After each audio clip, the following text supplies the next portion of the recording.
Call the August 23rd meeting of the Rules Committee to order. This meeting is being streamed live and recorded as a public record. A recording of the meeting will be available at www.ncwildlife.org. At this time, I'm going to ask Margot to do a roll call. Good morning. Going to do a roll call for our Rules Committee members. Committee Chair Wes Seegers, Committee Vice Chair David Hoyle. Here. Committee Member Tommy Fomble. Here. Committee Member Steve Wyndham. Here. Committee Member John Stone. Committee Member J.C. Cole. Here. Mr. Chairman, you have a quorum. Okay, at this time, we're going to start with Christian Waters on the annual cycle of rule proposals.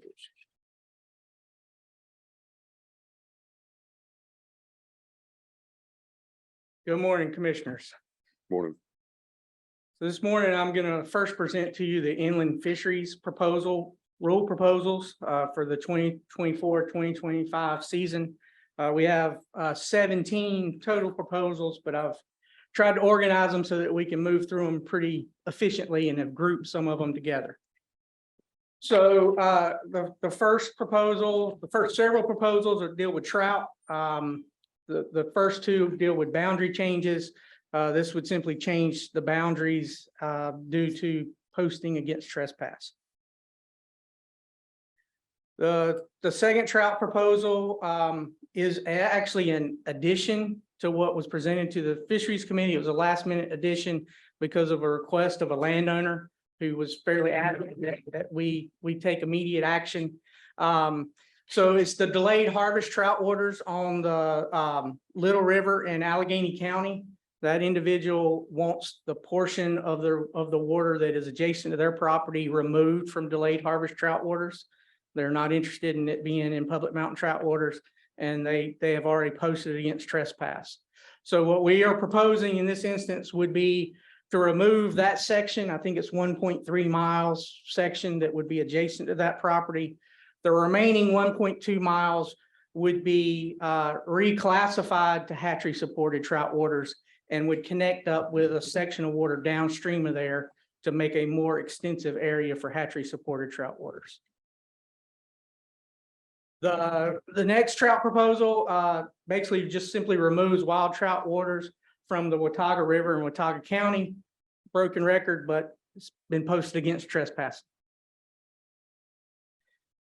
So our next trout proposal, it simply clarifies that tributaries for hatchery supported trout waters in the West Fork Pigeon Ridge River are actually wild trout and not hatchery supported trout. We don't stock those and haven't ever stocked those tributaries. And then our last trout proposal deals with wild trout natural bait waters. You may recall over the last few years, we've been removing those from the books and converting them to trout water or to wild trout waters, simply because they are a bit of an archaic management that we once did years ago. So this actually removes the last 8 that are on the books, and then we'll remove that classification from the rules since it no longer would technically exist on the landscape. So then we have several striped bass proposals. The first all deal with size limits in reservoirs. John H. Carr Reservoir, which simply matches what Virginia is doing. Lake Farmer, where we now are stocking hybrid striped bass, we're implementing a size restriction.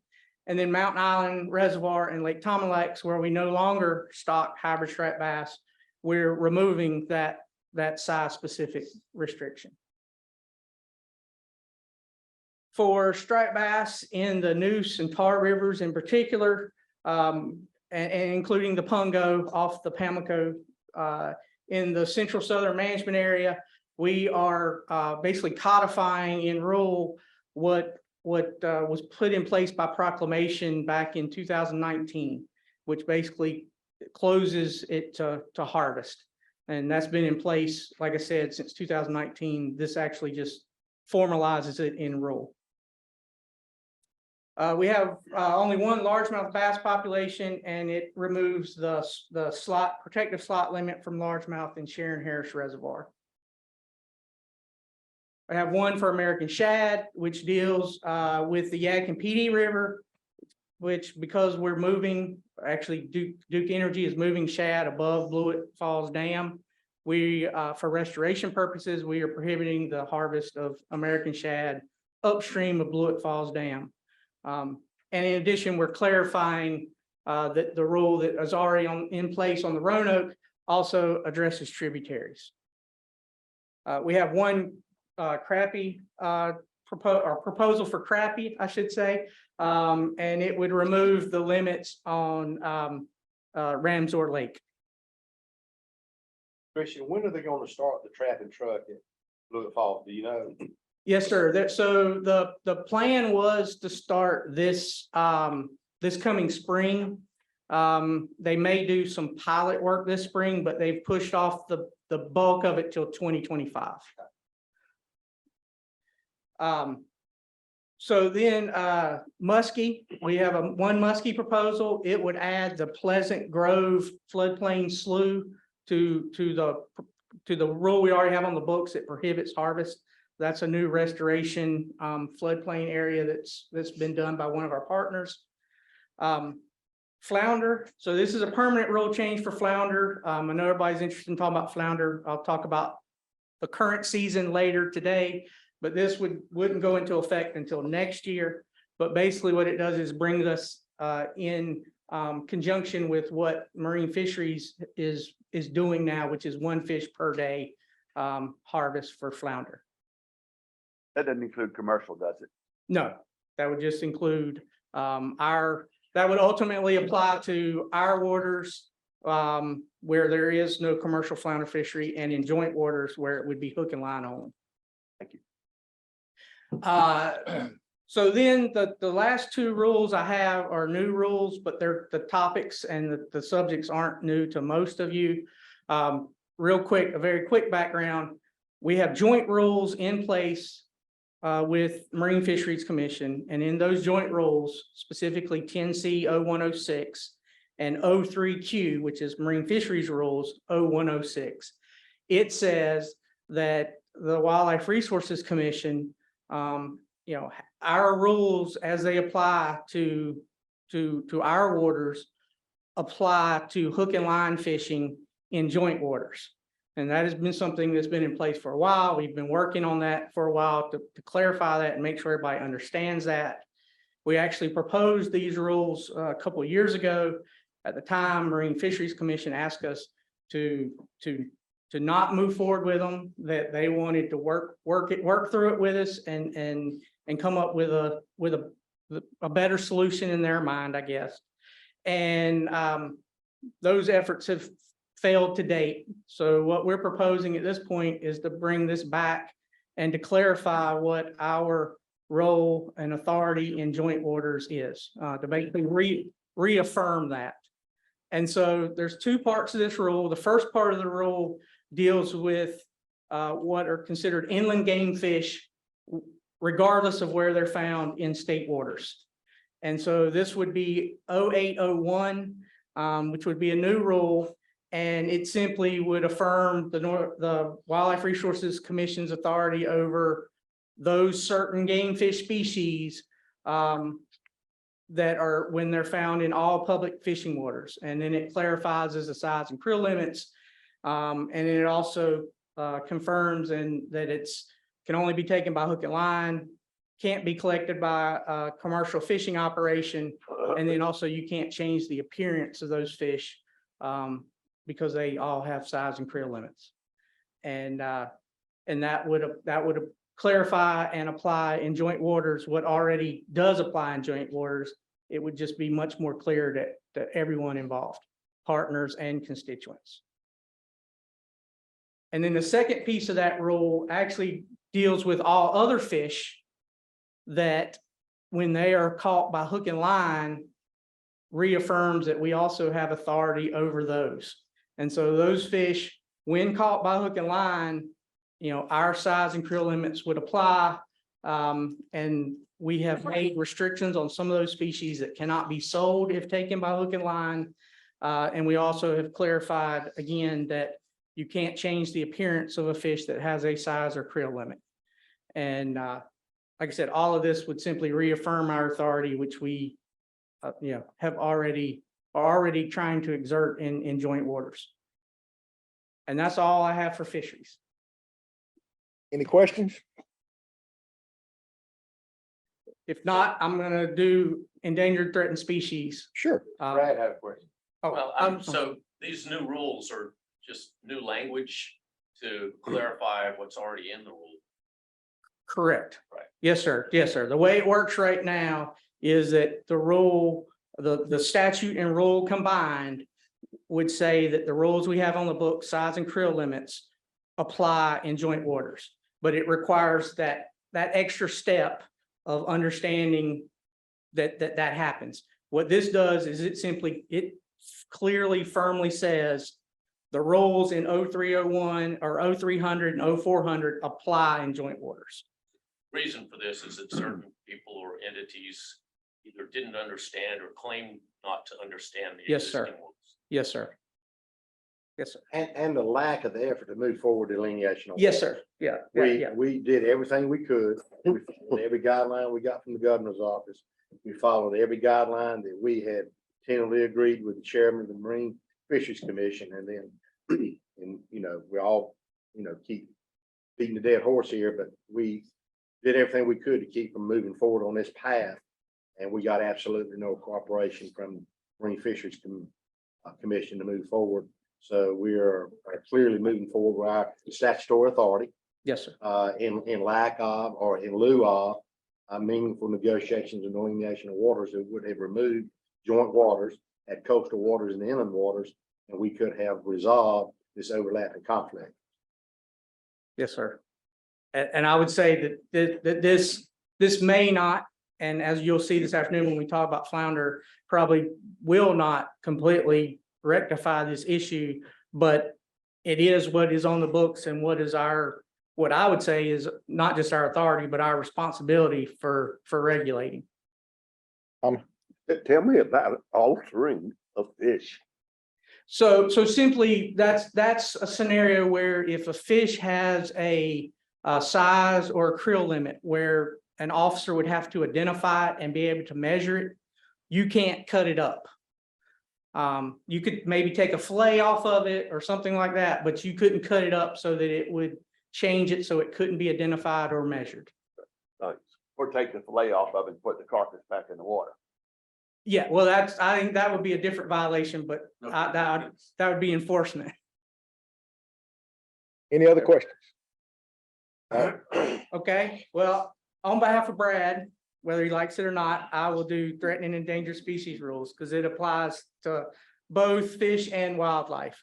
So through a process that involves the non-game wildlife advisory committee, as well as your own habitat non-game endangered species committee, we worked through a process where we have identified the next round of species that need to be addressed on the state protected species list.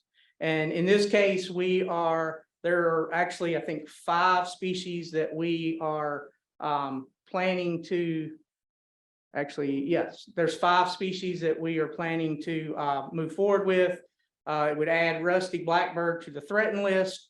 There's 2 species that would be added to the special concern list, the swallowtail kite and the pink hill splitter. It uplists the black skimmer to threatened, and then it would delist Bewick's wren. And that's all I have. Any questions on this? Thank you, Chris. Brad, you're next. Thank you, Mr. Chairman. I will present the wildlife management rule proposals. Oops, went the wrong way. There's a bunch of different moving proposals in here. We're going to start with the deer proposals. And they're basically 2 sections that'll be impacted by these rules. The 0118 sale of wildlife and 0203, which is the whitetail deer seasons and frameworks. We'll start with the sale of wildlife proposal. This proposal will amend the sale of wildlife rule to incorporate the following changes, which will legalize the sale of naturally shed whitetail deer antlers in North Carolina. This provision would not apply to shed antlers collected on game lands, as that's already prohibited through a 10D rule.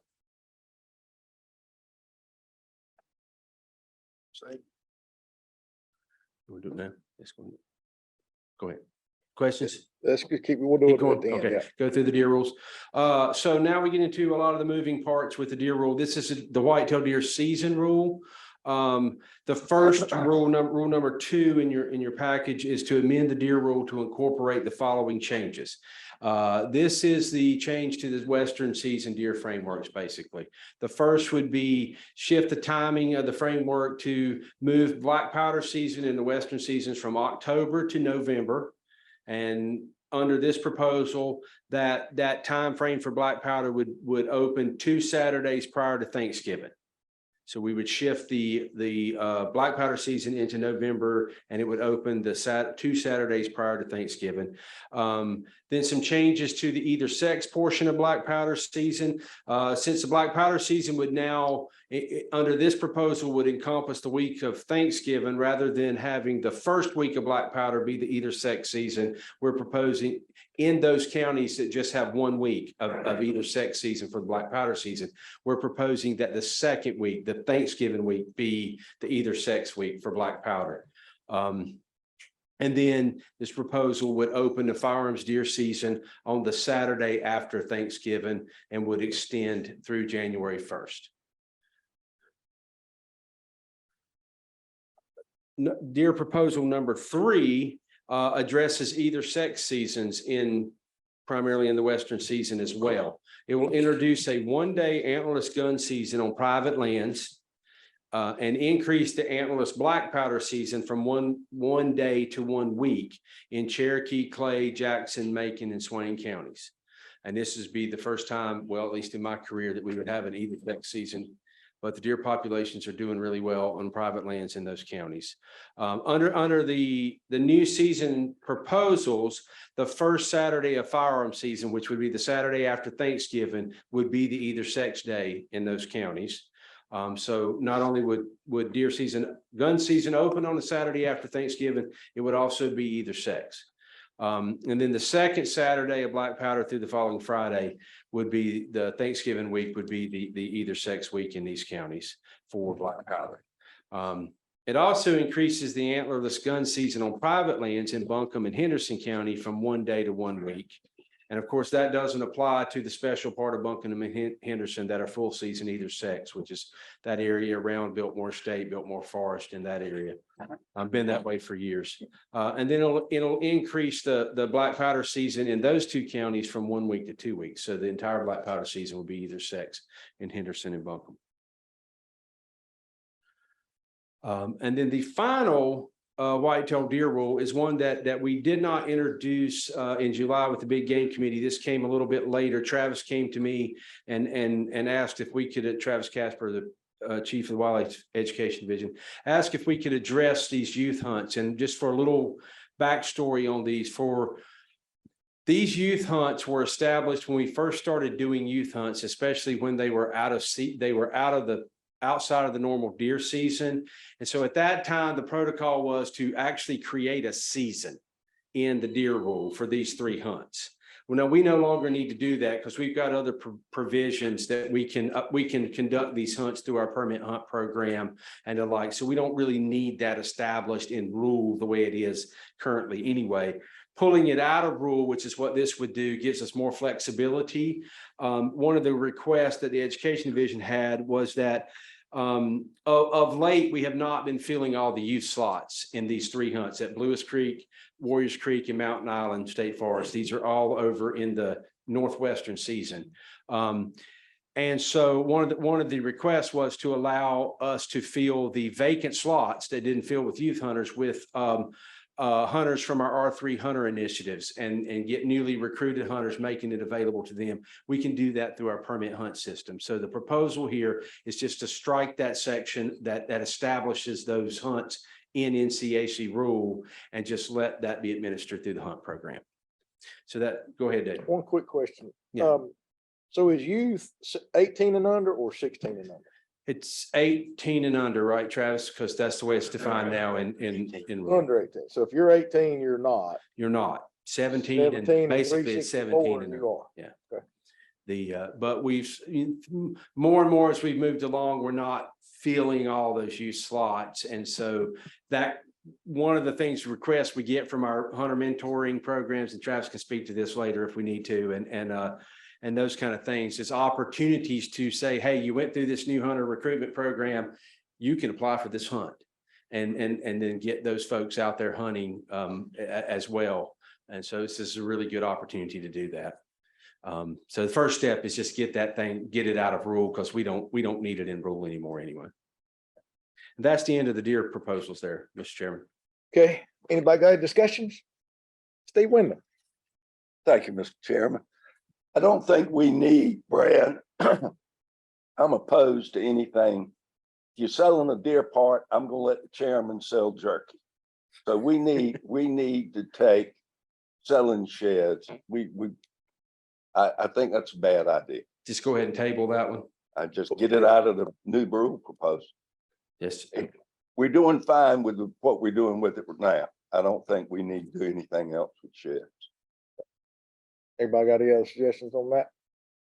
So do we need to vote on that? We just pull it and call it a day? I think you can instruct me to not bring it back to you in October and we're good Say to go. let's do that till further discussion. I could see an enforcement issue. Once a shed is a shed, it's hard to, you can tell whether it's been sawn off. You can't tell whether it came from game land or not. Yeah, and we had lengthy discuss, and that's the reason it just hard to deal with and enforce. So we're Just let it go. leave it. What where we it do, is. what we're doing right now is fine. Just don't put anything in writing that you have to come back and What brings up the tinks again. what prompted that? Just a general interest in questions about, can you do it? Is it legal to do it? Some interest from folks who are really into shed hunting, and quite frankly, they find these little small sheds that, they're not selling their big sheds that they find, that's kind of, but they find these little 3-pointers, 4-pointers. Can we sell them to somebody for their dog or somebody to make jewelry out of? It was just a general, and there are certain mechanisms they can use to do that currently. It was just a little bit of a, hey, it would just be easier if we said this was legal, but then you run into the game lands thing. And quite frankly, then you run into the whole selling deer parts thing in general. Then you run into CWD. And then and so, it was a general interest from constituency and there was not a big press for it. So we will follow suit and just pull that one. So when we come back in October, that will not be on the docket to vote on. That'll work. Still get a permit to do that if they were that. Correct. Yes, sir. Yeah, Any other questions? Thank you, Brad. sure. Aaron Um, Barnes. Oh, now we move to the bear rules. Oh. What's that? Go ahead. I didn't catch the comments. I thought you were done. Oh, I'm not even close. We get four. That was the easy ones. This was not too bad, though. This was not bad. The bear rule.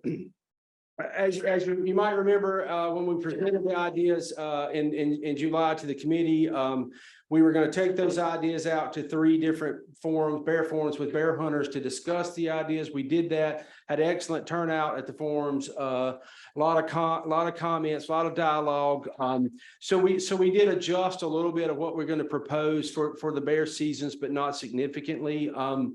Well, maybe a little bit significantly on the front end. The bear hunters were okay with extending, for the most part, with adding a little opportunity on the front end to meet our biological management objectives, but they wanted us to be a bit more cautious than we came out with to the meetings. The meetings we were proposing adding about 16 days to the front. They just wanted to be a little more cautious. So we adjusted that to propose just adding 9 days on the front of the first segment in the mountain bear management unit season. They were very receptive and rather excited, at least some, about the concept of Saturday openings. So this proposal will shift the opening day of bear seasons to Saturdays, both in the first and the second segment in the mountain season. This will remove the prohibition on hunting bears with the aid of unprocessed bait. during the second segment of the mountain season. Currently, it's not legal to hunt over bait in the second segment of the mountain season. And if we're going to extend the deer season through the bear season and have overlap, there's no biological impact really. There's no reason not to allow them to hunt over bait. And so it's just going to be much cleaner and easier if we just take that prohibition away. This rule will also update the rule text to make it consistent with the use of designated bear management areas, which is our new name for the bear sanctuaries. And then it will also do a minor rule, not so minor if you hunt in Franklin County, but a rule text clarification that says that dogs can be used to hunt bears in Franklin County, which they've always been legal, but for whatever reason, Franklin County was inadvertently included in the rule text that prohibited the use of dogs, which has always been in a reg digest that said you could. So we're just cleaning that up. Questions about the bear rules? Had really good turnout, probably over 300 bear hunters out, and lots of ongoing discussions with this. The other change I should have said, we had proposed reducing the December season to 10 days, but uniformly across all three groups, the bear hunters did not want to lose the December segment, and they were comfortable overlapping with deer season. So and there's no biological reason not to have the full December segment. So we're going to propose keeping the December segment, the second segment of the mountain unit, the same. This one's easy. Yes, sir. Question, are you allowed to hunt bears with dogs at all of these Yes. areas? And so if you're in an area there, you're hunting bear with dogs, it doesn't allow hunting deer with dogs, but the seasons overlap and a deer runs out while you're hunting bear, can you shoot it? Colonel? I can answer that question. Yeah. The answer to that is it's unlawful to hunt deer in certain parts of the state with the aid and use of dogs. Right. So it will be a situational instance that the officer would need to be able to put the elements together for that. And so if you're still hunting, this happens all the time. If you're still hunting and somebody's rabid dogs jump a deer and run it and you shoot the deer, that's in fact legal because it's, inadvertently it was jumped by rabbit hounds. So yeah, it would be the totality of the circumstance, Jim. It's hard to answer that. The odds of question. our guys writing that ticket be really slim. Yeah. Yeah, so in other words, it's interpretive. However, it's going to be more likely interpreted that if you're hunting with dogs, not for deer, but you do find a deer while you're hunting for dogs. However, that occurs, you can shoot it or you can shoot it and probably not suffer consequence. Yeah, and it's the totality of that. I got you. It's up to the officer's judgment. There's going to be gray And areas. where that's at, Got you. deer hunters are sitting in a tree stand. In the Deer, mountain. what I'm worried about is a deer hunt. If I'm in a still hunter and Right, somebody and comes that's by what- chasing a bear and then gets my deer, I'm gonna be ticked off. And it's gonna be my story against his with that officer. The officer's gonna be put in the middle of that. And that's what, a steel hunter in a deer stand, the odds of our guys writing him a ticket for deer hunting with dogs would be Got you. I'm close to impossible. Yeah. I would like. And the truth be told, so we do have deer and bear dog hunting in the east, of course, overlaps all the time, but we have deer hunting with dogs down there. But up in District 7, a lot of Wilkes, those counties all have overlap with deer and bear season as of now. Most of the bear hunters aren't going to fool with the deer. That's not what they're interested in. Right. Their dogs, bear dogs tend to run a bit different than deer dogs.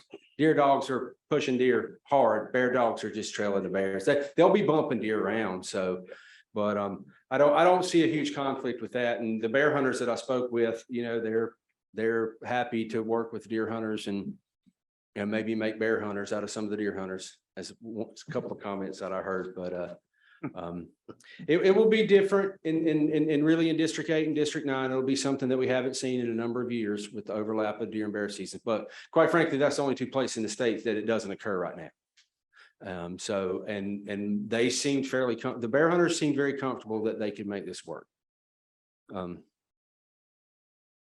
Other questions about bear season? The next proposal is a pheasant season, and this is just a change to sort of bring the pheasant rule up to date with our current objectives for pheasants. The only place we know that we have a reproducing pheasant population is on the Outer Banks. And we did confirm with some folks out there that there are folks that still go out there and pheasant hunt a couple times a year, so that there are some pheasants still out there, even with all the hurricanes, somehow the pheasants are still there. So we're proposing to amend the pheasant rule. We'll keep the current pheasant season on the Outer Banks, but we will extend it through the last day of February, basically to just match it with quail season. So it's quail season, pheasant season, they're all the same. We'll keep the current bag limits, male only, daily limit of 3, et cetera, just like is in the current pheasant rule. Then on the mainland, elsewhere in the state, where every pheasant that's out there came from release by somebody, whether it's a shooting preserve or somebody put them out to train their dogs or what have you. So elsewhere in the state, we'll basically open pheasant season from the opening day of dove season through the end of February. There's no limits and there's no restrictions on male or female. So if you bump pheasants up while you're out there, they're perfectly legal from opening day of dove season to closing of quail season in February.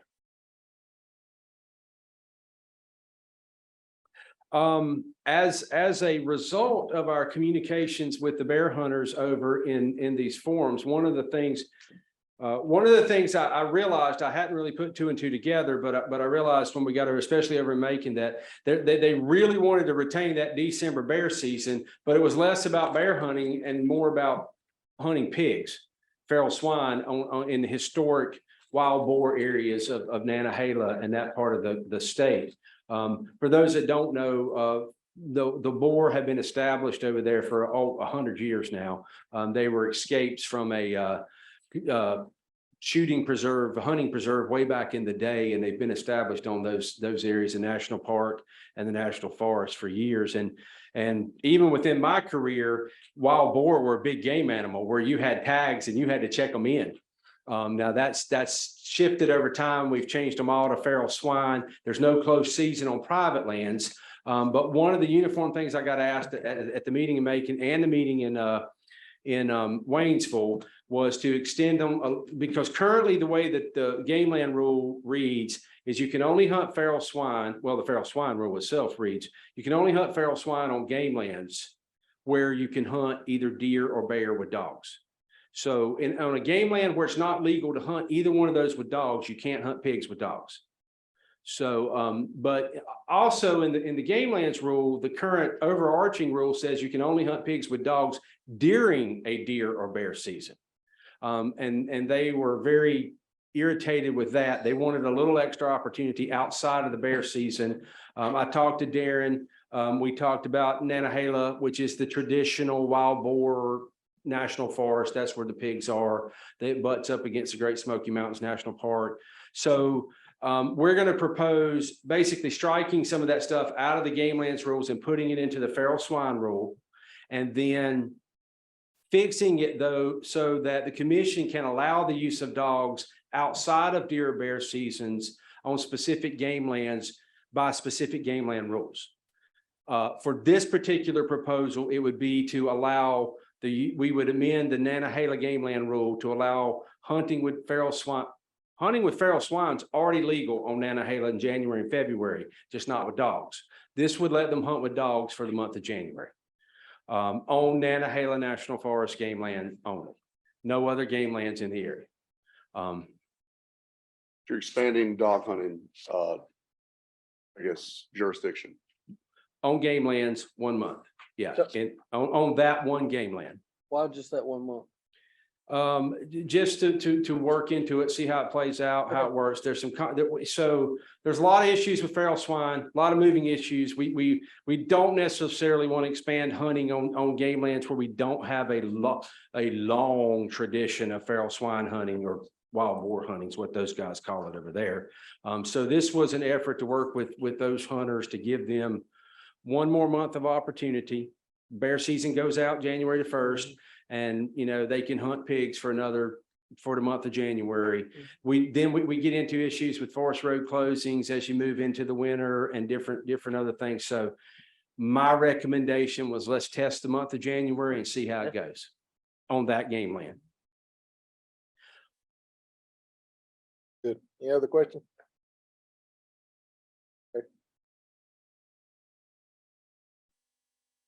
and this is the parts I talked about, striking the part of 10D and putting that in the feral swine rule. And then this would allow the hunting of feral swine with dogs on Nantahala game lands for the month of January. They can, oh, I should back up just so you know. So they can only hunt on game lands during a time when there's an open season for game animals or game birds. So basically on game lands, you can only hunt from when dove season comes in through the end of February, and then of course in turkey season.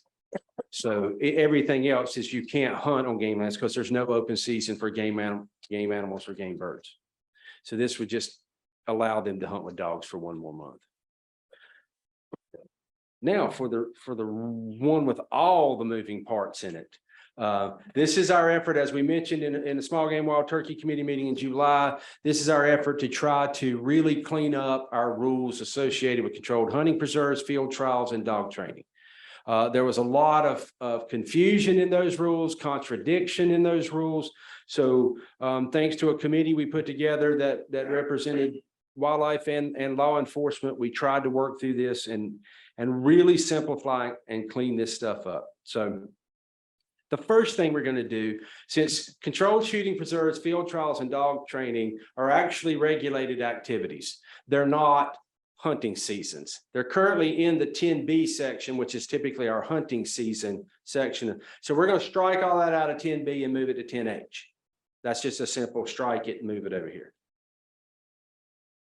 And once we do that, we're going to address field trials and dog training. That's currently in one rule. We're going to split it into two rules. There'll be a rule for field trials and a rule for dog training outside of season. It will, in this section, these two sections, it'll remove the requirement to ban domestically raised game birds on controlled hunting preserves for sanctioned field trials and for dog training outside the season. So you will not be required to ban upland game birds for any of these three activities anymore. It will allow individuals that are training bird dogs outside of the season and off of controlled hunting preserves to release up to 6 domestically raised game birds each day. And we're going to clarify that to do that, all you need is a hunting license. You don't need a propagator's license. We're going to fix the propagator's license in just a second. So that simplifies things. It allows us to say, can I do this? Yes. Can I do that? No. So yes, you can train your dogs out of season. No, you don't have to ban them. You have to buy them from a licensed propagator, keep the receipts, and you can do 6 per licensed person, per licensed hunter. So 3 of you go out there to work your bird dogs, you can take 18 birds and go out there and train the bird dogs. And that's as simple as we can make it. Making some changes in the controlled shooting hunting preserves rule, incorporate the use of domestically raised waterfowl and game birds, which is now defined in statute. So that identifies specifically the species that you can use. Again, removes the requirement of banding quail and pheasants on the hunting preserves. Clarifies that domestically raised waterfowl, which are mallards, that's all you can use on based on the federal rules. Mallards are all you can use. They can only be hunted on open days of regular waterfowl season, except on the day they are released on a controlled shooting preserve. So you can do a tower shoot or dog training or what have you, if you shoot them on that day. But if you're doing early release or big group release or all that, you can only hunt on controlled shooting preserves on open days of waterfowl season, because you can't tell which birds are which if they're working the areas. Mr. Chairman, a question on that. That's going to affect several of our preserves and the way they operate now. We have DeWitt's in particular that will release birds early in the season and hunt those birds all the way through March 31st. They don't release them on a daily basis. So have we taken this out for public comment? Have they had the ability to? Well, that's where we'll go after. That's Yeah. where this will go. Yeah. Yeah. Yeah, the issue with that is what can you shoot and when can you shoot birds that you can't specifically identify. I'm not actually sure based on federal rules that was legal anyway. But that's how some people were operating. So the idea now is you can do the early releases, but under this proposal, you can hunt them through the entire waterfowl season and they will not count towards your daily bag limit if they're marked appropriately. But then once there's not an open day of waterfowl season, the only time you can work mallards is on the day of release. You could do tower shoots or those kind of things. Okay. Good change. It's what you think. Yeah, exactly. Very good answer. If you're the man collecting the money, it's a good- Mr. Chairman, can I back up just Sure. 1 second on a question back on the training of the dogs, of the quail?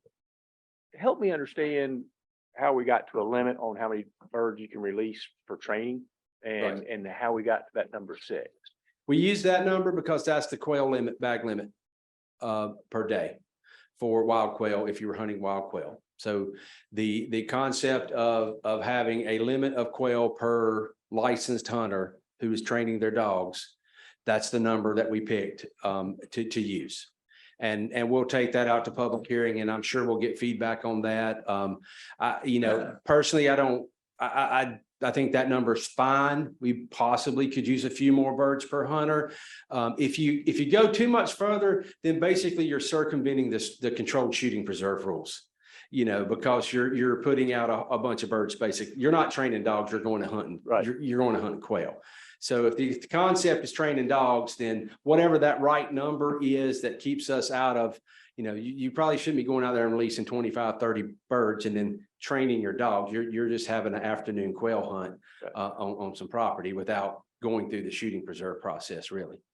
Very good. That's helpful. Legally, you couldn't kill but 6 of those birds. Well, Per within person, season, per you person. couldn't kill but 6, but if you were training your dogs outside of season, you could kill as many as you basically wanted to out there, the way it's sort of quasi currently set up, which is part of the reason for going through this process is clarified.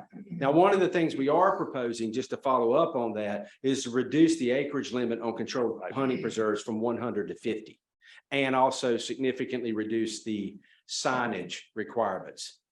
It'll just say this is a controlled hunting preserve. Now there's like a list of this much stuff you're supposed to put on a sign that I don't even see how people read it, if they even get it on their signs. But now it'll just be a sign that says controlled hunting preserve. So that we're trying to make it easier to do the controlled hunting preserves and make it require 50 acres is plenty to work bird dogs on. And so that's, we're trying to make that. But the reason for the limit on the birds was actually that, just to make it consistent. And we'll see what we get in terms of feedback on that, but I don't recommend that we go too much further past that. Otherwise, I think we're basically saying, hey, let's go buy us a whole bunch of birds and go shoot them Saturday afternoon and say we're training our dogs. No, I think correlating with the hunting regulations is a good idea. Brad, I'm assuming we will notify all these preserves and whatnot so they can comment. Oh, I'm assuming, well, we can, we have email contact How many information are we for all talking those. What's that? How many are we talking about across the state?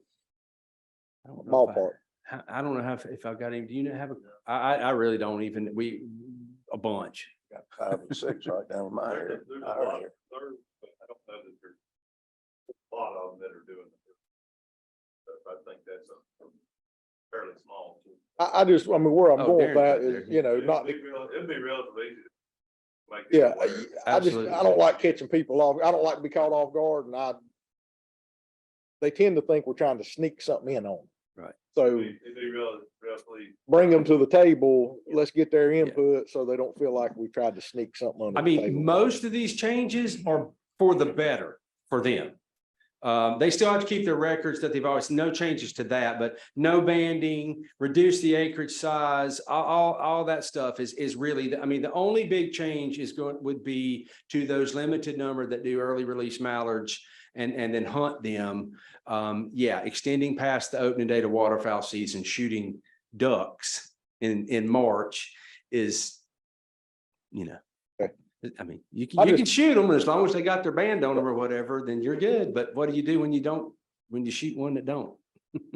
I think all of our constituents appreciate the heads up versus the Absolutely. behind the steel. Agreed. So. Yeah, we can take care of that. We can make sure everybody that's registered controlled hunting preserve gets a heads up about these changes. Thank you. Said something that you shoot one that isn't banded, what's to keep someone from having a bunch of bands in their pocket We're gonna ban hunting. That's a Nothing. good idea, Brad. I hadn't thought of it. It's the, you can shoot the waterfowl from an early release program during the open duck seasons. Because there's no way to keep you just keep your bands. Actually, to be honest with you, all you have to do is toe clip them. So all you need is clippers oh no, this is one we released. Yeah, there's a lot of reasons why they really should shoot those ducks during open duck seasons or shoot them when they release them on the day. Any other questions? I All right. have a Wait quick a minute, I question. got one more.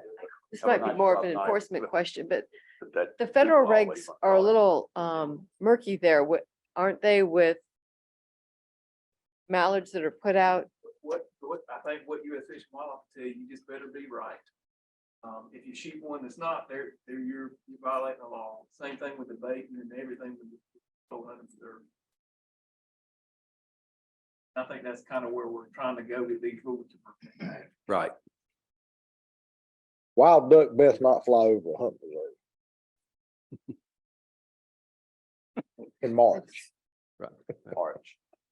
There's probably some he can, he's not gonna have a problem with it, but anyway, all right, so any more questions about those?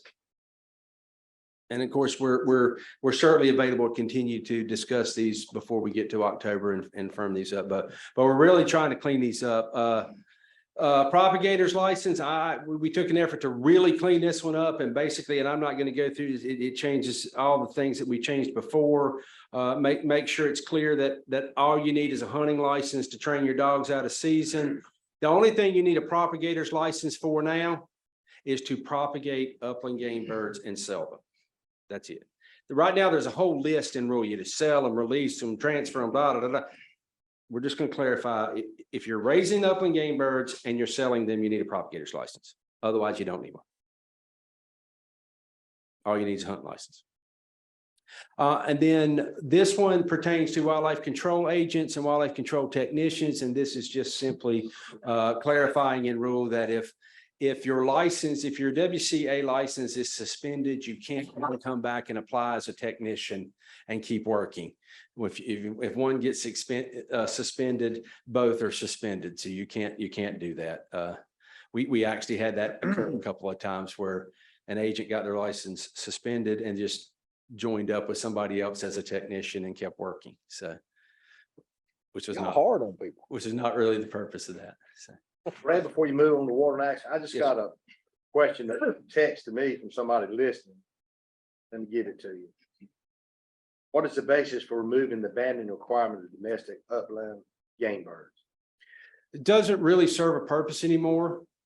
And we worked with our law enforcement guys, and I can let those folks comment on that to some extent. There's no real purpose in it from a biological standpoint. The birds are released for dog training. They're killed typically the day of, or they die within 2 to 3 days. They're not staying out there. And it's hard to enforce, and if they can keep the bill of sale in their pocket where they bought the birds, there's no reason for them to really, and quite frankly, it's not an overly common practice apparently at present. So that actually came from our law enforcement folks who said, let's just, unless we could define a biological reason, which we couldn't, there really isn't one. They don't live long enough out there to matter. Any other questions for Brad before he's wrapped up? Thank you, Brad. Okay, now, Darren. All right, ready.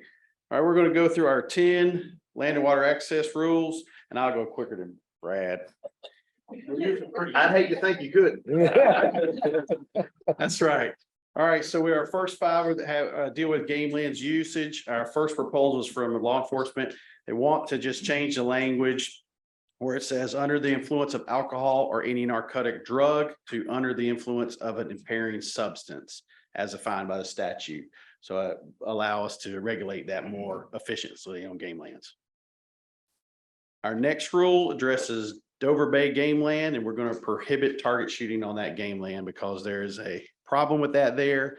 And we have a range just as within 50 miles, which is our requirement for that. Our next rule addresses mountain biking. specifically on Chatham, Harrison, Lee, Game Lands. These are Duke properties. This comes from Duke, and they want to restrict mountain bike and recreational bike riding on those game lands. They'll still allow hunters to use bikes for hunting. Our next proposal deals with establishing a scouting only zone on the North River Game Land, which is associated with one of our waterfowl impoundments where we have a lot of disturbance from the public. So this safety zone will restrict it during that period of time that those are open for hunting, and also during that migrating wintering period of time to protect those resources. Our next proposal restricts camping at a designated areas on Thurnham Chatham Game Land from September 1st to February to last day of February and March 31st to May 14th, which is our typical allowance for camping through the hunting seasons. Then we have 3 proposals that address hunting season changes. Our first 2 will key off what Brad brought up here. This first proposal mimics the season changes that they've made in the western part of the western season. And we're going to apply those changes to Buffalo Cove Game Land, Kings Creek Game Land, and South Mountains Game Land. So they'll follow what we're doing on private land. So if that proposal goes through, this mirrors that. If that proposal doesn't go, we'll drop this proposal. Our second one, similar, this addresses just need more game land. The proposal from Wildlife Management is to add a antlerless season, but we're going to not do that on this particular game land because of how close it is to Nantahala that doesn't allow an antlerless day. And we felt that game would get overwhelmed if we had an antlerless day on that property. And our last one is for hunting season changes is the change gun antlered or antlerless season in the Montgomery County portions of Yadkin River from the moderate to maximum. So it will match what is being done on private land. And then I have 2 proposals for establishment of game lands. The first one basically defines our small game focal area in Caswell. And that on that game land, we define that 4,830 acre portion as the small game focal area, where we'll be allowing draw permit hunts for small game. And then our last one, it adds the North Bend Game Land to the Northern Mountain Region Game Land. And it will be by permit only. So that's in our mountain area. Any other questions? Thank you very much. In mind. Looks like enforcement's been busy with you boys. Word us out. So I think Brad gave me 1 minute to do this. Good thing I only have one, right, Brad? So what this rule does. I know you appreciate that. Now you got to work on the fisheries now. So what this is just a rule that cleans up the redundant language in the statute and class 3 misdemeanor as far as the list of offenses for the wild tip program, the turn-in poachers program. And what it also does is it adds the most egregious class 3 fisheries violations to this, because right now it's just class 1 and 2 misdemeanors. And we're missing a lot of fisheries resource cases. So that's basically what this rule does. Any questions? And You explain real quick the difference between class 1, 2, 3 misdemeanors. Class 1 and 2 are the highest misdemeanors, and in the original statute, it just listed class 1 and 2 misdemeanors of wildlife violations. It didn't include any fisheries, because the only fisheries violation we have as a class 1 is taking it with poison, dynamite, or electricity. So we added the manner of taking of certain inland or game fish to that, because that is a huge resource issue with us, and we get a lot of tips on it. What's the fine or the, I guess, is there any time served for that? Oh, no, there's not. There's replacement costs on certain fish, and sometimes you can get some, sometimes you can't. But it is when it comes down to between wildlife and fish, a lot of the fisheries cases are the true resource cases where a lot is removed from the environment. And there's just nothing there right now for the initiative for the public to call and give us tips, even though they still do. We're just trying to add that into the wild tip program. Does ginseng poaching come under this? It does not. That's completely separate. That can be up to a felony depending on where it's at and how much it is. Yes, How long have we had rewards program? this came about originally in 2013, so we've been operating since 2015. I hadn't ran a report lately, Commissioner Fong, but I think we paid out close to $30,000.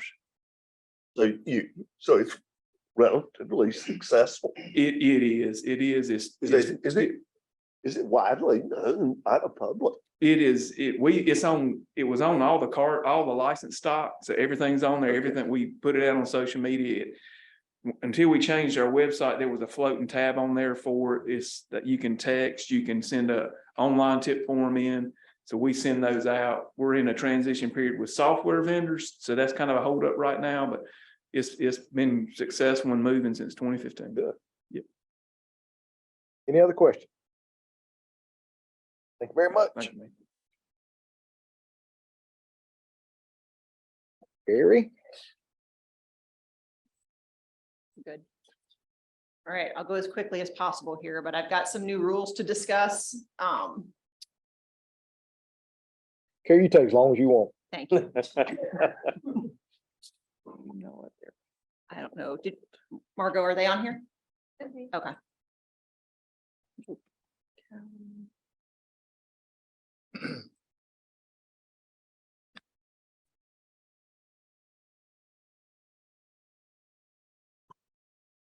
No.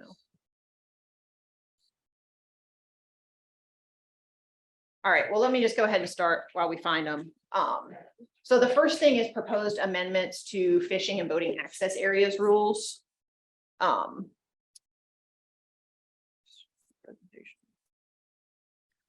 Those rules are part of the periodic review, so we have to update them. Most of the changes we're going to propose to those rules are for clarity and to update them to conform with current standards, but there are a few more significant changes that we're going to propose. And those are what I wanted to go over with you.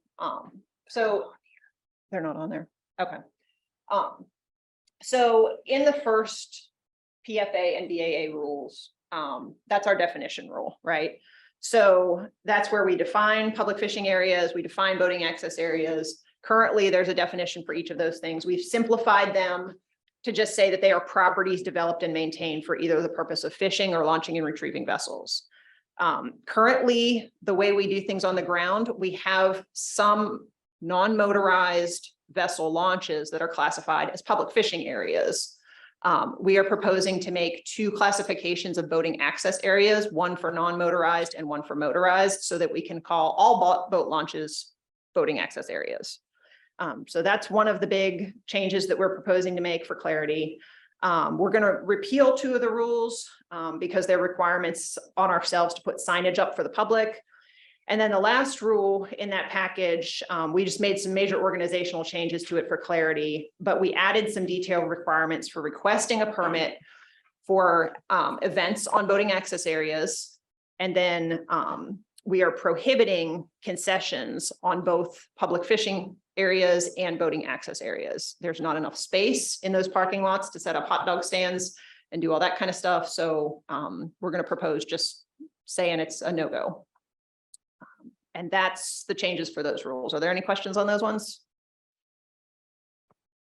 All right, so the next set Go are, back just 1 second. sure, Where we have the kayak launches and stuff like that, you're going to actually include that. We're going to have motorized and non-motorized. yeah. So right now, those kayak launches would be classified as a public fishing area because boating access areas are just for motorized vessels. So if we make two classifications, then we can actually call them what they are and just kind of clarify that to the public. Gotcha. Any other questions on that one? No. Okay. So the next package is declaratory rulings. These are part of the periodic review. We're required as an agency to have rules on this. And these rules, they cover basically how somebody would request a declaratory ruling and the circumstances on which a ruling will or will not be issued. Every agency has to have them. We just updated them for clarity. No big changes. Okay, so the final thing I've got is commercial use rules. if you remember back at the February Rules Committee meeting, we did talk about this some. Darren gave a presentation on some of the things that we're seeing on some of our properties. So this is our game lands, our boat ramps, parking lots, fishing areas. Access to water and public land is really in high demand right now. So there's a lot of issues with overcrowding, some degradation issues in some cases, and incompatible uses. Because a lot of the use that we're seeing is for unlicensed activities. So because some of those activities occur at the same time that licensed activities like hunting or something like that happen, there could be conflicting uses on our property. So this issue was brought up about a year ago in the mountain region. They're seeing a lot of use out there at our access areas and on our game lands.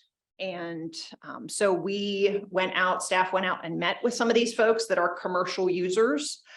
They are people who are charging other people to do some unlicensed activity on our property. So we met with them, discussed why they're using our game lands, what activities are going on, and kind of what they expect from us and our properties. We learned that there's quite a few businesses using these. They're funneling tens of thousands of people through in some cases, depending on the activity.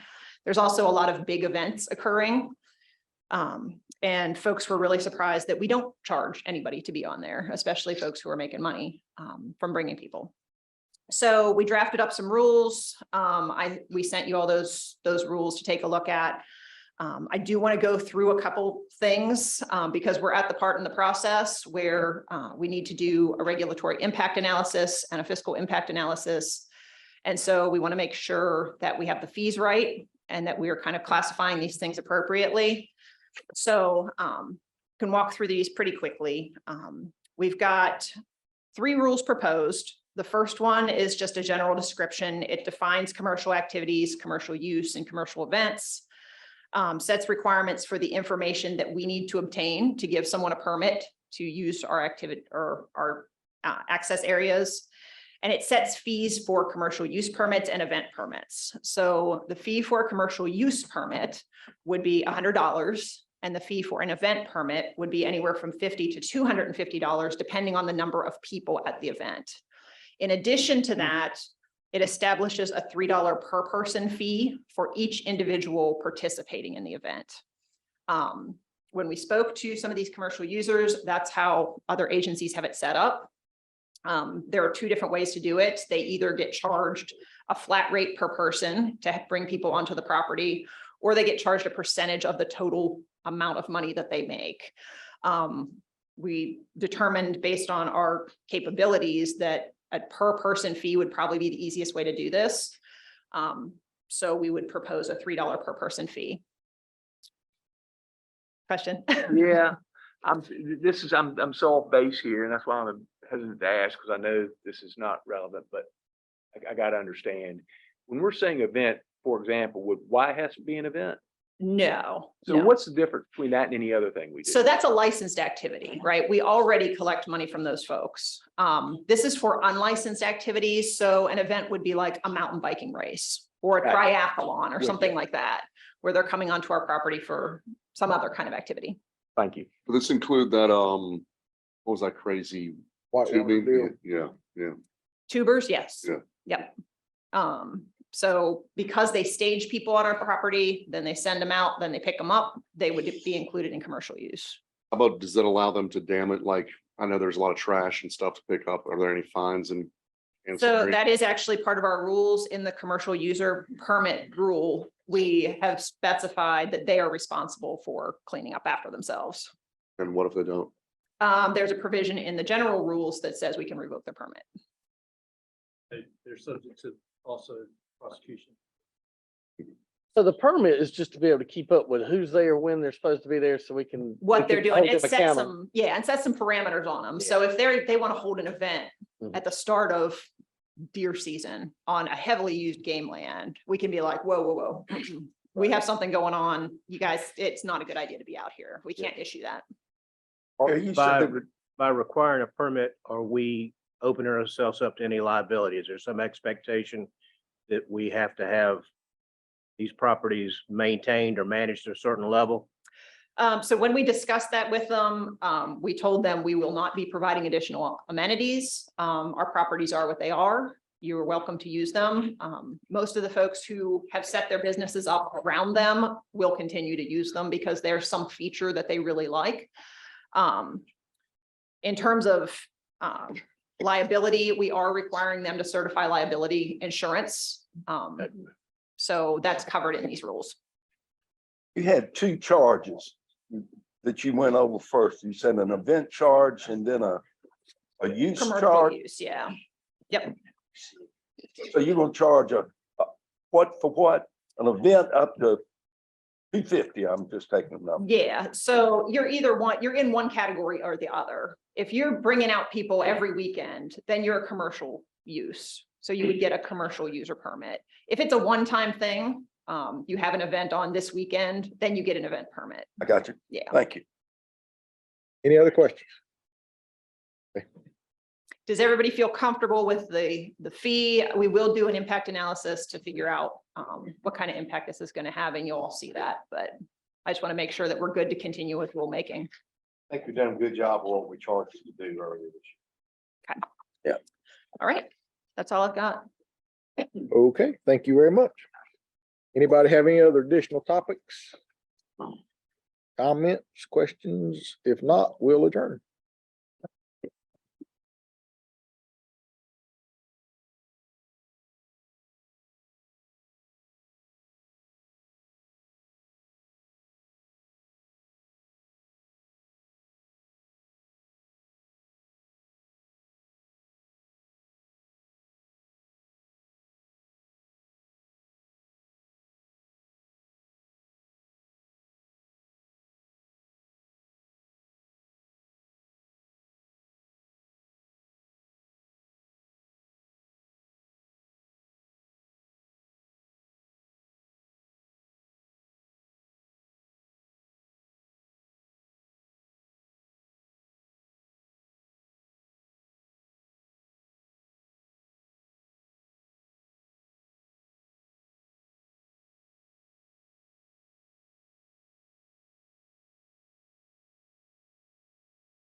Good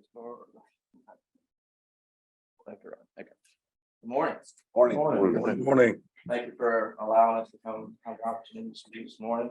I want to welcome the new chair and the members of the Public Safety Committee. Look forward to working with you all.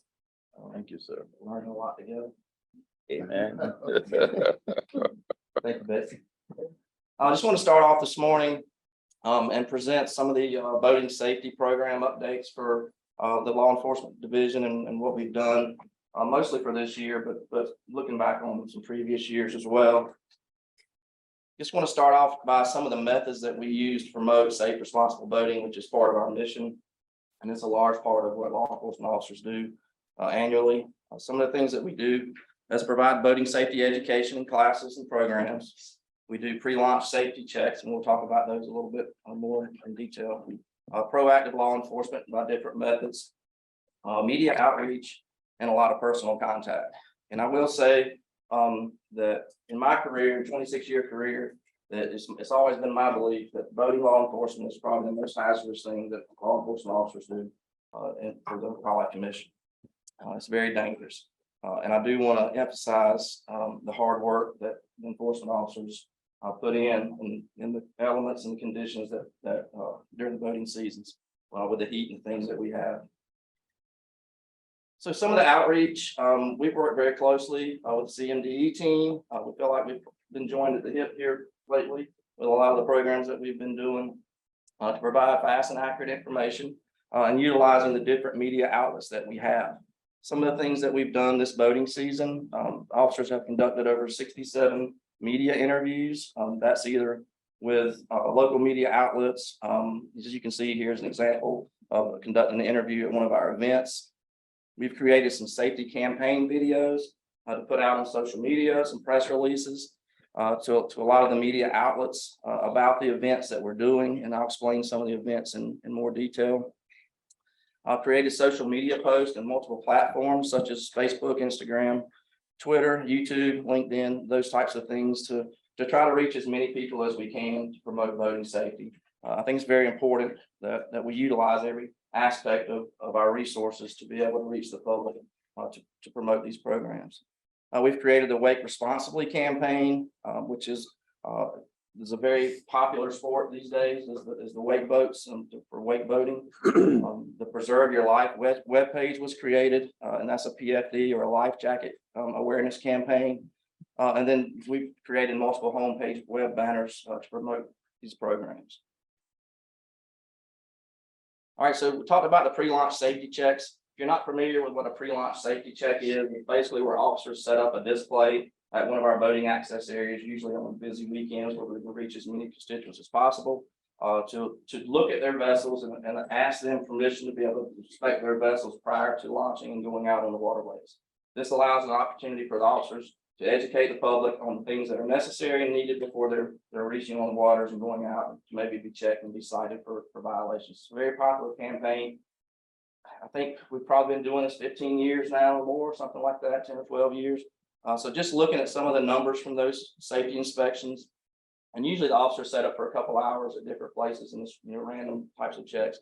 So in May, officers checked statewide 183 vessels and prevented 43 violations. And what that means is somebody may have had something wrong with their vessel prior to going out and they were able to correct that before going out on the water. In June, it's 250. As you can see, it ramps up in the summertime.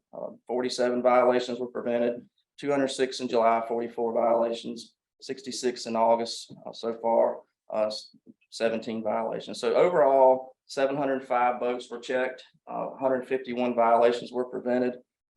Equating that to fines, if you look at the bottom, a $50 fine per violation, basically we save $7,500 for the boating public before going out and being fined for those things that they would have been fined for.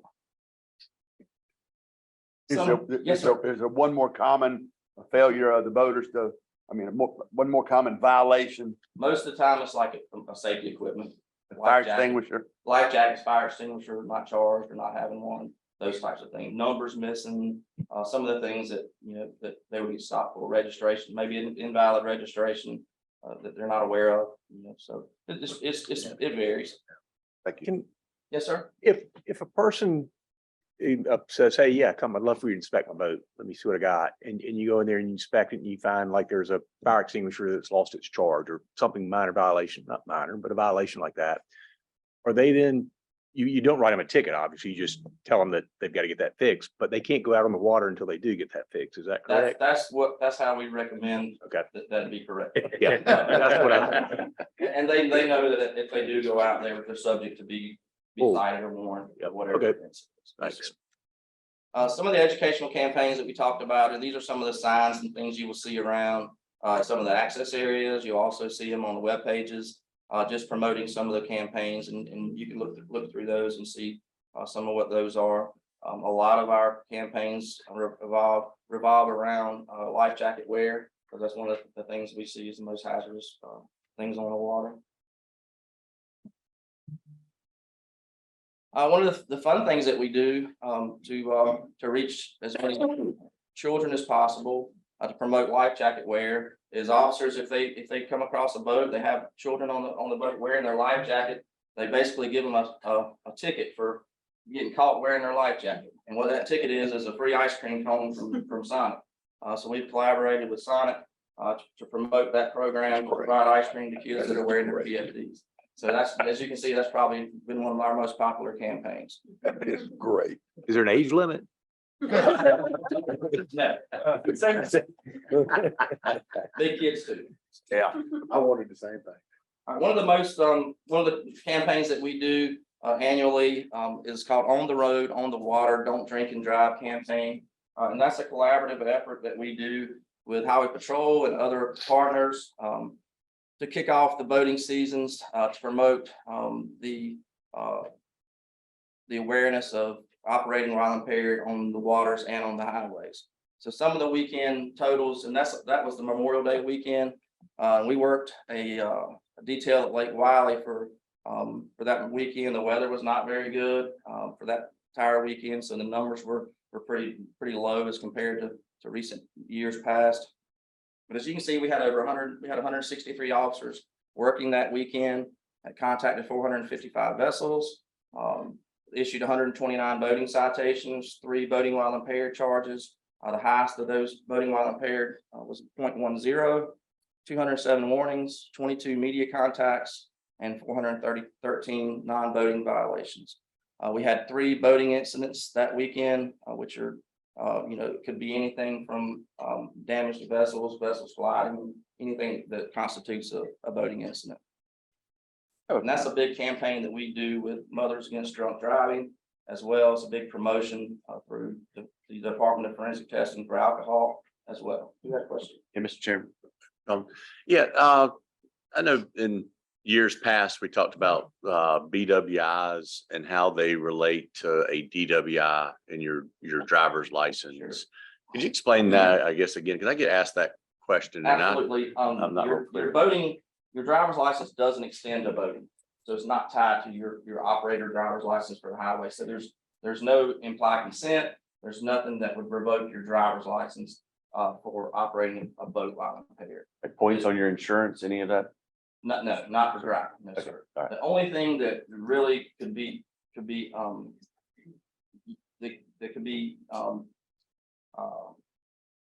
implicated is if the judge revokes your boating privilege based on a conviction.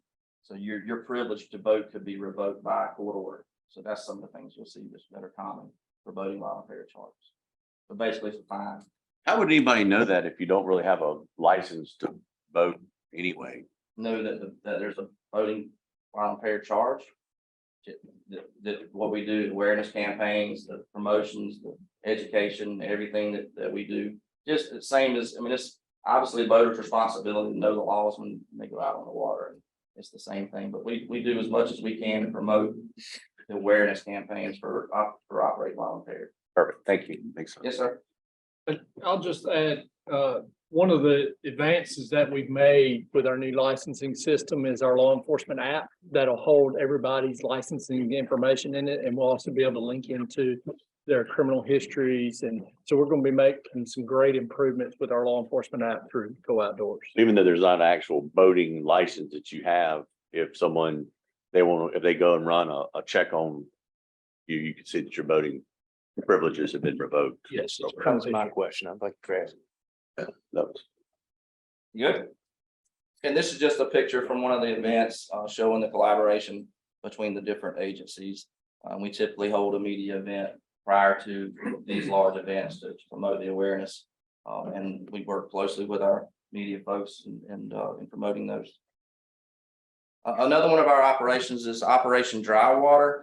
And it's a year-round boating under the influence awareness campaign, enforcement campaign. And the mission is to reduce the operating number of alcohol and drug-related incidents and fatalities through increased recreational boater awareness by fostering a strong, more visible deterrent to alcohol use on the water. And this is a national campaign through the National Association of State Boating Law Administrators that operates this campaign. So it's something that we do over the July 4th weekend where we ramp it up and have our big event. Some of the numbers from this past July 4th weekend, you can see here, had 159 officers working for that weekend, contacted 1,181 vessels, 4,257 boaters, had issued 448 boating citations, 40 boating while impaired charges. So that's actually down from the last couple of years. The highest boating while impaired limit was 0.17, 639 boating warnings, 40 media contacts, 133 non-boating violations, and we had 9 boating incidents. And I will say, and we'll talk about it in a minute, I will say it's been a very busy year on the waters for boating incidents and for operations. The non-boating violations, 133. Could be fishing, could be something where officers are working on game lands or something that weekend and just not related to the boating. The boating while impaired regulations, that only applies to motorized vessels. Of all of those, 80% All that. were in our area. All that's. For the crooks and criminals. Could be while impaired. Surfing, skiing, all those apply under the boat law. Are those violations random checks or officer reacting to something or both? Well, typically it's the officers are having some type of reasonable suspicion to stop a boat for some violation that has been detected, whether that be numbers missing, whether it be a no wake violation, and they make that boating contact, and then from that boating contact, they go into an investigation for boating while impaired. What about an officer going on board? That Typically, that's not a normal operation. There's times when that might be necessary. I can explain a couple of those from my career. I get But that. typically, we don't go on board unless it's necessary. Yes, sir. You made mention that what y'all do is probably the most dangerous thing, part of it's enforcement. Yeah. I mean, I would often think that some wildlife guy going up against the guys in a duck blind or in a deer stand with a loaded 30-06 or something like that. Why is yours so dangerous, sir? I think the known hazard is way less dangerous than the unknown hazards. Okay. And when you're out on a boat with night boating with operators out there that might be impaired and running with no lights on and those types of things, you're putting yourself in a situation where you got a lot of unknown hazards. Including firearms, of course. Oh, yeah, including firearm, drugs, all the things that happen. And I'll talk about a couple of incidents this year that we've had that kind of emphasizes that. Thank you. We'll talk a little bit about aircraft operations. So we have an aviation program this year, marks the 120th year in aviation. And the aviation team has been busy assisting with a lot of large scale enforcement details, multiple search and rescue operations throughout the state. They're called upon to do a lot of things in public safety, not just for conservation law enforcement. Some of the things that our pilots have done, utilize a plane to assist in locating a fatal boat incident victim on Lake Rhodus. Utilize a drone, a speaker on a drone to notify boaters that they've come too close to restricted areas. So that's a new technology and something that's innovative. And then our aircraft teams assisted in several OWI arrests, lighting violations, and multiple careless and reckless operations and offenses. One of the things that recently our aircraft was asked to do, our aircraft program was asked to do, was search for a missing person that's still missing in the Sand Hills area. Just a few of our law enforcement patrol vessels. As you can see, we just took ownership of the new Onslow Bay that will be stationed down in Hyde County area. So that's one of our newest patrol vessels. We have different types of patrol vessels. Kincraft, Bay Rider is one of our most purchased vessel. We have a few, a Safe Boat and a Silver Ship that operate down at the coast. Mostly those are providing port security, as well as normal law enforcement operations. Do a lot of ferry security, do a lot of escorts, military ships and cargo ships and those types of things in those areas. And that's some of what those large vessels are used for. We have a newly formed Swiftwater Rescue Team. The team is in the process of going through all their trainings and certifications to be typed and be certified by emergency management and Office of State Fire Marshal to be able to respond to swiftwater rescue operations or flooding operations and those types of things. And some of the equipment that they'll be utilizing is Zodiac boats. So across the state, they'll have some we'll have Zodiac boats positioned at various places across the state to be able to respond to these when that time comes. One quick question, I'm sorry. Yes. Again, just Mr. Chairman Cole. I know that kayaking and canoeing and everything, which is great, it's become more popular, certainly in the mountains for a reason we have this. What's the life jacket requirement for kayakers and canoers as far as having to wear it or have them on board? Don't have to wear it, have to have one on board for each person. But don't have to wear it, Don't have to wear it. even as a single operator. Is there an age limit on that one? For Like if it's a Motorized. 12-year-old kayaker, does he, no, sir, Really? it's not motorized. but if he's on a boat, he's got to. Yes, sir. It seems like we've had several accidents here recently or That don't make things in sense. lakes, That doesn't make a bit of in lakes and stuff where we've been in there assisting in with the sheriff offices and locating bodies and different things that could have probably, as most drownings, prevented from wearing a life jacket. That, I mean, at some point, we probably should start Say that looking again. at life jacket requirements and wearing it, especially if you're a single operator, even Damn on right. a John boat or anything else, you get thrown off. I mean, anyway, not, Oh, yeah. it's, go ahead, Steve. That's fine. There's a lot of hazards for not wearing, as you'll see in a minute, in the statistic. Yes, sir. Quick question on previous slide on that Don't one, mind today, new acquisition. Did we try to? I've got purchase to wear a boats that are life preserver. manufactured in North Carolina? You don't. We do a lot of, most of our. Any of your most- grandchildren got to wear it. They all wear. Fantastic. And that's Thank you. so- 16 or young. But if they're in a, if they were in a canoe by themselves, they have to. All right, so we'll talk a little bit about some of the congested waterways. Here we go. Some of the things- Yes, sir. Yeah, go back and tell me the rules on wearing a personal flotation device. On wearing one, Uh-huh. there's, the only requirement for actually wearing one is a child under 13 owner. Under 13. On a motorized vessel now. On a motorized, MPW. And yes, I'm sorry, and PWC. So I'm sorry. PWCs, there's a mandatory wear for operation. Not in a canoe, not in a oh yeah, kayak or anything like that. If it's underway. why wouldn't you Okay. have that? A lot of people don't want to wear a life jacket, it's like seatbelt, I guess. I don't know. I'm just, what would we have to do to put that? Would we have to go through public hearings and everything like that? Yes. Yes. And then we pretty much adopt and follow federal code, federal regulations. So that's pretty much where most of our laws come from. And is that standard across North, I mean, not just North Carolina, but, Pretty much, yes. okay. Noticed from one of the photos that your officers had very streamlined life jackets that didn't Inflatables. interfere with their equipment, and maybe those that type were more available to the general public. Yeah, I mean, there's a lot of inflatable commercial, or personal flotation devices out there available to recreational voters that are same as what we buy. I mean, it's very popular now. What's cheap at Walmart or something like that. Most people purchase whatever the boat dealer sells them to beat the regulations for having PFDs on their vessel, pretty much. You're right about that. So some of the things that officers are working, we have 251 managed boating access areas. Change the law. That officers work Can't across do the that. state.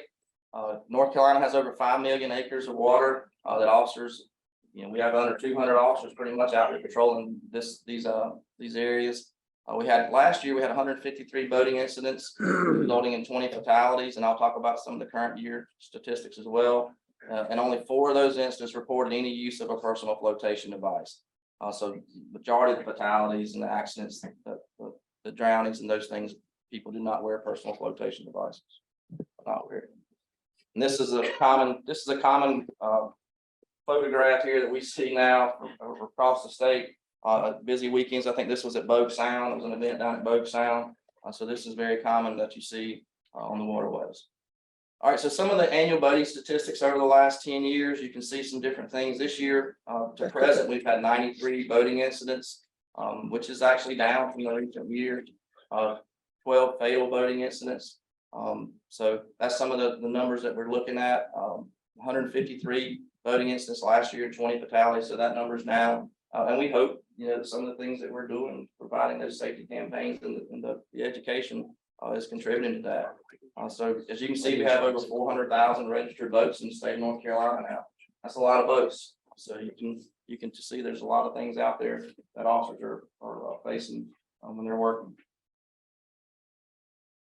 Some of the fatalities this year, you can go down and look at some of those. I won't go over all of them. But you can see there's a common theme to the right side. And what is that? No PFD. No PFD. So that's what you typically see for some of those. All right, some of the notable rescue efforts, and we've had a few this year. There's a few that have been broadcasted and put on some of our press releases. Actually was involved in one of them down in May while we were conducting some boating training for our basic school.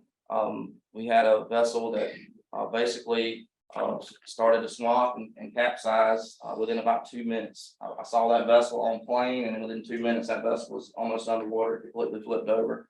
And we were able to get the 2 individuals off of that boat and out of the water to bring them up to shore.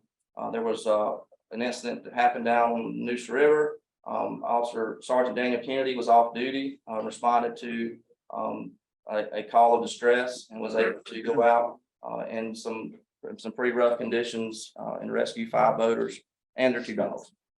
And then there was a boat that was on Lake Norman that officers were alerted to that was rapidly sinking, and officers were able to escort that boat to shore area for safety. And you can't make this up.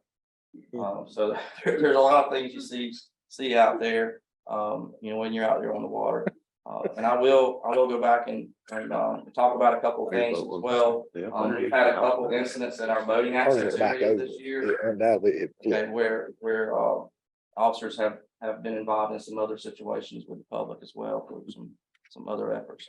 And that's it. Go back to that. I'm trying to figure out, look, is that a pontoon boat on its side? That's the top of it that's falling off. It's like they'd built a cabin and a party deck and those types of things, and it just like it falling off there. You see all kinds of stuff.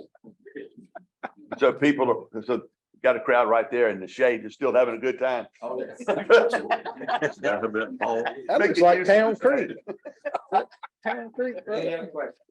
Like that, yeah. Thank you, Mr. Chairman. Old pontoon boat. Ladies and gentlemen, we'd like to thank you and your officers for creating a very safe environment out there. Any additional topics? Need to adjourn. Pretty good with that gavel. Meeting of Habitat non-game and endangered species to order. Let's see. Done it before. This meeting is being streamed live and recorded as a public record. A recording of the meeting will be available at www.ncwildlife.org. Roll call, please, Margot. Going to do a roll call for our Habitat Non-Game Endangered Species Committee members. Committee Chair Kelly Davis. Here. Committee Vice Chair Landon Zimmer. Here. Committee Member Tommy Fumble. Here. Committee Member Brad Standback. Here. Committee Member Hayden Rogers. Committee Member John Alexander. Here. Madam Chair, you have a forum. Thank you. We've got a lot to get through. Let's see, is Shannon up? Hey, there she is.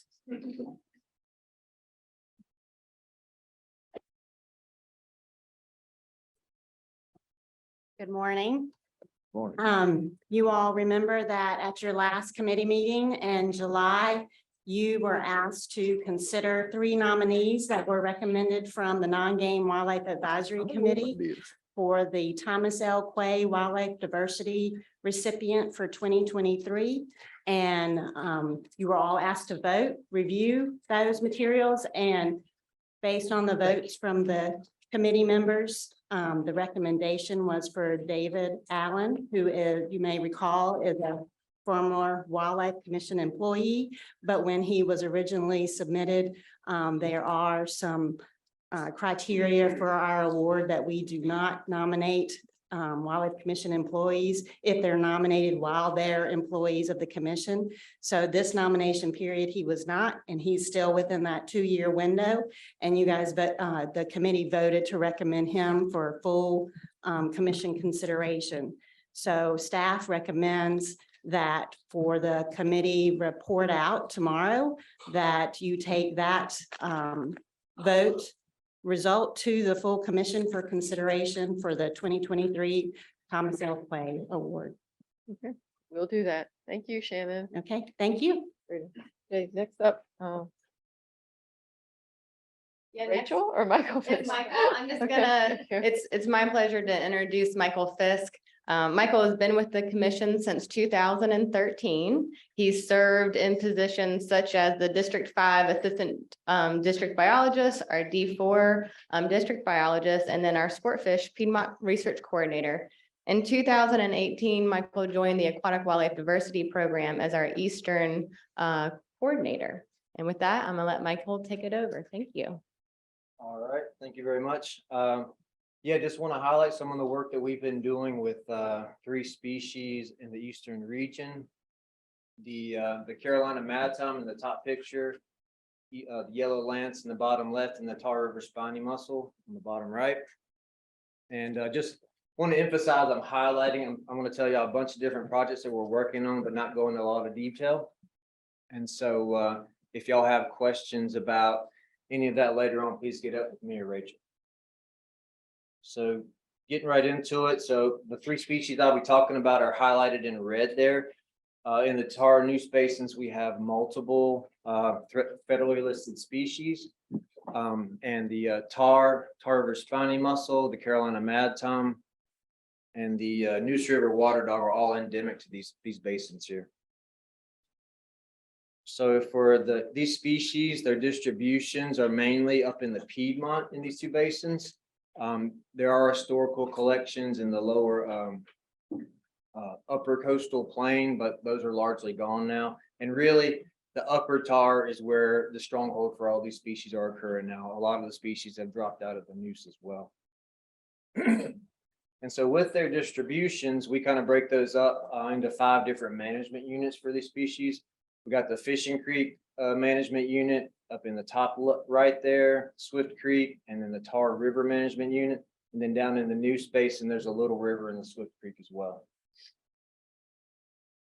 A little life history about these species. They co-occur quite a bit. They use similar habitats. They all use medium to large streams and rivers. They all require flowing water. They need silt-free sand and small gravel, and are usually associated with runs and riffles and require excellent water quality. And the Tar River spiny mussel, they live anywhere from 10 to over 20 years, so a long-lived species. The yellow lance, again, a lot of similar requirements. The biggest difference here is they also will utilize sandbars quite a bit. And then for the Carolina Mad Tom, again, similar habitats, but they require cover. Whether that be flat rocks or bark or wood, they need something to be able to get underneath for spawning purposes and also for predator avoidance. And they typically live anywhere from 3 to 5 years. And here's a picture that Missy McGaw, our retired photographer, took before she left. This is a male Carolina Mad Tom inside some old 1970s lamp broken in Swift Creek over in the tar. And you can see it's kind of hard to see, but to the right there, there's a clutch of eggs he's guarding. So they're not really picky on what they'll use. They'll use a lot of relic trash. But so whenever we're out, we'll find them a lot of times in bottles, under road signs, and just as long as they can get under it in their space, they'll utilize that habitat. Some of the threats for these species are similar to a lot of our other sensitive species. habitat loss and degradation, water quality issues, water quantity issues, and also invasive species. So the flathead catfish will eat Carolina mad toms, and they also eat the host fish, so all our native mussels. And then the basket clams, they can outcompete our native mussels as well. So the status of these three species, the Tar River spiny mussel is extremely rare. We put a ton of hours into snorkeling, looking for them each year, and find maybe one or two a year. They're in the only place that they are found now is in Little Fishing Creek in the wild. The yellow lance is not doing as bad, but they are on the decline. They are below detection in the Neuse Basin, and their range is limited in the tar. And then the Carolina mad tom, again, they are below detection in the Neuse Basin. Everywhere where flathead catfish have invaded, the species disappears. So their population and range is largely dependent on where flathead catfish are not. And their best populations now are in major creeks in the upper Tar Basin. So with these species, we have conservation plans, and our main goals, our conservation goals for these species are to prevent the extinction and to promote population viability. Ways we do that are just through augmentations, land conservation, and then also monitoring and research. For augmentations, we go out and collect broodstock. We go get the wild individuals, bring them up to our hatchery, the CAC up in Marion, where they propagate the individuals. We go out, tag them after that, and then release them, and then go back and do post-stocking monitoring. We also work quite a bit with North Carolina State University. They do a lot of our yellow lance propagation work. And then for the Carolina mad tom, we work with conservation fisheries out of Knoxville, Tennessee. So some of the numbers that we have we've released for Tar River spiny mussel going back to 2014. We've been able to release over 40,000 individuals in 20 unique sites. For the yellow lance, going back to 2015, we released right at 11,000 individuals at 12 sites, and that number will go up this year. We're putting out some more this summer. And then for Carolina mad toms, we've been working, the propagation program has been, that's the newest one. So we released 600 individuals at 2 sites there.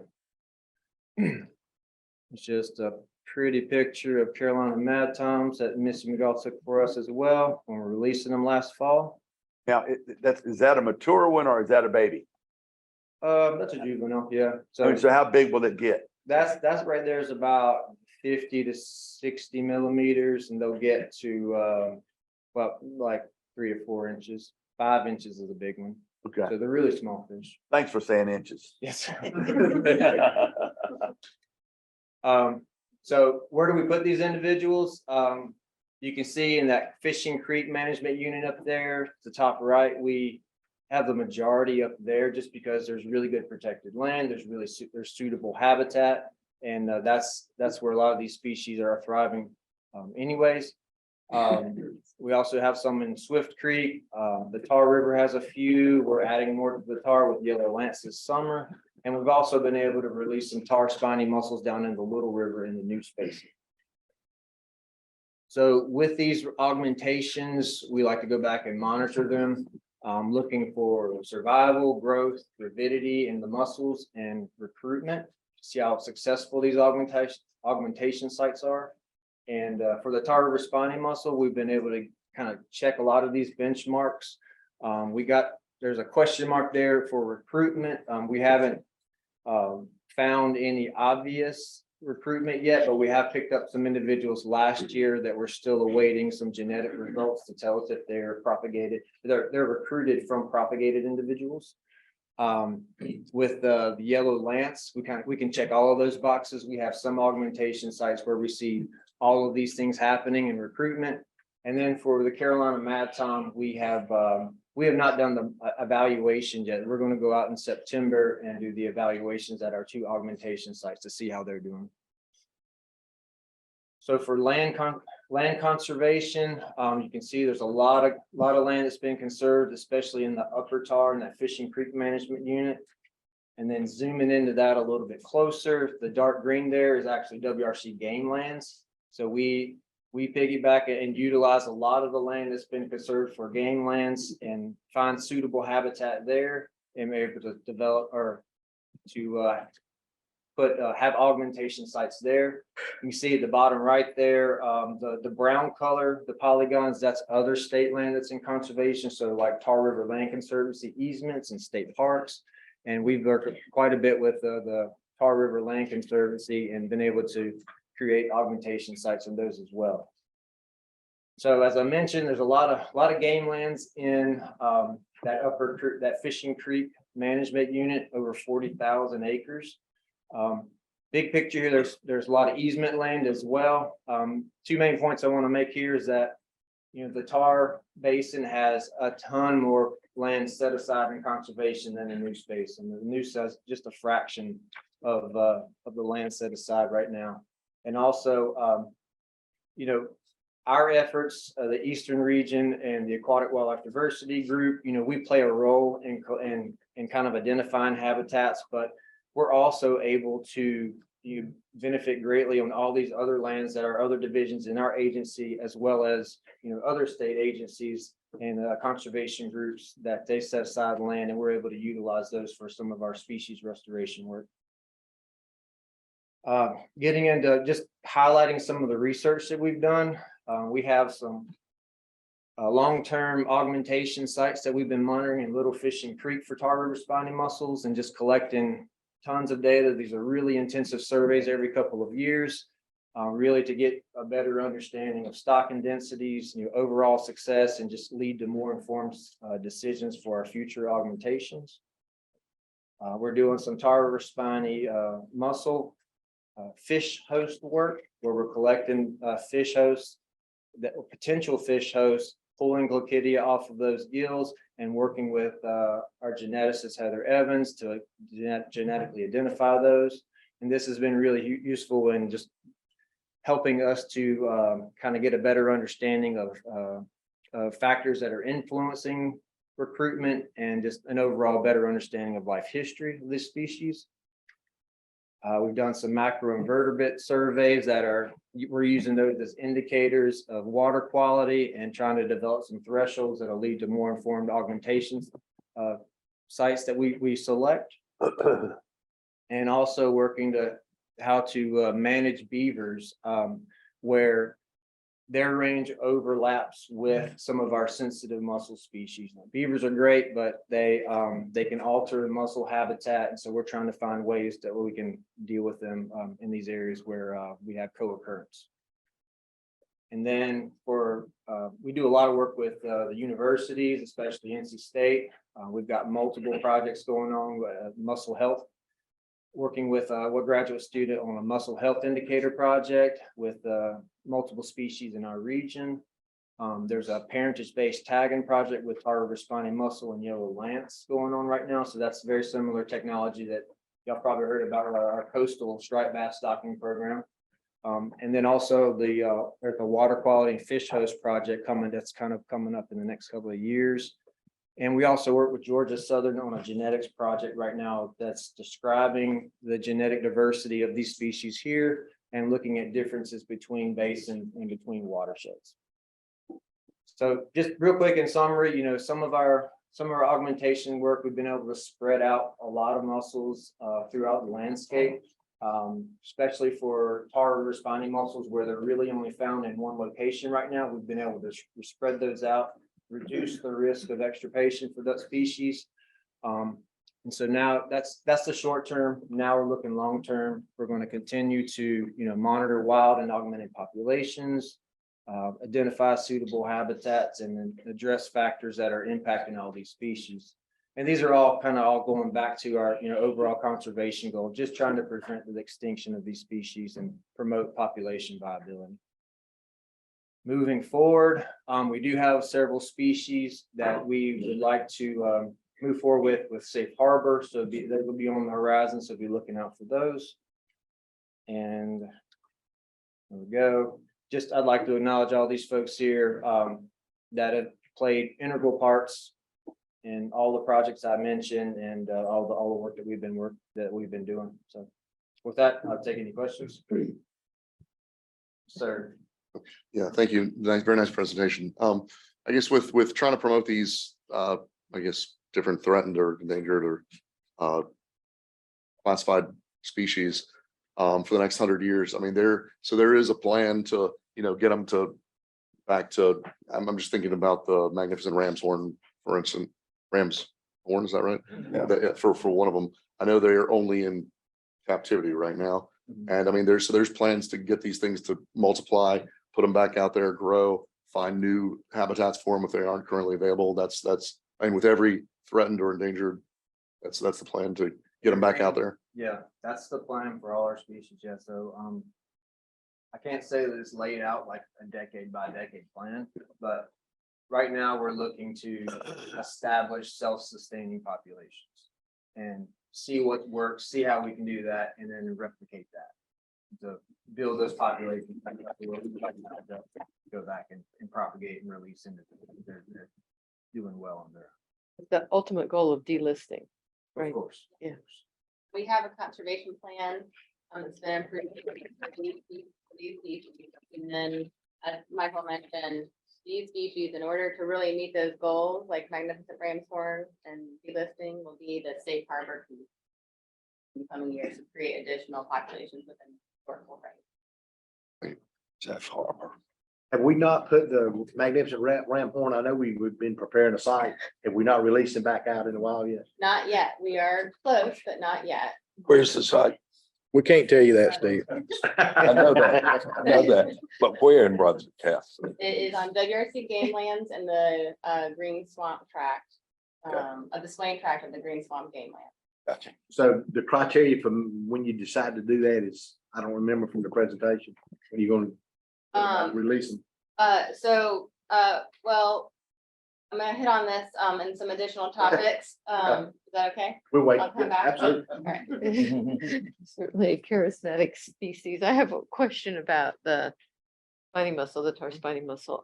So you mentioned that so rare that you might only find one or two per snorkeling survey. Is that Well, Per year. per year? Per year. That's in over 200 hours of looking for them. Okay, and those are untagged? For wild. Wild ones, right, Yeah, okay. but that doesn't count all the ones that we. In that picture of the, kind of like the starting snorkelers, there were about 5 lined up. The water looked pretty turbid. And it looked kind of turbid downstream from where the snorkelers were. I guess, you mentioned water quality. Is that mainly point source problems or is it just watershed Part of wide? it's just where we are.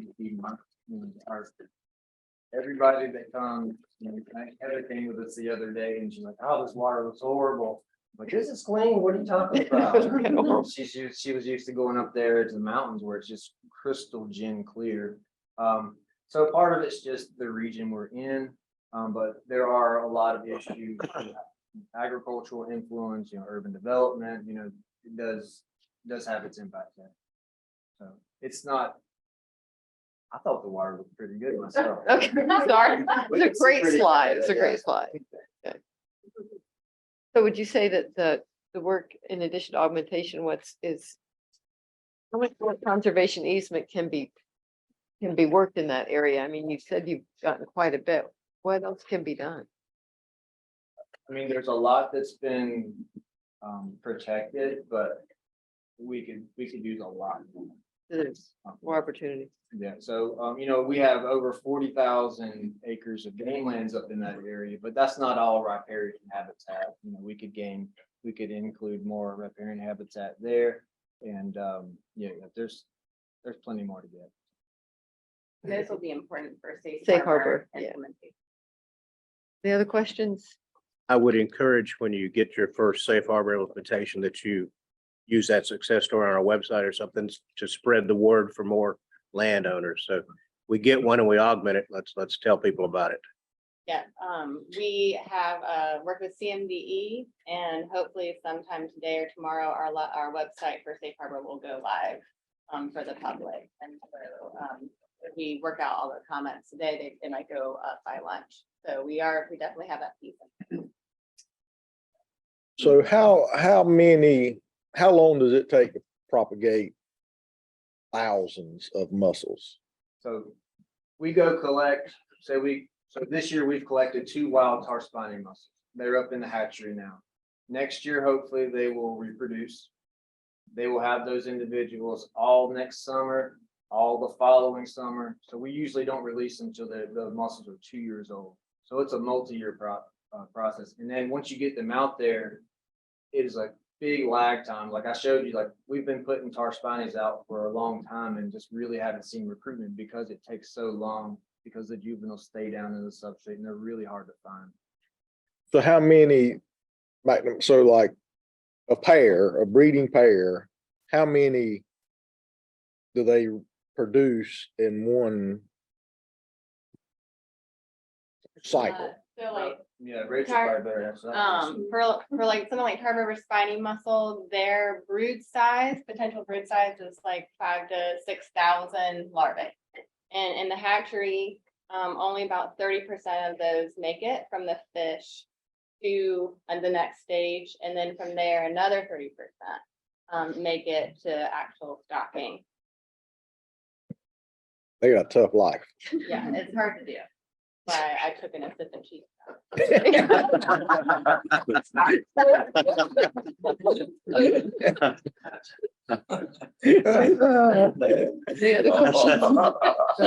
Very nice presentation. Thank you, Michael. Next up, Scott and John. In the interest of time, I'm going to give a quick introduction. John Carpenter is our coastal region avian conservation biologist. And Scott Anderson is a supervisor of our science support group who develops and maintains our databases, including the volunteer databases that they'll talk about next. Good morning, everyone. Nice to see all of you. Thank you for the opportunity. I do want to quickly recognize the other half of our team that's not here today. CC King and V Cheryl, they've contributed to this project in significant ways.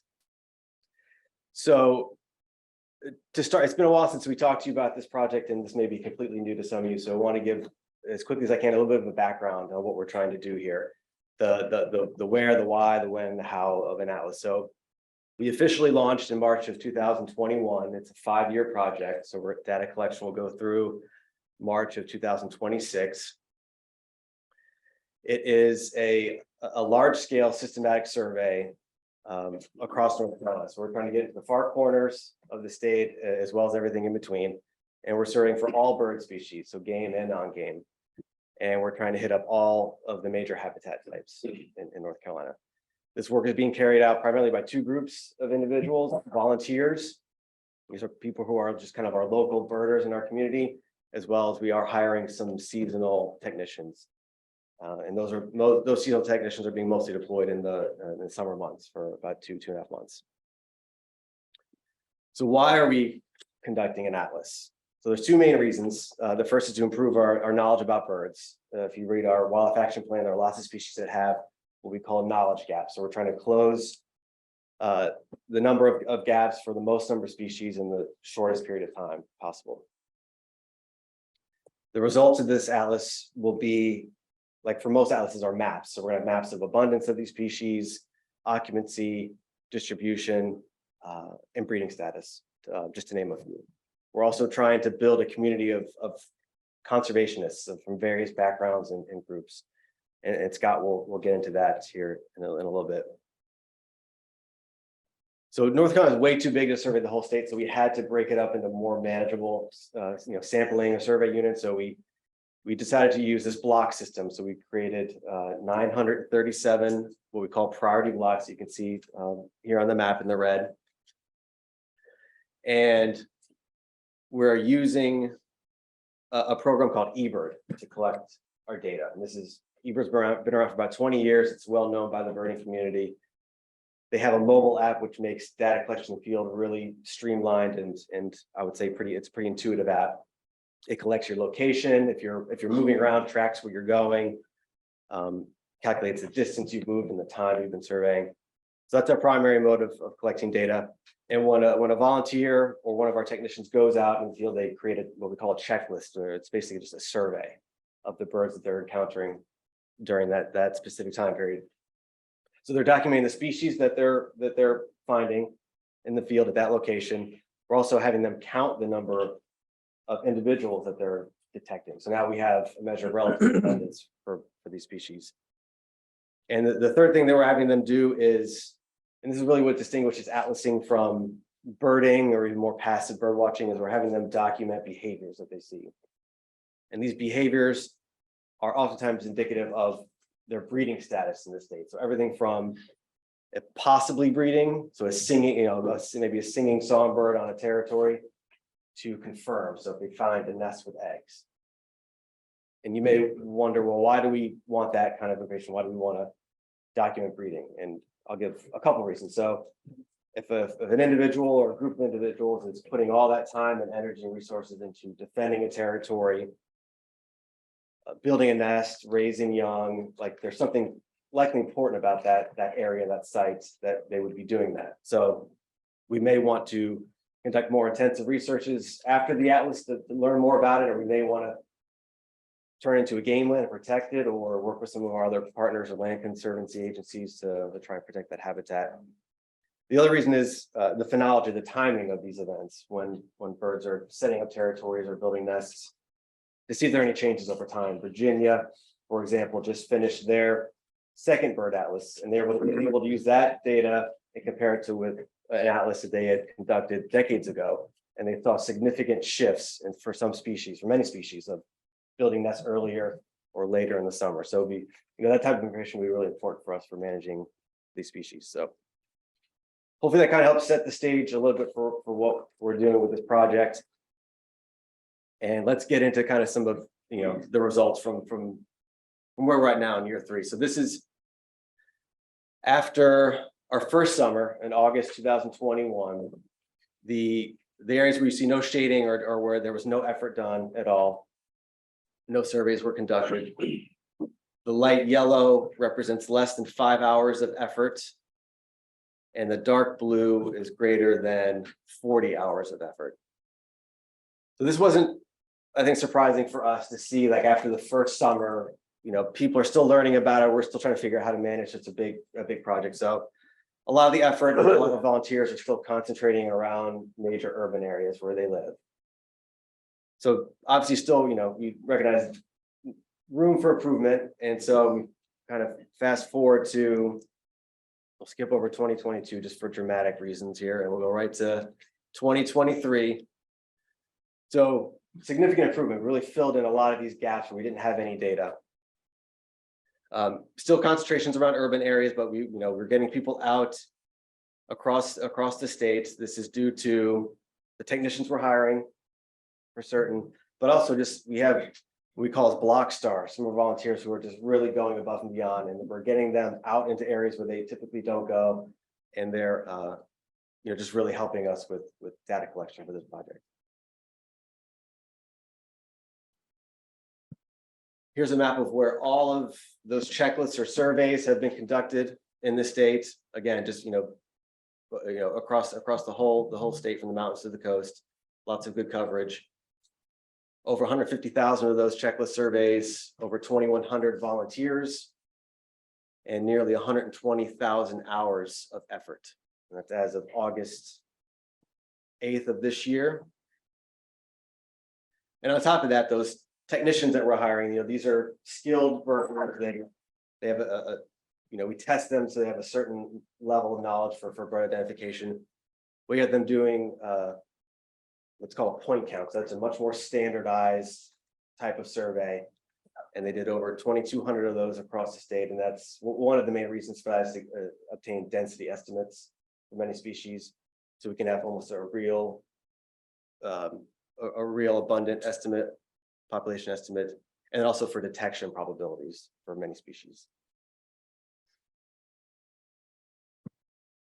So back when we were, we first talked to Hinges, a few years ago, we wanted to pick a species where we can demonstrate that would benefit from something like the atlas. We picked the species called loggerhead shrike, and we picked them because they are an SGCN, They have knowledge gaps in our wildlife action plan, and they're experiencing a nearly 80% decline in their population range wide. So this is a map of shrike. So this is mean abundance in the summertime. This is from before the atlas. This is data from eBird. The darker purple are where you'd find more, where they were predicting you'd find more strikes.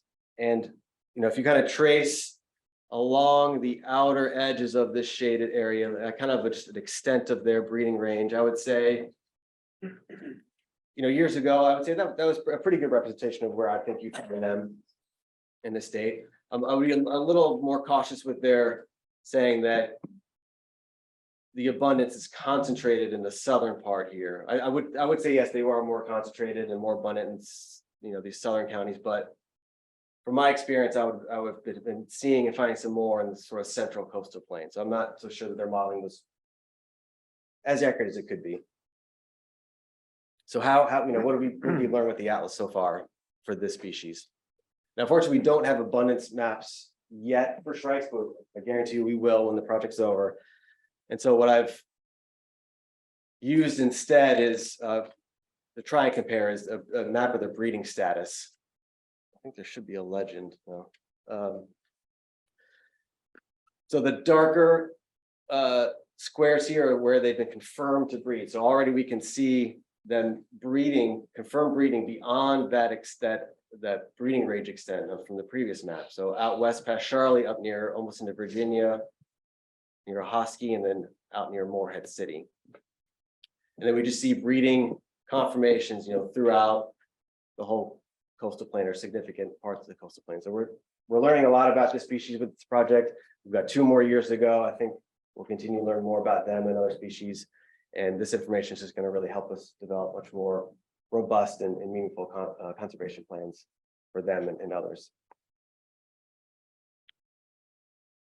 So with that, I'll hand it off to Scott. Thank you.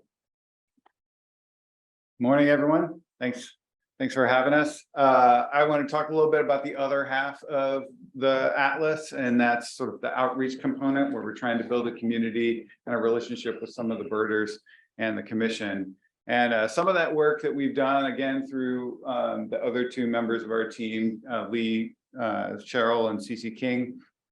Lee has headed up a monthly newsletter that we fondly call the Quackalackie, and it has over 2,000 subscribers. And we highlight the things that John was mentioning before, the Block Star. We give tips on how to atlas. We give sort of challenges to atlasers to get them out into different locations, or knowledge about the different breeding behaviors that they might be reading or they might be seeing. They get like a 50 to 60% open rate. So that's a pretty good open rate for emails if you've ever been involved in campaigns like that.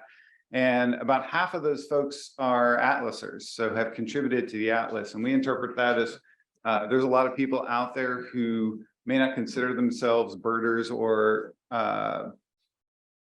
good enough birders to contribute to the atlas, which we contest, but they are interested in the atlas, and so that's heartening to see. We've also written 3 articles in the Wildlife in North Carolina magazine. Everyone is a birder. We had a binocular article, and we also had one called Beauty and the Butcher, which John wrote about loggerhead shrikes. And then we also participate in this big atlas weekend, and so this is one of the exciting pieces of our atlas. It's a cooperative sort of, it's the last weekend in June, and we cooperate with other active atlases all up and down the East Coast. This year, Newfoundland, Ontario, New York, Maryland, DC, and Puerto Rico participated as a campaign sort of to get people out and atlasing, and just for one weekend. And we have this sort of friendly competition there. We have a trophy that we send around. Whoever wins gets that trophy. So we haven't won yet for the last 3 years, but we're hoping to next year. But the Big Atlas Weekend is, we get about 40% greater participation during that weekend than we do in other weekends in June. So it seems to be having an effect in really activating folks and getting them out there. And I'll talk a little bit later about the kind of relationships that we've built with the other Atlas coordinators up and down the East Coast, which has been really valuable through that big Atlas weekend and other efforts. We also do some in-person events. Those in-person events they're really hard to get people out there and on a regular basis and just birding. So we haven't had super big success in attendance rates on those, but we do attend the biannual Carolina Bird Club meetings. It's one of the bigger bird clubs in North Carolina.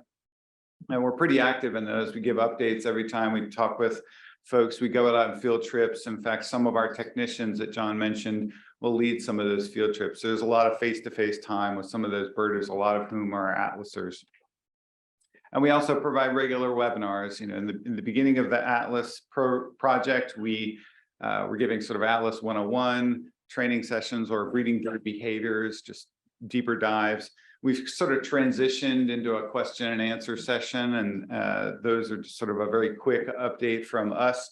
And everyone who attends can ask questions of us, and we usually fill up an hour, and we usually get about 20 or 30 participants in that. And we run those throughout the breeding season, the summer.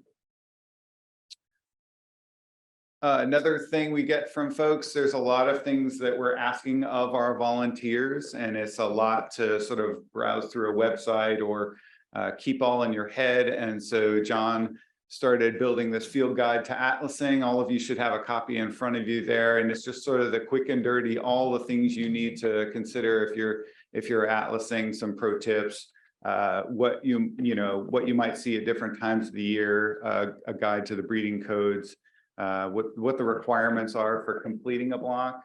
As John mentioned, we do have that block system, and the whole idea behind it is to spread out effort. So we have an evaluation of those blocks to see, hey, are we done in this block, and can we move on to a one with less data? And so there's guidelines for completing a block.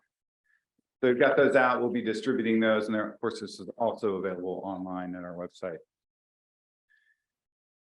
And then when we presented this to you back in 2022, we mentioned this was funded by a federal wildlife restoration grant, which receives in-kind or we can contribute the match to that grant with in-kind volunteer hours.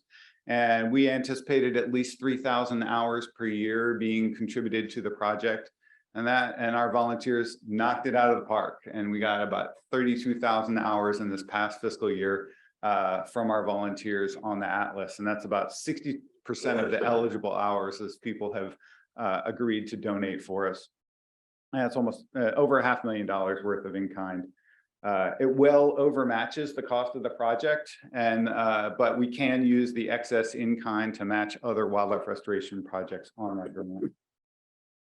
So we got a lot of motivated people out there. One of the other pieces I like about asking them to allow us to use their hours is that they can provide comments. And so we get all this great feedback in the comments, and it's really heartening to see people really engaging. We have some really avid birders out there who are so invested in this project. It's great to see. So thinking forward from where we are with volunteers is the Atlas Cache Explorer we've built. And as John mentioned, these volunteers are collecting a lot of data, and he mentioned all those checklists. That accounts for about 2.5 million bird observations that have been made already in North Carolina in this project. So it's an immense amount of data. And so I mentioned the block, trying to evaluate whether we're done with the block or not. So we built this online tool where we could review the current data and decide, how many species have been seen in that block, and how many have been confirmed breeding, and how much effort has been put into that block. And it's really helping us sort of evaluate where we are and where we should move, refocus our efforts as we move along.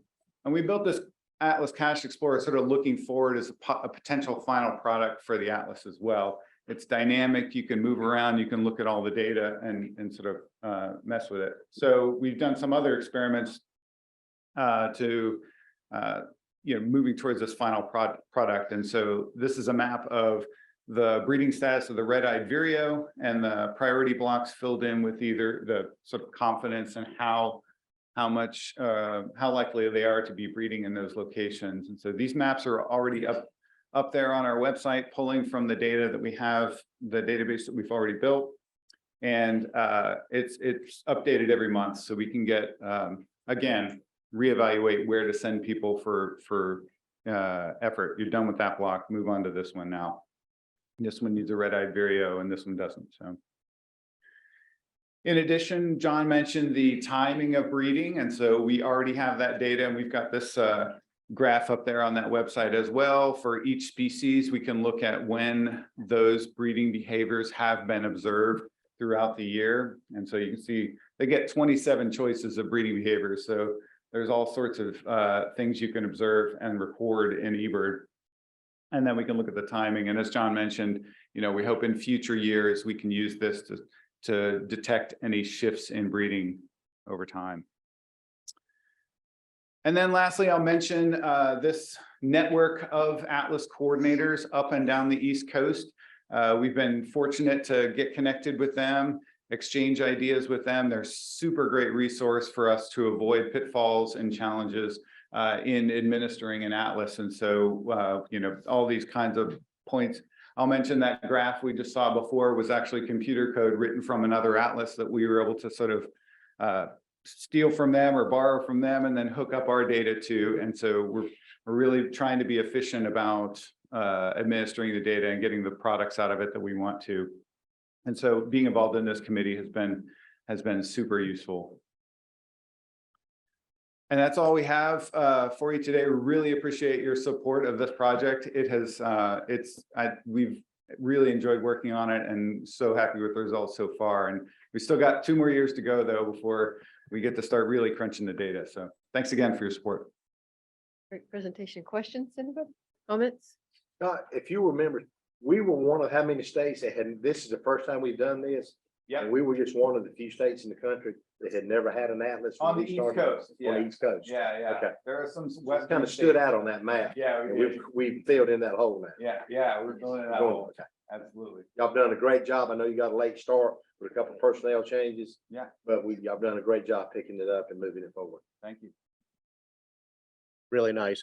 Have you had any significant surprises yet, even though it's early in the process? Species we didn't think were here? I would say one that comes to mind because we from the summer was, you're all familiar with the painted bunting. Yep. Traditionally coastal species, coastal maritime. Some evidence of them occurring a little further inland, but we didn't know if it was just migrants or a lost individual. But our technicians are out in Robeson County, extremely underbirded county. It's a cool county. I mean, there's a lot of habitat and uniqueness there, wildlife wise, but we found evidence of breeding there. So it may not just be an anomaly, or it could be that they actually are establishing, or maybe they've had populations in the past, we just didn't know because nobody was going there. So we're going to try and get technicians back to Robeson next year. We don't know if we'll have the capacity to do that, but even some of the surrounding counties, we're going to be putting people in to see if that's really now, if their breeding range is, if we could say it's expanding or it's just different than we thought. So I thought that was interesting for me. Yeah, I think Commissioner Craig made the comment to me that this went from a nice to have to need to have project very fast, and it's very valuable. And I was just thinking of a couple of our recent commission meetings.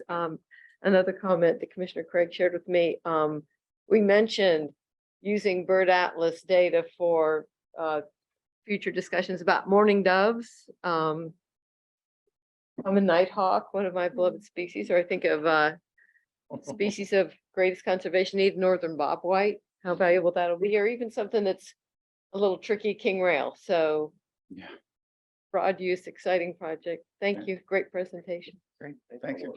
Yeah. Rachel, I think, yeah. We just got to update us on some information about spot fin chub restoration effort. Yes, we have one additional item here for you guys. I'll try and make this quick. Back in February, we brought forward 4 species reintroduction plans. One of those plans was the spot fin chub. This is a federally threatened species, and all of the reintroductions will be conducted under our safe harbor. I'll take a minute. Mr. Chairman, to address your issues, or your, questions, not issues, questions, about what we needed to do prior to stocking. So in these plans, we said that we would need to have a service approved reintroduction plan. We would enroll at least one non-federal landowner into a POMA and a COI, a COI. And that if we have shared waters with any of these species, we would, with other states, we would get concurrence with those states and conduct outreach with our stakeholders and the public. So for Magnificent Ram's Horn, we have done all the habitat work. We've been monitoring water quality. We have gotten a service approved plan. We are about to complete the COIs and the POMAs, and then we have plans to stock this fall after we do our outreach. And we have a plan with CMD that's in development for outreach on all of these species. So there's a very quick review. And in February, we approved areas for focus for reintroduction of spot fin chub. And when those, we identified this kind of light blue huck here was the Swannanoa River Basin, and we were going to prioritize engaging with landowners within this area. And the yellow represents the potential reintroduction areas that we would prioritize later. We have had staff working diligently to engage with landowners and stakeholders, and we are excited to have Warren Wilson College as one of our future partners. Their property is the yellow blocks in this map. And if you notice, it is the majority of their property falls outside of our approved area for focus for this species. So at this time, we're requesting to just have approval to include this more easterly northern huck as part of the spot fin chub reintroduction plan, so that we can then work with Warren Wilson College and to reintroduce this species. And that was the item that we have for this. This will need a vote for approval to include that huck in the spot fin chub reintroduction plan. And then I'd be happy to answer any questions. So we'll have the vote at the committee level, right? Yes, since also, I think in February or November, any species that is any reintroductions of federally listed species being conducted under the safe harbor just needs a vote, an approval from Henry's committee. It does not need to go to the full commission. I move approval. Okay, good. Second, any discussion? Okay, all those in favor of including the Warren Wilson College huck into the reintroduction plan for the spot fin chub, say aye. Aye. Opposed? Motion carries. Wonderful. Thank you all. Okay.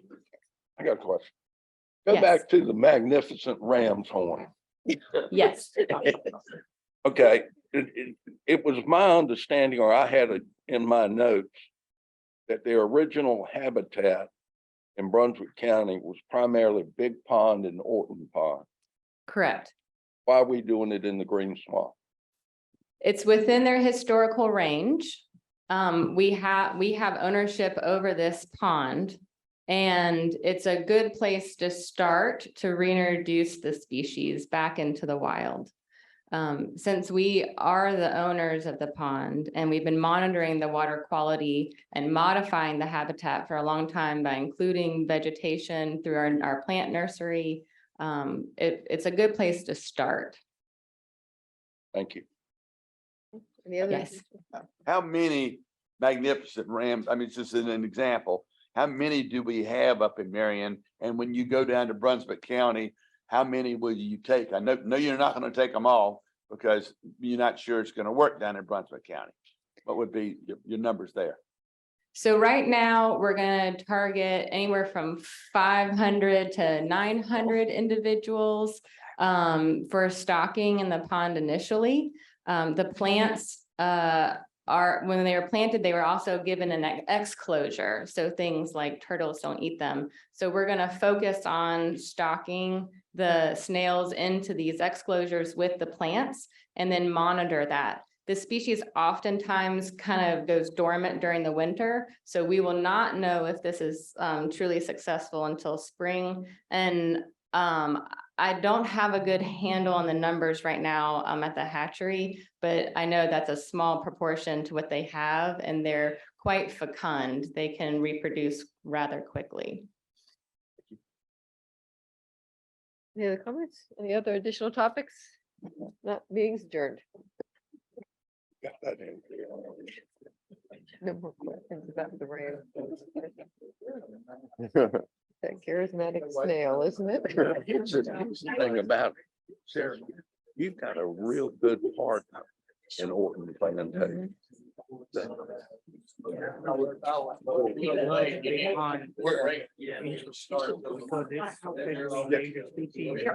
lot of. Call the meeting of land acquisitions and property. Like, remind everyone, this meeting is being streamed live and recorded as a public record. Recording of the meeting will be available at www.ncwildlife.org. So call on Margot Minkler for a roll call. I'm going to do a roll call for our land acquisition and property committee members. Committee Chair Tom Berry. Committee Vice Chair Brad Stanback. Here. Committee Member Jim Ruffin. Here. Committee Member Ray Clifton. Committee Member Kelly Davis. Here. Committee Member Landon Zimmer. Here. Mr. Vice Chair, you have a quorum. Ben Solomon to go over the various projects. Yes, sir. Thank you. So we have 3 phase 1 land proposals to look through today, as well as 8 phase 2 land proposals. Our first is the Gallus tract. Gallus tract is a 5-acre inholding in Polk County. It will be in addition to the Green River Game Land. We don't have an approximate asking price. The owner is willing to wait on an appraisal. This property lies between the Green River and an unnamed branch. It will protect approximately 500 feet of river frontage. And this is also a privately owned inholding. So this section of the Green River will be open for public access for fishing as well. So some additional opportunity. The property scored pretty good at a 3.202. It scored well for filling and inholding, as well as connectivity and buffer to existing game land. And potential funding sources will be wildlife restoration PR dollars, as well as state funds. And staff recommended phase 1 approval of the Gallus tract. Yes, we'll go ahead and do all the phase 1s together. Okay, yes, sir. Next up, we have the Clat Wetland. It's a 46-acre tract in Macon County. This will be in addition to Need More Game Land.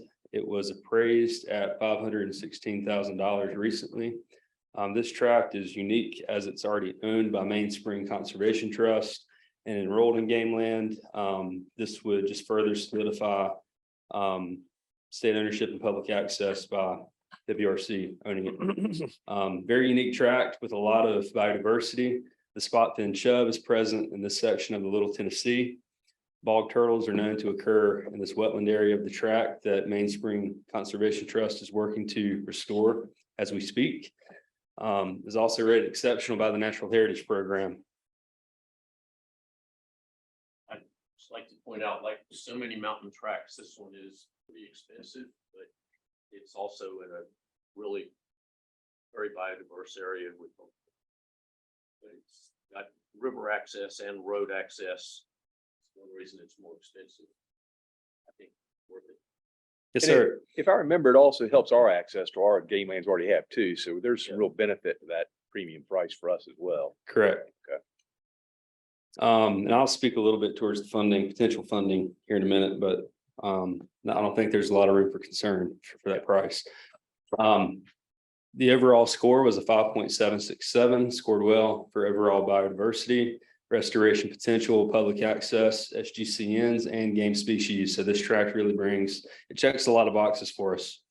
And potential funding sources include NC Land and Water Fund, as well as U.S. Forest Fish and Wildlife Service Section 6 funding. Both of those funding sources have been sought after and awarded. So when this tract comes to phase 2 at the appropriate time, it will have funding available. And staff recommend phase 1 approval of the Clat Wetland tract. Jumping to the coast, this will be our only coastal tract today. This is the Mayo tract. This is an 83-acre tract in Beaufort County. It It will be in addition to Goose Creek Game Land. The tax value is $85,000, and we do not have an approximate asking price, but the landowner is willing to wait on an appraisal and is aware that we pay appraised value. This will provide additional hunting opportunity here at Goose Creek. Several SGCNs are present, including the Carolina Pygmy Rattlesnake, King Rail, Northern Bobwhite, as well as the Northern Long-Eared Bat. Those are just a few of the SGCNs that I pulled out of the list. This tract was clear cut in 2016 that you'll be able to see in the next more detailed map. The current stand is from natural regeneration, and this is somewhat considered an in-holding. You can see that it's filling in a pocket of Goose Creek.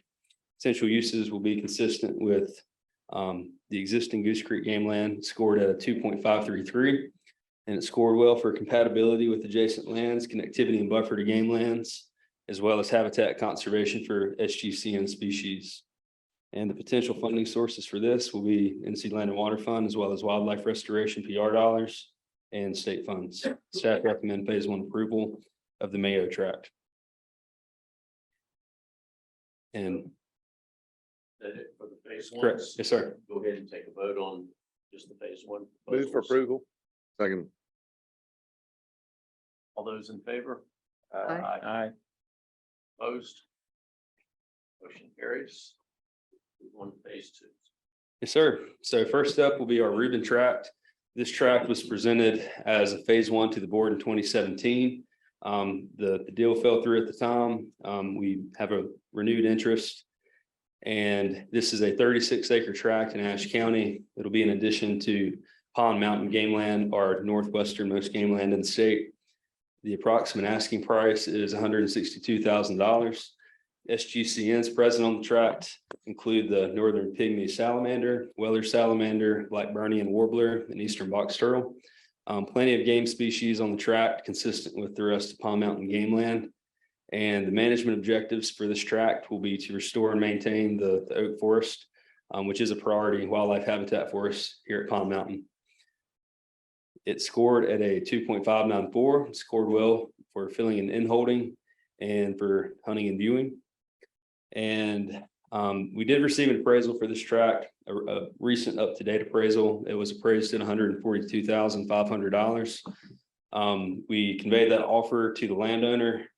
This area of the mountain region was recently updated for tax basis, and their tax value was higher than our appraised value. In which case, state property office agreed that $162,300 was the appropriate value. That's supported by the tax valuation. And so we're able to offer $162,300, which will be funded by $106,875 of wildlife restoration monies and $55,425 of state funds as match. Estimated stewardship costs are for boundary establishment at $2,838. And staff recommend phase 2 approval of the Reuben tract.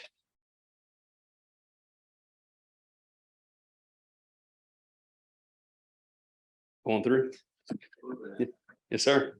So next up is the Rushy Mountain donation. This is a donation from Blue Ridge Conservancy as well as Foothills Conservancy. This will be a new game land, and this is considered a game land or a new game land in an underserved area of the state.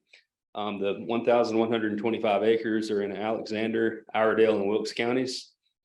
This is part of the Brushy Mountains Natural Area via the Natural Heritage Program.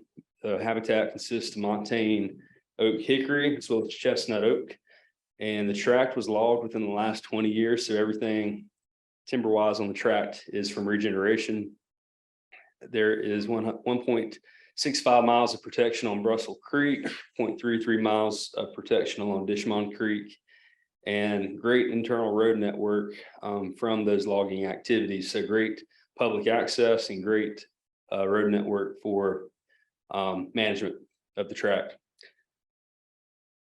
The tract scored at a 3.717, scored well for hunting and viewing opportunities, public access, and timber harvest potential down the road. This will come free and clear as a donation, and the estimated stewardship costs are $14,500 for boundary establishment and establishment of a parking area.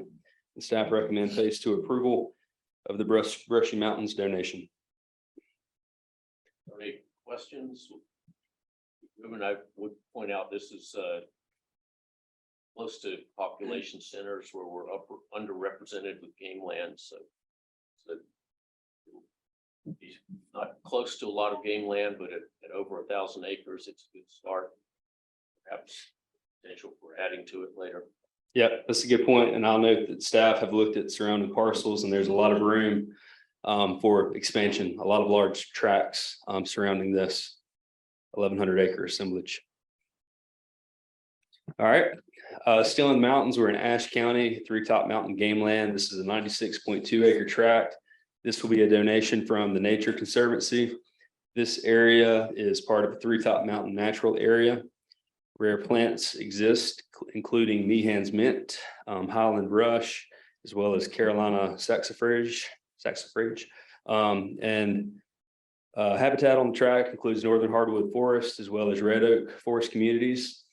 And a strong point from our management biologist was conservation of the tract will provide good habitat for our neotropical migrant songbird population there. Potential uses will be consistent with the rest of Three Top, scored at a 3.546, and it scored well for filling an in-holding and buffer to existing conservation lands. Again, this is a donation from TNC. Estimated stewardship cost are $1,600 for boundary establishment. And I'll go ahead and point out in this map, this is showing in red our Peterson tract, which is the 96.2 acre tract. And then you can see in yellow the Rash Airs tract, which we'll look at here in a minute. The Rash Airs tract is a Blue Ridge Conservancy project. And since the parcel data is showing up in pink in this map, it's a good time to point out that Blue Ridge Conservancy is working to solidify some of those other in-holding pieces that will bring about more access for us, as well as solidifying any future in-holding issues. Staff recommend phase 2 approval of the Peterson tract. Moving forward, got the Pine Mountain tract, which is another donation from TNC. This is a 734 acre property in Wilkes County. This will be in addition to Thurman Chatham game land and habitat. On the site is chestnut oak forest with pine oak heath along the ridges. Another natural heritage area, Pine Mountain Natural Area. The majority of this tract was logged 15 years ago, and the majority or the timber on the tract is in the early stages of regeneration. There's some protection, watershed protection here on Pine Mountain Branch and Mulberry Creek. And this is important bog turtle and Carolina foothills crayfish. They're located downstream in Mulberry Creek. So this upper headwaters protection will benefit those species downstream. Another unique point in this property, Montane Cliff exists, which is critical for timber rattlesnakes and other species that rely on these outcrops. So a very biodiverse tract with a lot of unique features for our wildlife, non-game and game. Overall land investigation score is a 4.156. Scored well for hunting and viewing, habitat quality, game species, and connectivity to existing game land.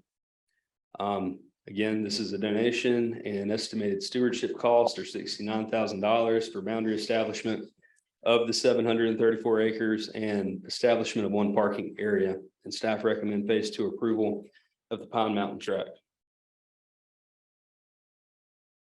Moving forward, we have a reallocation from DOT. This is a 156 acre tract in Davidson County. This will be in addition to the Yadkin River game land. We'll likely have archery only hunts on this tract, as well as other small game hunting opportunity. It's very unique in the fact that it contains the federally endangered Georgia aster, as well as the Schwanitz sunflower. Both of these plants will be listed in our upcoming wildlife action plan, since conservation of plant species will be one of our objectives in the upcoming wildlife action plan. Tract will provide good hunting opportunity, and a lot of our intensive management prescribed fire. I don't think we have any soon planned forestry activity other than prescribed fire, but that will definitely benefit these rare plants. Overall land investigation score is 1.904, scored well for biodiversity, hunting and viewing, as well as compatibility with adjoining land. I know we typically mention compatibility with adjoining land when it's adjacent to game land, but in this situation, it's a very rural area of Davidson County, and oftentimes game land usage in rural areas go hand in hand pretty well. So no surrounding developments to be concerned with. Total stewardship estimate is $520 for boundary establishment, and staff recommend phase 2 approval to receive that reallocation from DOT. Any questions on this one? This is a acquisition for relocating our Mount Holly Depot, which currently exists on the green tract. We currently lease this from a family. The site is not conducive for our needs. It doesn't have enough office space, equipment storage space, or shop space. So we're looking to purchase the adjacent tract from the same family to build a new depot for Mountain Holly, for the Mountain Holly crew. Asking price, which is backed by an appraisal, is $115,000. No land investigation score, since this is an operations need, doesn't necessarily score on the wildlife and habitat public access side of things. And we would plan to purchase this with agency funds because the work this crew does is specific to cleaning up, maintaining our BAAs in the area, which is not eligible for wildlife restoration PR dollars. So plan to use agency funds for that purchase. And staff recommend phase 2 approval of the Mountain Holly Depot site. Anyone have any questions on this one? All right, next up is our Simlin tract. This is a 5.69 acre tract at Butner Falls Game Land in Durham County. This will be a donation from Ellerby Creek Watershed Association. This is primarily just a small tract with bottomland hardwood. It is important for some of our neotropical birds that use it, amphibians and reptiles. This also shores up our game land boundary, which you'll see in our next detail map, and provides some buffer to surrounding residential area. You can see it's a small parcel in red right off Butner Falls Game Land. This will come free and clear as a donation, scored at 1.678 for compatibility with adjacent lands and securing conservation ownership along the game land boundary. And the total stewardship estimate is $300 for boundary marking. And staff recommend phase 2 approval of the Simlin tract. All right, our final phase 2 for today is the Roush Ayers tract. This is a donation from Blue Ridge Conservancy. This will be in addition to Three-Top Mountain Game Land, 24 acres in Ashe County. Ashe, not Nash. And the biological overview, the property mainly consists of northern hardwood and rich cove forest communities. Several unnamed tributaries exist on the tract. Acquisition will protect aquatic resources downstream in the New River Basin. SGCNs present on the tract include the northern long-eared bat, tricolored bat, rough grouse, and eastern box turtle. Opportunities and uses are consistent with the rest of Three-Top Mountain Game Land. And again, if you think back to the Peterson tract that I presented earlier, these two tracts these two acquisitions definitely complement each other. So thankful for the work from TNC and Blue Ridge here. Scored well at a 3.535, scored well for connectivity, biodiversity, and public access. And the estimated stewardship costs are $3,400 for boundary establishment and parking area establishment. And staff recommend phase 2 approval of the Roush Ayers tract. I'd like to separate out the DOT transfer and vote on that separately, but otherwise I'll entertain a motion for approving the rest of the phase 2. Second. All those in favor? Aye. Aye. Opposed? Carries. Do the DOT transfer separate vote?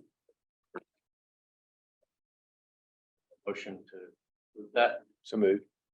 Second. Those in favor? Aye. All Opposed? same. Zimmer abstains. Assuming we still have a quorum without. Then, that passes as well. Thank you for getting that donated. We appreciate that. Any other additional topics or questions? Meeting adjourned. Very good. All right, welcome to the Finance Audit and Compliance Committee. I want to turn it over to Margot Minkler for a roll call. I'm going to do a roll call for our Finance, Audit and Compliance Committee members. Committee Chair Landon Zimmer. Here. Committee Vice Chair Brad Stanback. Here. Committee Member David Hoyle. Here. Committee Member John Coley. Here. Committee Member Jim Ruffin. Here. Committee Member Mike Alford. Here. Mr. Chairman, you have a quorum. 100% attendance. I want you to know that. Very popular committee. Thank you. So we're gonna start. Well, yes. We're gonna- What you bought. Thank you, Mr. Chairman. My pleasure. Any other comments? No. All right. We'll start with finance and gas tax discussion. We're fortunate, Amna Cameron's here from North Carolina Department of Transportation to discuss that. So, Amna, thank you.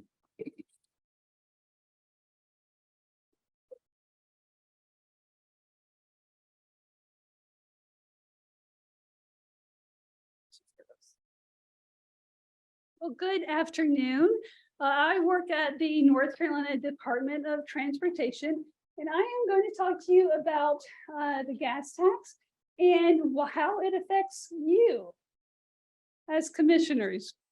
Now, the gas tax is North Carolina's leading source of transportation revenues. It's about 50%, and we have been on a mission for years now to diversify our revenues. It used to be just three sources when you buy or trade a car, your DMV fees, and then the gas tax. The purpose of today's meeting is to talk to you about how the gas tax is dwindling.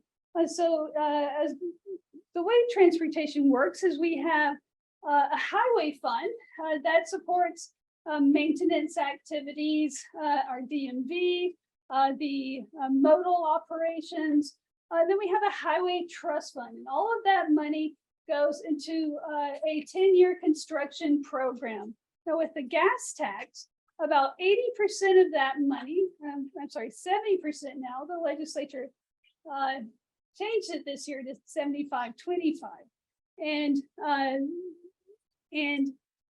Your revenues come only from the highway fund portion, that's 75%. On the federal end, we're even more concerned about revenue stability at the federal point. At the in North Carolina, we have a legislative formula that changes every year. At the federal level, the gas tax has been the same since 1993.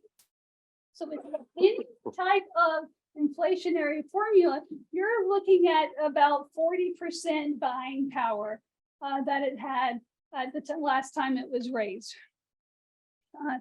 So I do the motor fuel tax formula. I'm also the lead to come up with other solutions for other revenue sources. So over the next 10 years, NCDOT is going to lose $1.5 billion because of the dwindling gas tax. And this was really the precipice in this last forecast to make such a substantial change. Typically, what we're dealing with when we do the forecast is we're looking at the economy. That's no longer the case. The economy plays a role, but what is causing so much volatility is actually the federal policy changes. So we had the Inflation Reduction Act. It has had a massive effect on individuals purchasing electric vehicles. And then we had our 5-year reauthorization bill that included numerous changes. And then, every few years, the the EPA, which is concerned with emissions, and the USDOT, the Motor Carrier Safety Division of USDOT. They're the ones in charge of the CAFE standards, and this is a term that essentially refers to fuel efficiency. And as you know, the goal is to produce more fuel efficient vehicles.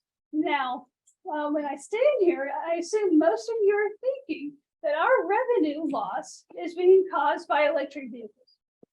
That is in no way true. We're actually, if we get a budget change, electric vehicles will actually be paying about $25 more than we get from a gasoline only. Now, about 3 years ago, I traded cars. It was about 10 years old. And so what that meant is that my fuel efficiency went up 9 miles per gallon. Now, everybody wants that. When you buy a car, you think, oh, good, I'm going to be spending less money on gas. I now contribute $70 less a year towards maintaining the system's roads and bridges and supporting all of the functions that DOT supports. That is what is causing that $1.5 billion loss. So what we're seeing is, you can see this chart looks at an annual report of on projected consumption of motor fuels, a combination of gasoline and diesel. And so you can see the top looks almost red, and then the two lines at the bottom. Top is gas, bottom is diesel. So this is where we stand now. We have these CAFE standards that went into effect in April, in fall of last year, and then they did diesel. And what the feds realized is the change they made for commercial vehicles didn't work. It didn't really produce any changes in its forecast. So again, the federal government came out this year, both for diesel and gasoline, and came out with far greater inflation. So when I tell legislators, when I tell the members of my board of transportation, this is only the beginning. And so when these new corporate economy standards, fuel economy standards go into effect, it's going to be so much more drastic than this in the 2024 report. Right now, those rules are in the proposed stage, getting public comments. So what we're looking at here is the change in actual NCDOT forecasted consumption. So what you see is we do two forecasts that goes with the budget process. So we do one for the governor's budget, the first legislative budget. And then we update it in May. And all of those changes are causing the significant reduction in consumption. And so I've talked about what are those factors that are going to change this and make it so much more drastic. And that is the new EPA emission standards, the motor carrier CAFE standards that they decided to actually agree to. So what you're looking at is from the period of 27, when these standards go in place, through 32, you're looking at requiring about 60% of all new vehicles to having to be electric for the manufacturers to meet this. And in the past, the government has not been overly stringent in meeting these requirements. They've been working with manufacturers to accept credits and such. This year, they're fighting. GM was fined over $100 million, more for Stellantis last month. And so there's a lot of concern that automakers are not going to be able to make these standards. And there does not seem to be a negotiation standpoint with the federal government right now. Now, just to talk about EVs, it is incredible the extent to which EVs are taking over. This is a longitudinal analysis that is showing for solely EV sales, 8.64% around the nation were EVs, new car sales. That's tremendous. We have 97 models, both plug-in hybrids and electric for sale in the US. And that in North Carolina, we have about a little under 60 different styles, models. So in North Carolina, you can see a couple things here. First, we are under 3 climate change executive orders through Governor Cooper. 2 set targets for electric vehicles. The first one was EO80, and it set what we thought was a doable target that would still be difficult to meet. Up until last year, before the IRA gave the tax credits, we were thinking, we're not going to hit January 1, it'll be sometime in 2025. And that has completely changed. We can sell as many as 3,000 plugins and EVs in North Carolina a month now.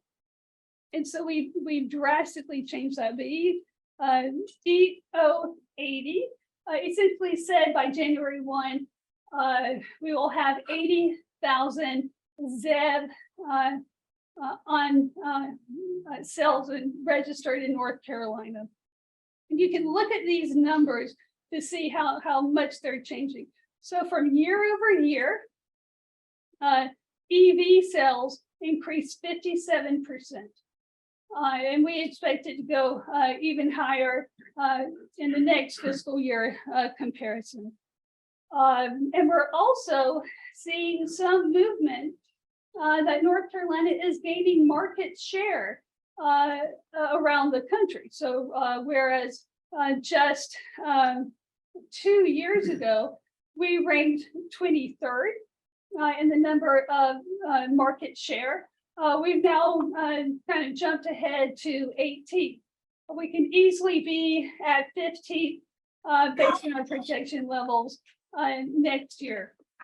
And so if I go back, so you look at this chart, and this is saying 8.64%, but we're not doing that, but you can see combined with our plugins and our electric vehicles, we're at 6.92 for the first quarter of this year. And you can see that the directive 80,000 is that top line. And so we're projecting that probably October and November is when we will hit that guidepost. And that's looking at 14 months before the executive order target date, and it is surprising. Now, what is difficult here is to be able to forecast what the expansion rate is. We see these remarkable changes that the industry is responding on a tip of a dime. It's changing so quickly. A good example is Ford. Ford in June significantly cut back production. Their sales were not what they forecast. And then they decided to go with significant price cuts. You see, if you read this and you follow in the papers, it's a constant battle between Tesla and cutting the prices, trying to get the market share to lock down their position as the leading EV maker. Tesla has offered 6 price cuts in the last in this calendar year. So Ford came out and said, we're offering anywhere from $6,000 to $10,000 off. And it was extraordinary. They came back the next month and actually said they were increasing production at the next month's board holder because they didn't expect the impact of reducing prices by that much. But what they found is they were building the wrong vehicles. No one wants the base model. People are concerned about fuel efficiency. People are concerned about the charging distance, the availability of charges. And so, you have multiple companies now saying, no one wants our base car because it has lower distance requirements. So all of this has made it incredibly difficult to make those projections. Now, how this affects you. Now, our motor fuels tax is a formula. It was put in place in 2015 because there is so much variability with the rate. So before 2015, you could actually have as much as a 10 cent per gallon increase. It became political with the legislature. It was twice a year, and what happened is you never actually used the statutory rate. They would have to cap it, they would have to floor it every year. And DOT considers itself to be historically underfunded. And so we were just getting further and further behind. So what they did is they changed the formula. They'd made a couple distribution changes, but right now, essentially, they use 2 factors. They use population, that accounts for 75% of the population, and then they use what's called the CPI for energy. Now, how this figures in for you is revenues are deposited into 2 accounts, but the wildlife resources only get a portion of the wildlife of the highway fund. And then there's an aquatic weed that is also in that pot. So you receive 1/6 of 1% of those highway fund motor fuels tax revenues. And that right now equates to $2.9 million. Now on the chart, what I'm showing here is I'm taking what our revenues are going to be and show the decline in the amount of revenues you have. So what you have is tallying that up over the next 10 years through 2034. Before, in the current forecast is $2 million. And so again, your annual is 2.9 million, and that loss will grow over time each year. And of course, as I've said, this forecast is only the beginning, and the declines in consumption will intensify the next time we update the forecast next year. So I am happy to take any questions. You go first, Brad. I've been driving an electric vehicle since 2016. first time I renewed my registration, there was a surcharge of several times what the registration fees were. It was, I learned later, was in lieu of the gas tax. I don't pay any. I think a lot of people don't know about that surcharge. I didn't ahead of time. But when that revenue is collected, do those funds go into the motor fuels or the highway fund? Or It does not. So whereas if you are paying gas tax, you get a piece of that 75% for the highway fund. With the registration fees, they all go into the highway fund, but not as part of your distribution. so the surcharge in lieu of gas tax for electric vehicle owners is a separate category from the registration and separate from the gas tax. So We treat it under the normal registration. So typically everyone pays $35 every year. If you have a electric vehicle, you pay an additional $140 right now. There is a quadrennial reset. So every 4 years, we do an inflationary adjustment that is going to be pretty steep this year. But there is a Senate provision in its budget that will raise that to $180. What I calculate is that, you know, a normal citizen drives a 23 mile per gallon vehicle, 11,000 miles. It's gone down since the pandemic from 12,000. And then the gas tax, what we say in NCDOT is that the average is $190. So right now, you're still paying $10 less than the average citizen. If that 180 Senate change goes into the budget. But then on July 1st, you'll be hit by the inflationary adjustment. It'll be going up to about $2.15. well, I think the fee is fair. I was mostly questioning just where the money goes. Right. Yeah, If it's in lieu of gas, the gas tax that I don't pay, why wouldn't that be shifted back into the highway fund the way the gas tax? And why wouldn't that go to the same pot the gas tax goes to? Seems like that's what's being robbed out of this. Yeah. Is why. It still goes to the highway fund. In fact, it's our construction account that is losing all of that money because the gas tax is deposited in those two accounts. But that's what the legislature decided, is that all registration fees, regardless of, whether it's specials, whether it's trucks or cars, all of that revenue is deposited in the highway fund. Mr. Alexander. That was my question. Great job of answering.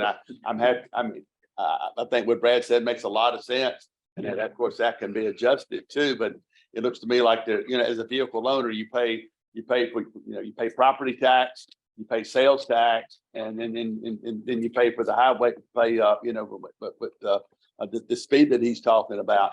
And, I mean, so what are the potential answers to increase the highway gas tax to pay for things, since these other revenues aren't going into that? I mean, I agree with him that it ought to be there because it's replacing. Is this a legislative function as to why it won't be there?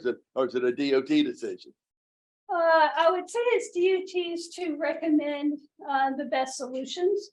So there's several things. In 2021, so a little history is I come from the legislature.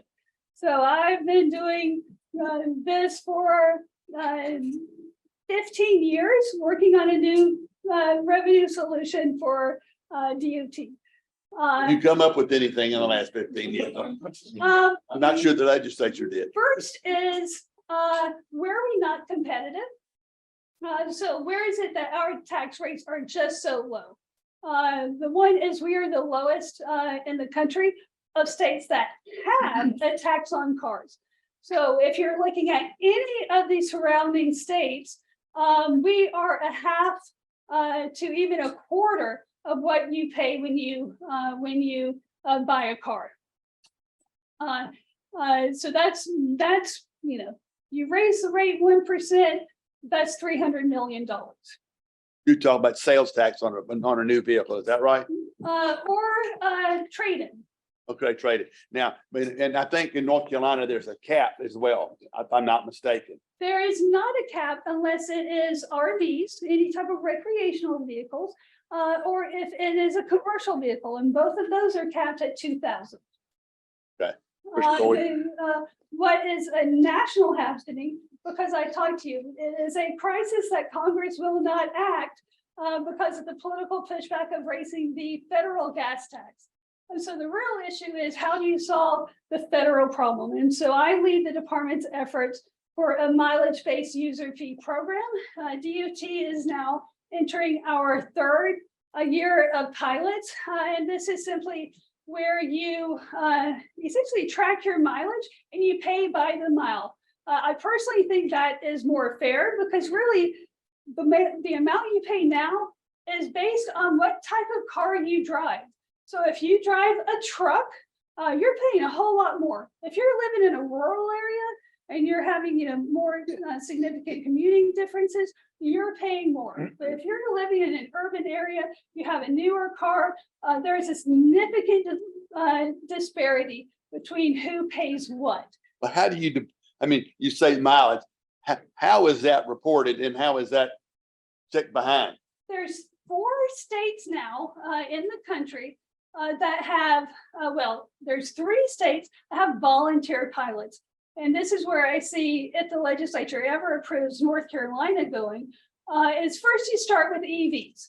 And you make that arrangement saying, if you participate in this pilot, then you will not have to pay that special registration fee. And so so that is happening in Utah, Oregon. Now Virginia is doing something different. Virginia is saying it's tackling the actual problem, which is increased fuel efficiency from a gas to gas. So it is saying, if you have a car over 25 miles per gallon, everybody pays a special registration fee. And of those who qualify, then they move to a mileage-based user fee. And so for EV drivers, EVs don't have the mileage that a gasoline car has. You're looking at an average EV driving 9,000 miles a year, well below a gasoline average. And so it's in their interest to participate. Now, Hawaii is not a volunteer program, and it just passed this year, and it says everyone who drives an electric vehicle has to pay now by the miles. There's a federal effort that's going on to shift and study this that NCDOT will be participating in. But a lot of talk, you hear privacy. What happens to my data? A lot of those concerns, but there are so many different ways that you can file. You can do odometer checks. You can use a device that tracks your miles. You can use a device that does not track you, or you can have a newer car with those in-vehicle telemetrics that reports it automatically. So that is the next generation of transportation revenue sources.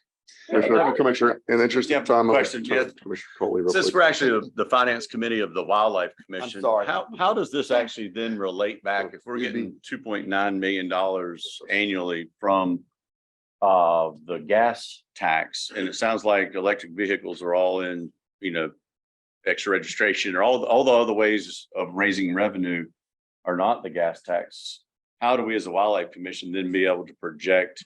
It doesn't sound like any of those would increase our revenue accordingly, but actually, would decrease. So how does that relate back then to what we can be expecting? Well, at this point, you can be expected to receive less funds. So other agencies are also affected, and they're reaching out to us in the same way, saying, we're asking you not to oppose us when we're going after additional money. So do we need to then be trying to get our share of those funds? And Brad, you owe back Track to 2016, by the way. For instance, right now, canoes, you know, a lot of vehicle, or I guess vehicles, kayaks that use our access points don't pay, they don't have any tags, any taxes. That's one way, something to maybe look at in the future, but that was very nice presentation, and appreciate you coming up and showing that. It's confusing. It's a lot to look into. I know, like, you know, when the last administration, you had a Democratic Senate, House, and executive, and even then, Secretary Buttigieg said, look, everything's on the table except raising the gas tax. So no one's raising the gas tax. There's other ways to look at it. Gas tax is a lot more efficient, also because anybody who uses gas has to pay it. You can't skip it. You can't not register a car. A lot of people don't register a car. A lot of people can, you know, junk it. You're not going to pay those fees. So it's going to be difficult to regain those fees for DOT and additionally for wildlife. But thank you again. All right, we're going to move on to review of revenue and expenditures in the general and capital improvements fund. Jason Cottle.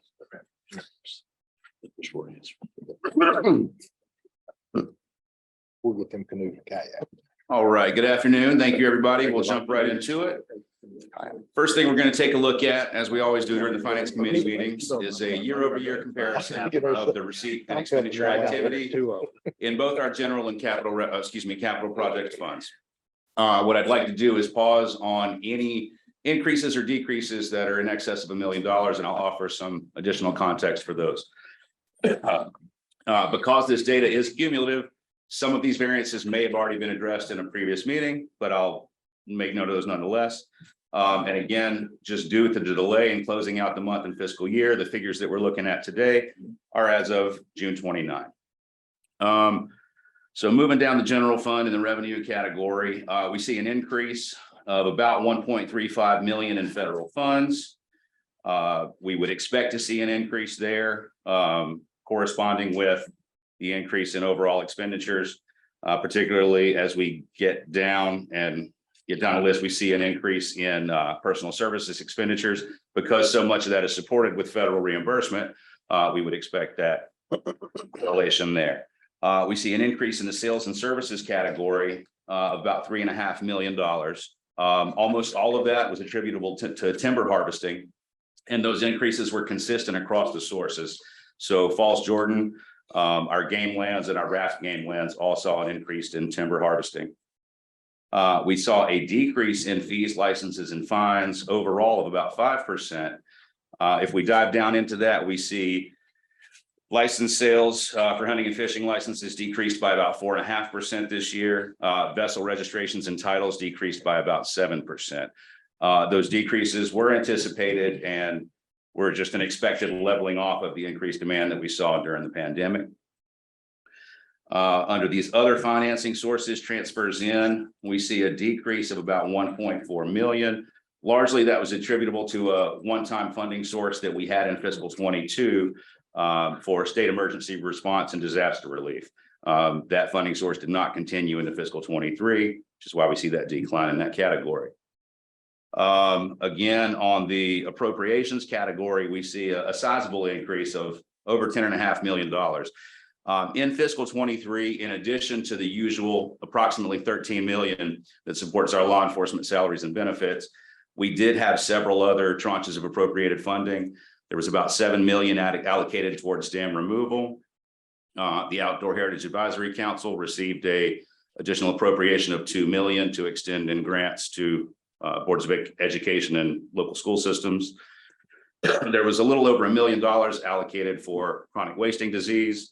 And lastly, we had just shy of about $300,000 additional appropriation to support IT infrastructure. Moving down into the expenditures category in our general fund. I've already touched on the 5% increase we saw in personal services. Most of that was the 3.5% LI that was implemented last year. And then the difference would be ongoing recruitment and retention efforts. Contracted personal services, we saw a decrease of about 1.8 million. That appears to be localized in the Game Lands program, but specifically what those contract services may have been, wasn't able to get down to that level of detail. we saw an increase of about $1.5 million in capital outlay. That is almost exclusively boats and trucks. We did also outfit our law enforcement division with some new communications equipment this year. And there were some purchases of some off-road equipment, ATVs and things of that nature. But the bulk of that was going to be boats and trucks. We saw our transfers out in the general fund increase by $6.7 million. The bulk of that was a carry forward of the $7 million dams money that was allocated in fiscal 23. Much of that was unspent and was requested to be carried forward into fiscal 24. Jumping over to our capital improvement category, we saw a decrease of a little over 4 million in federal revenue. That is going to correspond with the decrease we see in expenditures down below in capital outlay. We were not acquiring lands at the same rate in fiscal 23 that we had been in 22. So of course, we're going to see our federal support for that decrease as well. Contributions, gifts, and grants. We saw an increase of about 1.3 million. Typically, we'd expect to see a decrease here proportional to the overall decrease in capital expenditures. The reason that we've got an increase here is we had a sizable influx of disaster relief stemming from Hurricane Matthew. We're continuing to receive support from Department of Public Safety for those disaster relief efforts. We have a decrease of a little over $2 million from transfers in, and that largely was decreased revenue received for the State Capital Infrastructure Fund. The activity we didn't see in 22 mirror what we had, we didn't see 23 mirror what we had seen in 22.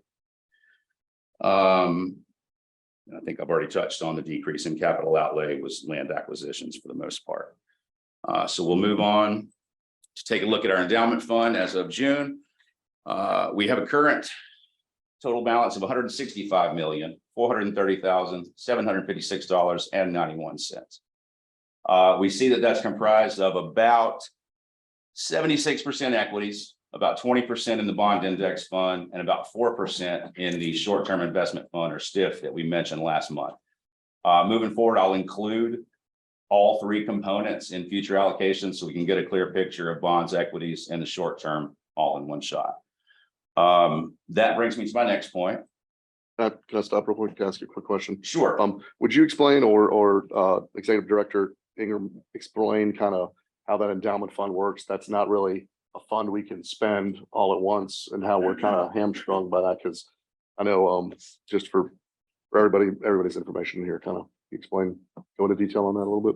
I can, and Jason and Kyle can pick up anything I leave off, but the endowment fund was set up years ago based off of lifetime license sales. And so those lifetime license sales go into this endowment fund that the agency uses for projects and supporting our infrastructure across the state.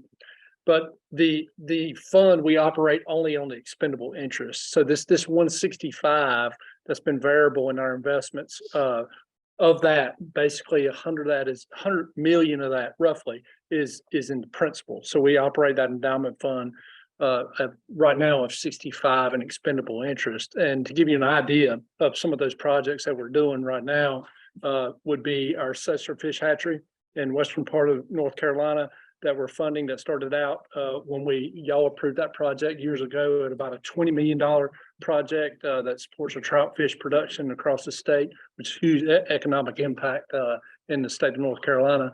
But that is one of the sources of funds that we use for conservation funding through the endowment fund. Another example of that we have on deck now, and we should be breaking ground for that in the next 2 weeks. We hope mobilizing construction is our Samarkand law enforcement facility to be 100% funded out of this wildlife endowment fund. That's a $10 million project, and we're really excited about that. And that should be completed within a year of when we mobilize construction in the next 2 weeks. So those are two great examples of what this endowment fund supports. And I said a rate of about 30 million.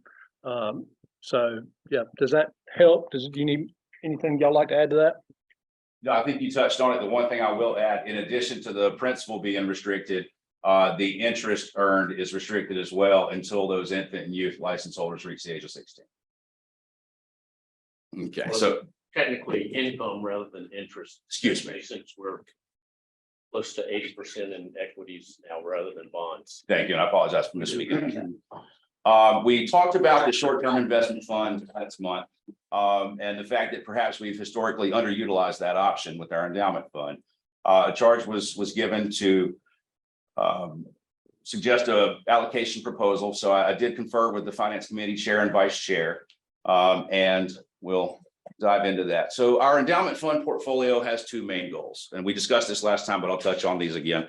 The first, of course, is to maximize the long-term returns potential so that we can continue to serve North Carolinians for generations to come. The second is to maintain liquidity and to minimize susceptibility to market volatility. Those two are not necessarily contradictory, but don't align directly.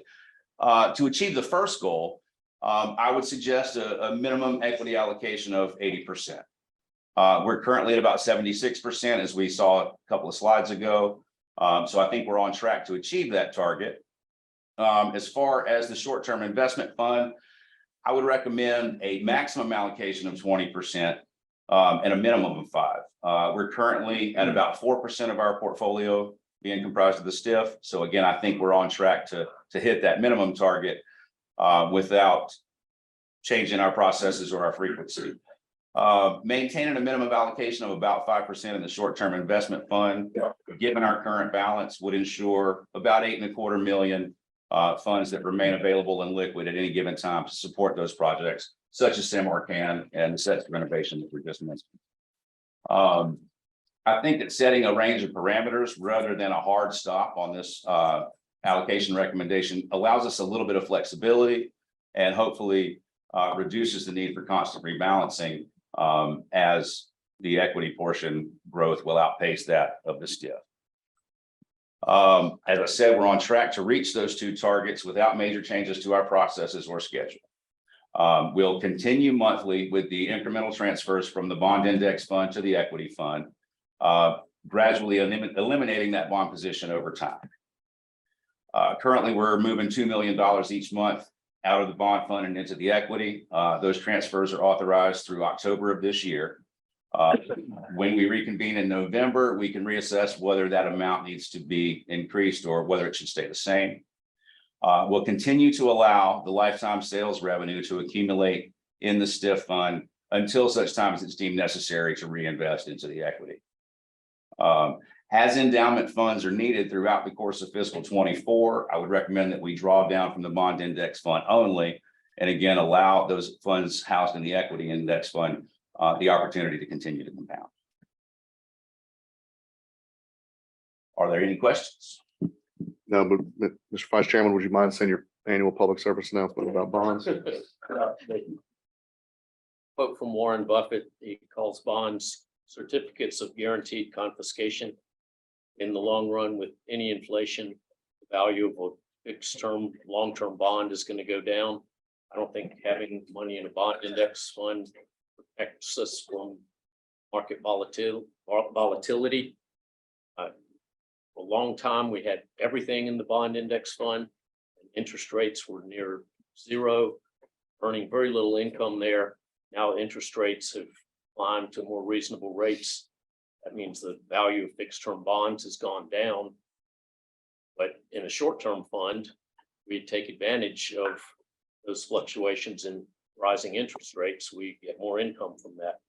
So I agree with this, 80 to 95% in equities, enough in the short-term investment, which still earns a decent interest rate. We can meet any needs we have and protect us from losing capital by having the bonds go down if interest rates continue to rise. Thank you. Jason, you noted a statement there that by October, last year we voted to continue to move the 2 million when we were in Cherokee. So that will get us 80%. You've done the math on that and verified that? I have not. We'll have It's 80%. pretty doggone close. I think we'd probably be knocking on the door of 80% by the time we reconvene. At the 2 million. Beg your pardon? At the 2 million we're At the doing now, current schedule, that'll get yes. us to the 80, close enough to say grace over. Yes, sir. Any additional questions? Yeah, what's in the short term investment fund? What products are in there? Is it just cash or is it? So it's CDs or- highly liquid money market instruments, and other short to intermediate treasuries, agencies, and AAA rated corporate obligations. Who manages? Its benchmark index is the iMoney Net First Tier Institutional Money Market Fund Net Index benchmark. So I mean, it tracks a money market benchmark. 45% somewhere in there. I don't have a spec.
Down and that management look at it, make sure that, they are in agreement, and, we're on target. Now, again, think about risk. Everybody here in this room experiences risk every day, right?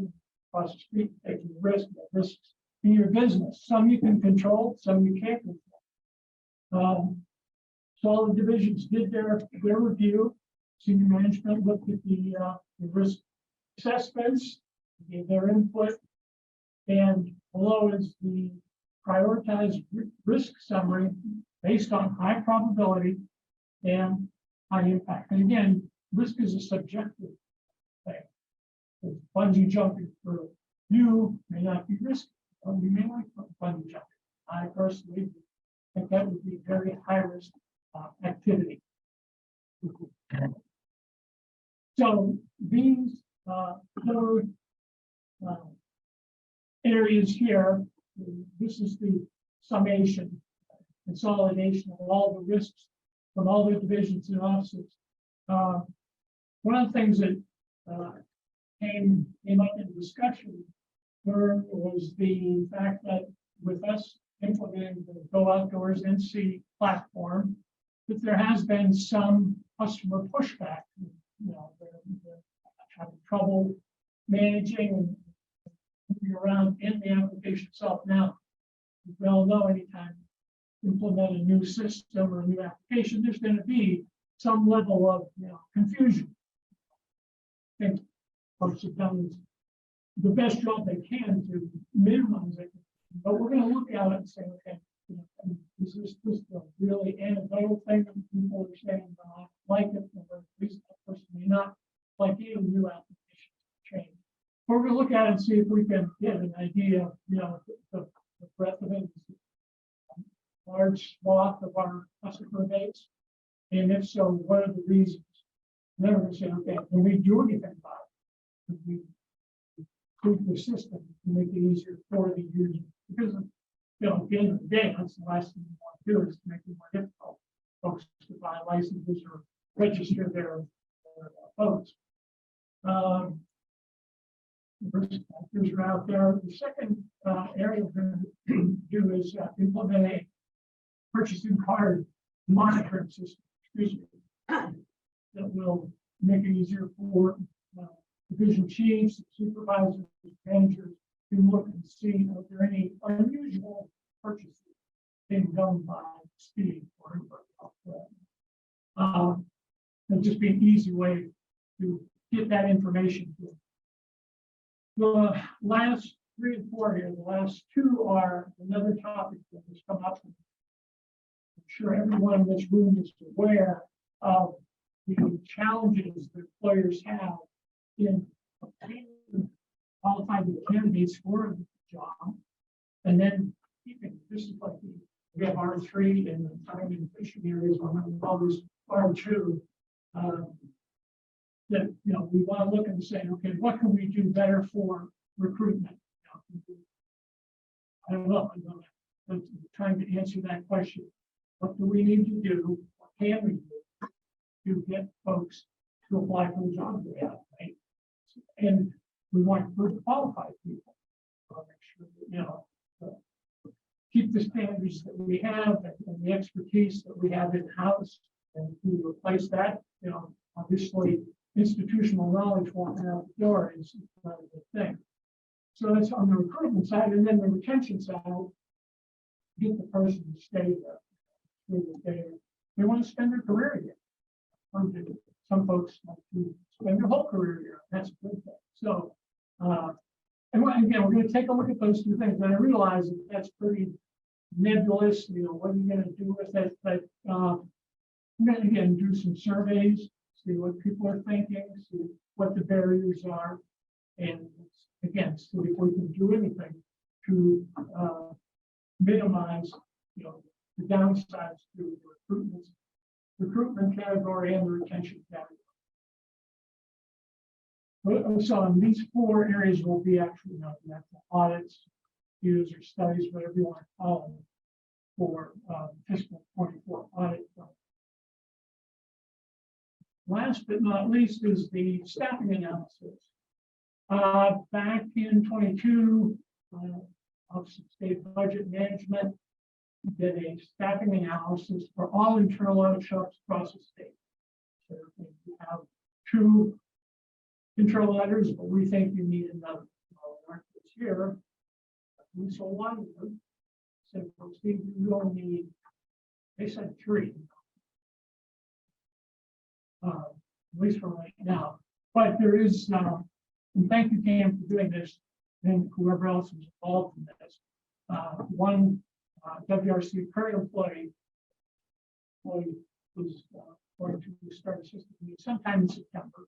So, really, because it'll be good to have another set of hands for the records and do whatever we have to do, and another set of eyes to look at stuff. And to somebody who finds ideas on.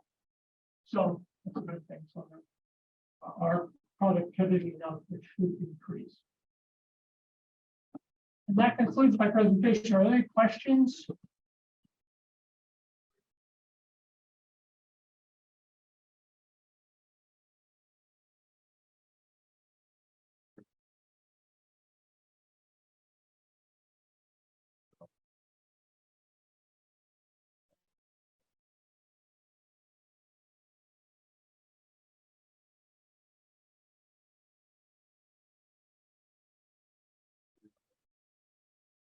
Not today. Really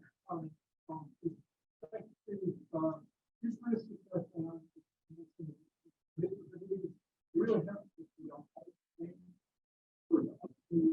don't identify where I will say, you know, where it works, where it really works.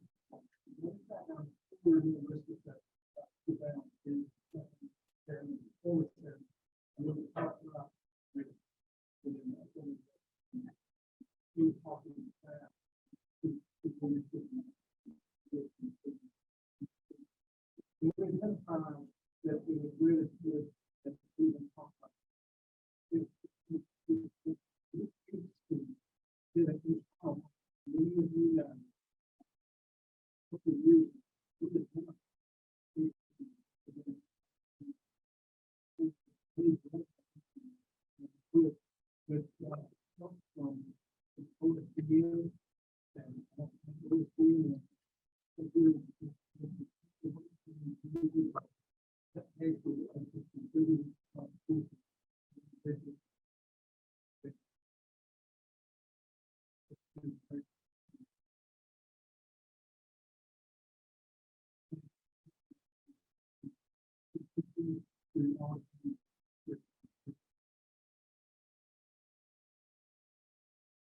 So meeting to order at this time and ask, before I do that, I need to read this. This meeting is being streamed live and recorded as a public record. A recording of the meeting will be available at www.northcarolina.wildlife.org, ncwildlife.org. And at this time, I'd ask Margot for a roll call. I'll do a roll call of our committee of whole, committee chair, Monty Crump, Here. committee vice chair, Mark Craig, Here. David Hoy. Here. John Coley, Wes Segers, Tommy Fumble, Here.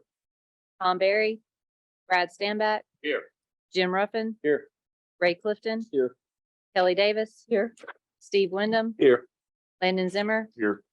John Stone, Aiden Rogers, John Alexander, Here. Tom Hayslip. Here. J.C. Cole. Here. Mike Alford. Here. Mr. Chairman, you have a quorum. Thank you, Margot. Before we move on with the agenda, we have a special guest with us today. We have Senator Mary Wills Bodie. She represents Granville County and part of Wake County in the legislature, and she wanted to join us today. She does a little hunting and outdoorsmanship herself, and she's serving her first term in the Senate. She joined us today, wanted to attend the meeting and learn a little bit about the Wildlife Commission. We're glad to have you, and I'll give you a few moments for comments, Senator. Yes, thank you. Thank you, Chairman Crump. Thank you guys for having me today. I'm thrilled to be here, not just for the great Eastern North Carolina barbecue, but an opportunity to learn more about the important work you all are doing to enhance and preserve the wildlife and resources in our beloved state, not just for today, but for future generations to come. As the chairman mentioned, I'm a freshman senator serving in the North Carolina legislature in Senate District 18, what I refer to as the best Senate district in North Carolina. And just really grateful to be here today. And he mentioned, the reason I'm here, I grew up in a family that really values conservation, outdoorsmanship, sportsmanship, spent a lot of time as a child horseback riding and fishing and hunting in Granville County. And I have the privilege of passing on a lot of those values to my nieces and nephews.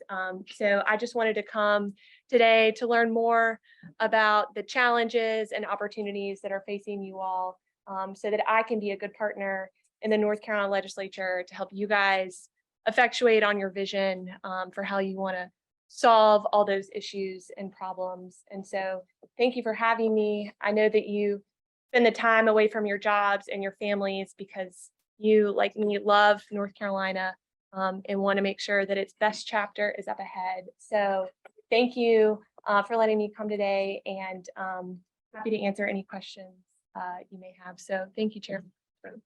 Thank you, Senator, for joining us. Welcome back anytime.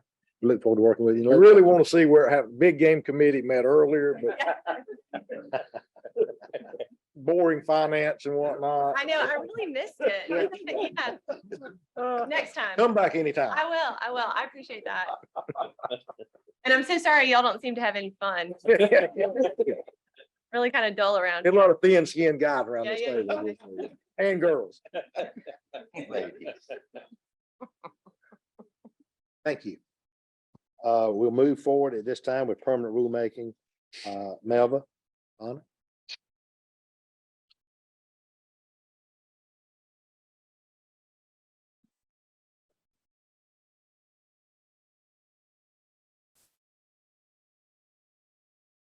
Thank you, Mr. Chairman, and good afternoon, everyone. The first rulemaking item on the agenda today is for the permanent readoption of various subchapter 10A rules, Exhibits D1 and Exhibit D2, which includes 10A 0401, 10A 0402, 10A 1101, and 10A 1201. The proposed amendments to these rules are determined to be necessary with substantive public interest and are required to be readopted as part of the periodic review. For 10A 0401, 10A 0402, and 10A 1201, the proposed rule language has been updated and modified to conform with the current requirements. 10A 0101 is proposed for repeal. The movement of captive servants is no longer under the jurisdiction of the commission. The proposed amendments were noticed in the North Carolina Register on May 15, 2023, and the public hearing was held on June 7, 2023. We did not receive any public comments for these proposed rules. This information can be found in Exhibit D1. The proposed amended rule text can be found in Exhibit D2. Staff will be recommending the permanent readoption of these proposed rules at tomorrow's business meeting. Are there any questions? Questions? The second rulemaking item on the agenda today is for the permanent adoption of 10D 0220 Columbus County Gameland in Columbus County. Exhibits E1 and Exhibit E2. The executive director received a petition for rulemaking on February 14, 2023. The petitioner requested a rule amendment to prohibit hunting deer with the use of dogs on a Wananiche tract of Columbus County Gameland, south of Highway NC 214. At the July 13, 2023 Commission business meeting, the commission voted to initiate rulemaking proceedings. The proposed amendment was noticed on the North Carolina Register on May 15, 2023, and a public hearing was held June 13, 2023. We received 3 public comments in support, 2 public comments not in support, and 1 public comment of no preference. These comments can be found in Exhibit 2. At tomorrow's business meeting, the commission will need to vote to approve or to deny the Columbus County Gameland proposed amendment. Are there any questions? Questions? Okay. Okay. All right. The third and final rulemaking item on the agenda today is to notice rules in the 10K 0100 Hunter Education course section, exhibits F1 and F2, which includes 10K 0101 course requirements, 10K 0102 issuance or certificate of competency, 10K 0103 instructor certification. The proposed amendments to these rules were determined to be necessary with substantive public interest and are required to be readopted as part of the periodic review. For 10K 0101, 10K 0102, and 10K 0103, the proposed rule language has been updated to clarify and to align with the North Carolina general statutes and the current rule formatting requirements. For 10K 0102, the proposed amendment also includes clarification that the Hunter Education courses completed in other states or provinces are recognized if the course meets or exceeds the International Hunter Education Association standards. For 10K 0103, the proposed amendment also removes the allowance for abbreviated Hunter Education course for teachers or individuals certified as instructors in other states. And the amendment also includes the Hunter Education instructors passing score, increases the passing score from 75% to 80%. The proposed amended rule text can be found in F1, and the Office of State Budget and Management approved fiscal note can be found in Exhibit F2. Staff will be requesting approval to notice the permanent readoption of the 10K 0100 Hunter Education course proposed rules, to open a 60-day public comment period and to hold one public hearing at tomorrow's business meeting. Are there any questions? Can we go back to that Columbus County and explain what the second page is? We were petitioned to disqualify hunting with dogs. Is that what we were petitioned to do? To prohibit. Prohibit, yeah, thank you. And I'm looking at 15A NCAC 10D.0220. Deer of either sex may be taken on open days. It's a 4-day-a-week thing with visible antlers. Deer hunting on the Campbell tract is by permit only. What is the pursuing or chasing deer with dogs? They're saying you So can't. that's what the petitioner wanted added to the rule. If y'all approve that rule, that would be what would be added to that rule. Ain't got a cat, so that's- yeah. Okay, thank you. I understand where we stand. Thank you. Let's take a brief break right here, right quick. I need a minute to confer with staff. You want 5 minutes? 5 minutes. Okay, granted. Question, and I appreciate your expertise. You're far more versed than Mr. Knight. But, you know, right now, I'm So- 1 year, excuse these.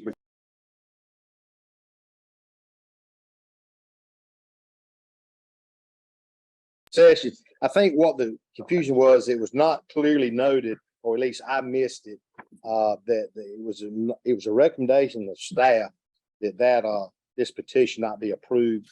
We need to make the commission aware of that. If they had any discussion about the recommendation disapproval, or we can't vote on it today, but we'll vote on it tomorrow.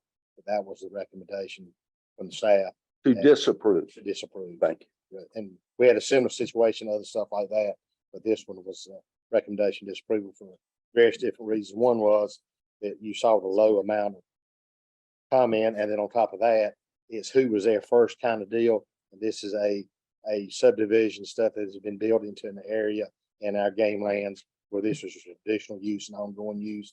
And that was just kind of go over the quick, down and dirty about the reasons that as I understand it. So we're not pretty clear about that when motions were made tomorrow, which, you know, the commission can still want to do whatever you want to do tomorrow. I just want to make this clear here today to make sure before I said anything, we were correct about what the guidance was. Staff and of course, commission, we're not bound by it, but we got between now and tomorrow. Any questions about that? Good, thank you. We'll move forward now with Bear Wise promotional campaign.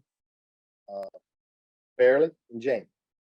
Thank you, Mr. Chairman. Good afternoon, Commissioners. I am super excited to be up here to introduce first our marketing administrator, Jamie Hall, who you heard from, I believe, one of the last year's Lake Commission meetings. But we work extensively within the Office of Communications, Marketing, and Digital Engagement with staff across the agency, but in particular wildlife management staff as it relates to bears. As you can imagine, with the growing population of the state and the urbanization that occurs, we have a lot of bear incidents, whether it is, the news that spreads around Raleigh when there's a bear running through a neighborhood, and that brings in a lot of media inquiries, or when we have incidents where there's a human bear conflict and it results in an injury, and then we have a lot of education and outreach that we do as a result of those. So I'm happy to introduce Jamie, who's going to give you a sneak peek at a promotional and marketing campaign that we're going to be trying out this year. Thanks, Bill. Good afternoon, everyone. Excited to be here, as Fairly said, to give you guys a sneak peek into our latest campaign that will be launching in the next few weeks. One of the challenges with this public service type content is developing a campaign that is memorable to the public, but also stays true to the message. With this campaign, we've taken a little bit of a different approach, something that I haven't seen from any other wildlife agency to this level. We're really excited about it. And I want to take this opportunity to thank Brad and his group for allowing us to run with this concept. We've taken a little bit lighthearted, comedic approach, but we think we've stayed true to the message and the serious nature of the message. But again, keeping it memorable to the public. And we've capitalized on current social media trends with reels and shorts. And that's what these, we've developed a series of 12 videos. Won't be sharing them all with you today, just 3 of them. They're all under a minute. So again, infotainment, we want to inform the public, we want to educate the public, and we want to entertain the public as well to make that message memorable. And at this point, we've created a character, just a little bit of an overview. The campaign is called Don't Be a Bob.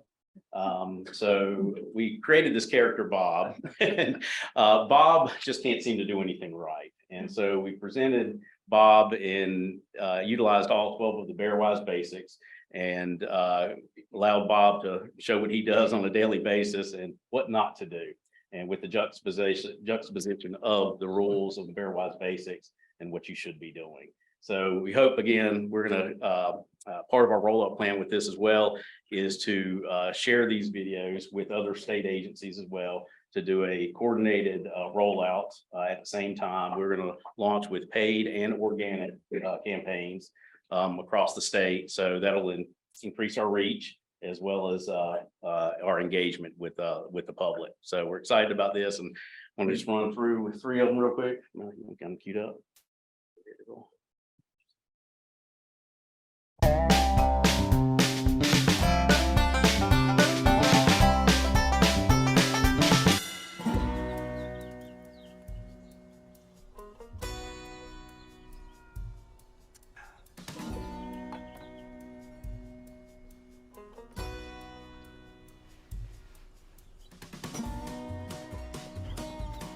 Where's the bear spray? Where's the bear spray? Where's the bear? Oh, good. Oh, why is it so small? Oh.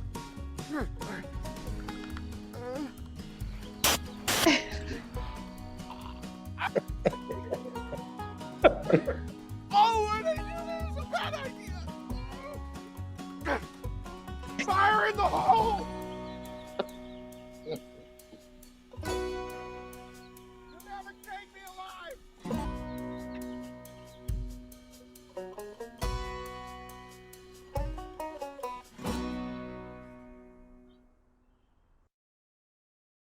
That's the first one. Now the second.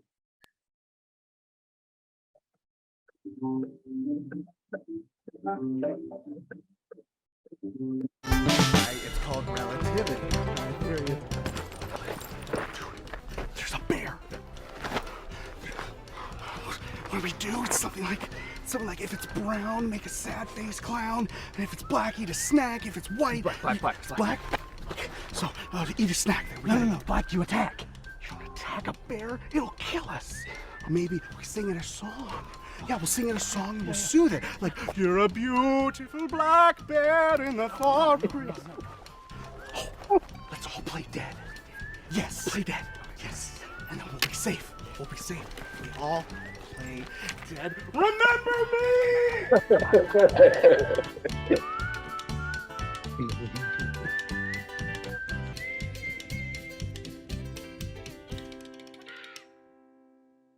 And for the third one.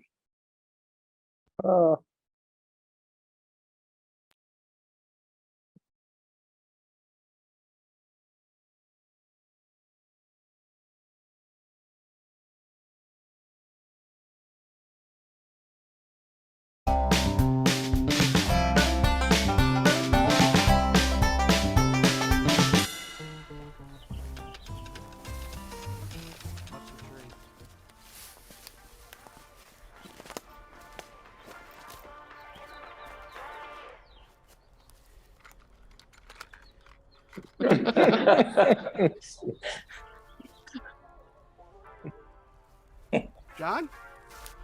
Bill? John? Bill, where'd you go?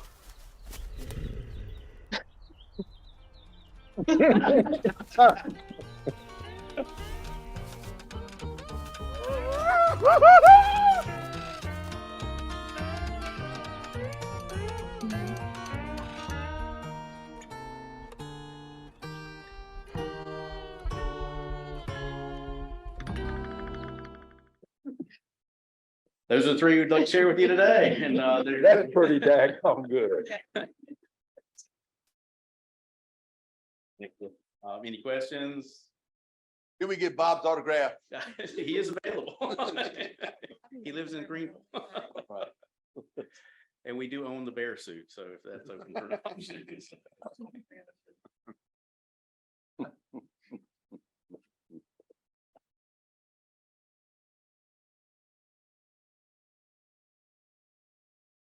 Good? Do you have slides? Yeah. Pardon? Do you have slides for your updates? Yeah. Okay. Do not. Turn the lights back on? Oh, You yeah. Good. Very good. We'll move on with the agenda. Committee updates. You all have got your committee assignments. I met with Mark and Cam a couple of weeks ago. We went through the committee assignments and worked on those. And you all have got them last week. As based on today, everybody's transitioned well, the new chairman and members, we see a little slight moving around committees, but I think we put everybody pretty much where you already at, and the other changes I discussed with you all as we made them. So committee system obviously is very important to the operation of the committee. And as Commissioner Ruffin said earlier today, the staff does all the work, and they do for the committees. And I would say even to the new chairman, utilize that staff. They'll give you good guidance and you rely on them, and just continue with the way the committee systems are working right now. And I think we'll be fine for the next 2 years with the assignments that we have here. Moving on to ad hoc committee to review and assess Wildlife Commission agency supplemental funding model. We had our most ambitious legislative ask, I think, in a long time, if not maybe in the history of the Wildlife Commission. This current legislative session, we still don't know. We know what the part of the equation that we did, what our inputs were. We don't have the outputs yet, other than our agency bill, which the legislature was very kind to us, and we got everything we wanted. We got some things in the agency bill this time that we didn't get last time, but we got it this time, and so, and I make that point because where we're at today and the request that we carried to the legislature this time, we started working on it 2 years ago and had discussions about a lot of it while Dave was still chairman. And so it takes a time on some of these issues that we want to make a priority of the agency. And I still think we're gonna come out good this year, but that was a heck of a lot of work, a lot of drafts, a lot of eyeballs on the request over the last 2 years to get to what we have for the legislature now. So given that as a background, what is our big project for 2025? What is it? What is our big thing we want to go to in 25? And so I've created this ad hoc committee. This is an issue or issues that the Wildlife Commission has discussed many times over the years since I've been on the board, on and off. Conservation passes, access fees. We touched on some of it today with commercial fees for use. What is non-licensed users who use our facilities? We know our licensed users pay through their fees, their licenses. We count our hunting, fishing licenses towards PR matches. We understand that component of our funding model, our agency funding model. And we know that other states have already gone through the exercise we're going to do now, over the next couple of years to evaluate what our options are. And it's not clear cut. I mean, for everything that we look at, some of the access fees, obviously single car parking on access areas, shooting range fees, commercial use fees, which we discussed, is already, in the teal, so to speak, today, game lands, public fishing area, boating access, area conservation access passes, canoe kayak fees. I mean, we bounce these things around for years, and we've never sitting down and taken a comprehensive look at it. And I think what we need to do is to do that now at this time. So I've created an ad hoc committee. And the commissioners I put on that committee are David Hall, Steve Wyndham, Wes Seegers, Brad Stanback, Landon Zimmer, and Tommy Vonda. And I've asked David to chair that commission meeting. And my charge to that committee and to the full commission is by this time next year, you would have a package put together. You spend the next year. If you get through quicker, that's fine. But to look at all of these issues. The staff team that we put together is going to be chaired by Amy Braun, who is our Wildlife Commission Program Strategist. She's over here. Raise your hand. So she will be chairing that from the staff. The other staff members will be working with her to be staff to this committee: Major Philip Lucas, Brad Howard, Christian Waters, Darren Barnes, Gary Gardner, and Travis Casper. And so that will be the team and the folks that'll work on this, over the next year. And every component. I know some of you, since we're going to do this, have already kicked around ideas. I heard a lot about canoe and kayak fees when we're at the legislature this time, talking about our funding wildlife officers, that kind of stuff like that, particularly from legislators in the western part of the state about canoes, kayaks. They use the same access, but and then conservation passes, user fees there for all non-licensed users, bikers, hikers, bird watchers, whatever the circumstances are. But there's pros and cons to every one of these things. And that's why I want to take a good year to take a look at them, let the committee decide how you want to work. Some of you may look at it and take off the shelf immediately. That's going to be entirely up to the committee, but just do a methodical approach. So once and for all, we will have a presentation, hopefully within a year from now, where the commission have had an opportunity to have looked at and evaluated.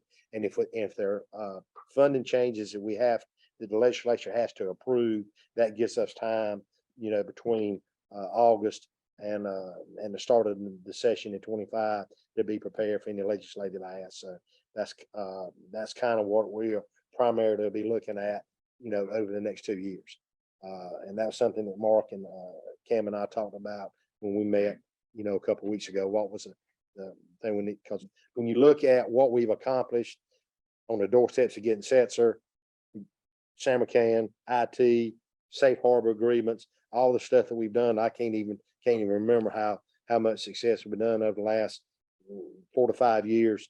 I think we're at a good point. Sunday hunting on game lands. I mean, on and on and on. The issues that we talked about that we took to heart and we addressed. And this is just one that I think now it's time to bring, to the top of the table and take a look at it. So are there any questions or comments about that early on? But just everybody understand the reason for that. I'm not sure I can work with a whole. I actually requested you not be on the committee.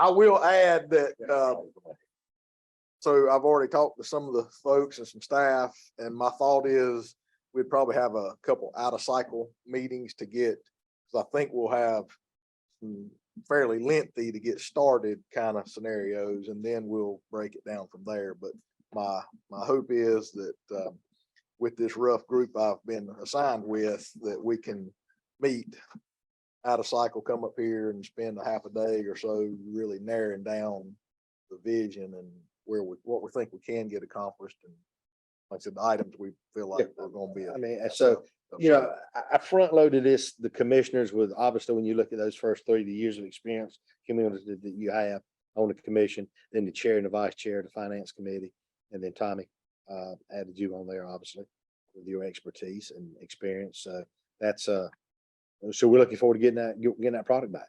We really are. So that's where we're at. I don't think I have anything else other than we are working on a spring meeting off-site, possibly looking at going to the coast next spring. Obviously, we didn't get it done this year, but we'll get it. We're looking at doing something next spring, maybe at Moorhead. And we'll be talking to some commissioners about how to set that up and host there. And I've got to call on Christian. Housekeeping. Tonight, we have dinner reservations at Peddler Steakhouse at 6:30. We will be meeting like we always do at the hotel, leaving about 6. And also, we sat around this table, we eat and we drink, and somebody has to come clean up behind us. So if you would please, each commissioner, when you leave today, if you take your drinks and your paper wrappers and everything with you, because they have to completely redo the table. And I'm just, I've heard enough complaints about having to clean up behind all y'all. So I just wanted to, Can we leave these or do we? yeah, oh no, you can leave those. Somebody in open up, but I just wanted to make that. I wanted to say that to clear my conscience. So we're good to go. I don't know why you looked at Ray. Now, I was looking at the end of the table, but you know what? You know, the squeaky wheel, you always hear from it first. I just want you to know that. Dave. So at any rate, Christian Watson. Yes, sir. Thank you all for giving me a chance to bring this to you. It's not on your iPads. This is a ever evolving last minute topic that we're putting together here. So I want to talk to you a little bit about flounder. Some of you know probably more than others about the current discrepancies that we have with marine fisheries, and I'll explain that. That's part of the point of this whole discussion. But I do want to make one point kind of up front, is the fact that we talk a lot about management and we make a lot of management decisions, and certainly this board makes management decisions and the Marine Fisheries Commission makes management decisions, but there is a distinction between a management decision and a regulatory action. And that's really where a lot of this joint order stuff and flounder comes in, is the fact that while Marine Fisheries may have the management plan and they may be making management decisions, they can't implement that management plan without working through us and through this board, because y'all have regulatory authority in inland waters and you have regulatory authority over hook and line in joint waters. And to be honest, they do not. So it has to work through us and work through our processes for them to implement anything that is necessary for management. And so with that in mind, that's kind of the background for where we are. So speaking specifically about the 2023 season, which is coming up in September. So in inland fishing waters, that was established by this commission by rule, and is set in rule. And so our 10C 0301, it identifies inland game fish, and flounder is classified as an inland game fish when found in inland waters. So just talking about inland waters, it is a game fish. It can only be taken by hook and line. It cannot be sold. Then we further set, and again, I say we, but the board, y'all adopted the rule, 10C 0307, which sets the creel limit, the size, and the season. And the daily creel is 4 fish. The minimum size limit is 15 inches. And the season is September 1 through September 14th. Again, that was set in rule. Those that were, well, all of you, I think, were here back in April of last year. That's when this was adopted. It went through rules of review. It got 10 lettered, so it got held up and sent to the legislature. We had to wait on the legislature. When it finally cleared, it became effective March 15th of this year. So this is, again, set by rule in your process, through your process. So when we move to joint orders, there's a little more nuance here. And I'm actually going to start by going back to the general statute, and we'll actually read this just so we're clear and I don't get it wrong. But in General Statute 132, which talks about the general authorities of both the Wildlife Resources Commission and the Marine Fisheries Commission, but specifically in paragraph E of that general statute, it says that joint orders are deemed coastal orders from the standpoint of laws and regulations administered by the department, which is the Department of Environmental Quality and Marine Fisheries, and are deemed inland waters from the standpoint of laws and regulations administered by the Wildlife Resources Commission. The Marine Fisheries Commission and the Wildlife Resources Commission may make joint regulations governing the responsibilities of each agency and modifying the applicability of licensing and other regulatory provisions as may be necessary for the rational and compatible management of marine and estuarine and wildlife resources in joint fishing waters. And that's because an animal, a fish that is in joint waters, is legally both a marine and estuarine resource and a wildlife resource. So for that matter, the two commissions took and did joint rulemaking. And to be honest, that joint rulemaking was initially done, I'm not gonna do the math real quick, but early 70s, or excuse me, late 70s, early 80s. It was also revisited a little bit in the 90s, and then it was readopted in 2022.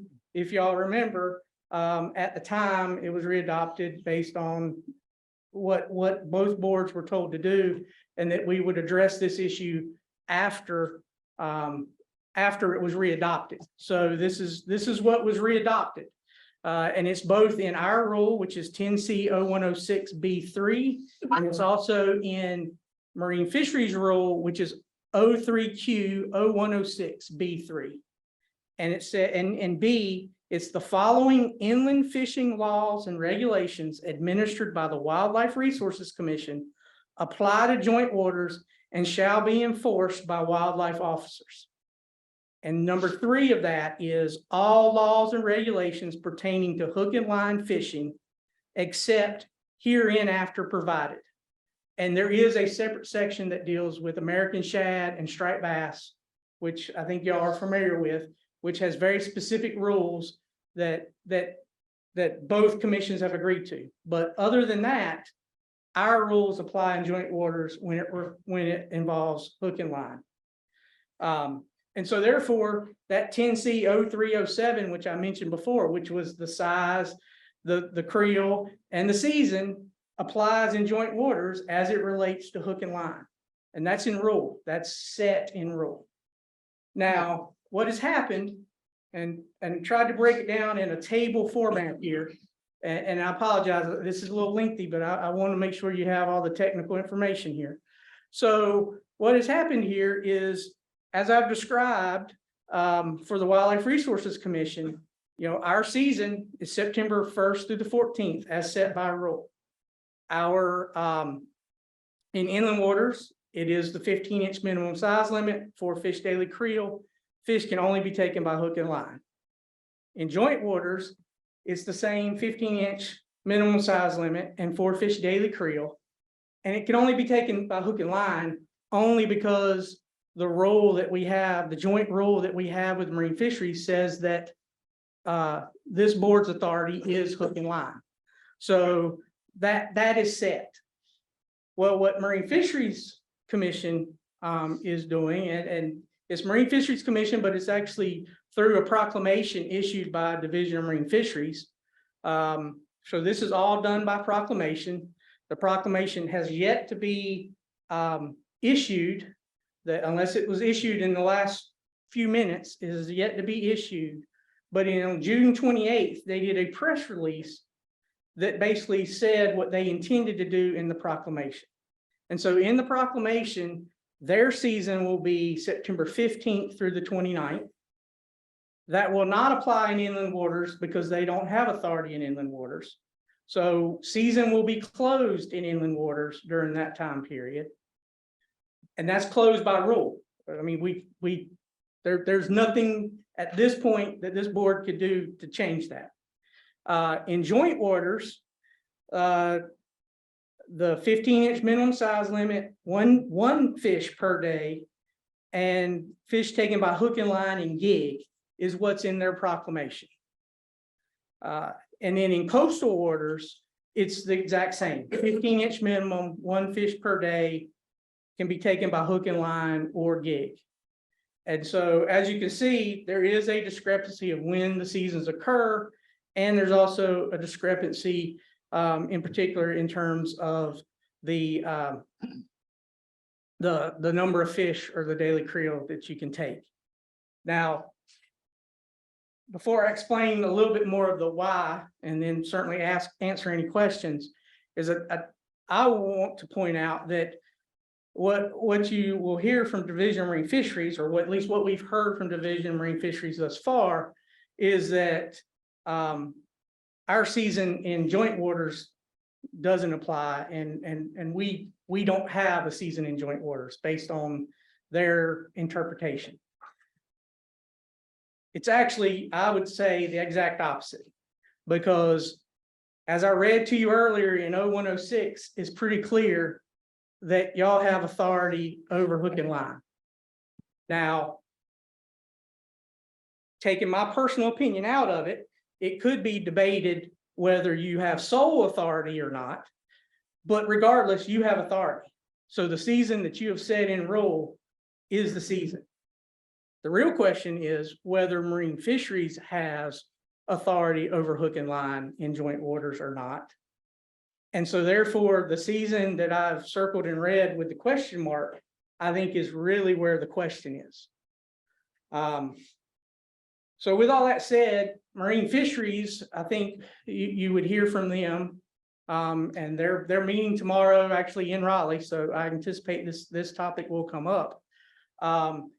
The question will be why and why now? Because they see this a bit as if we are trying to assert authority where this commission doesn't have authority.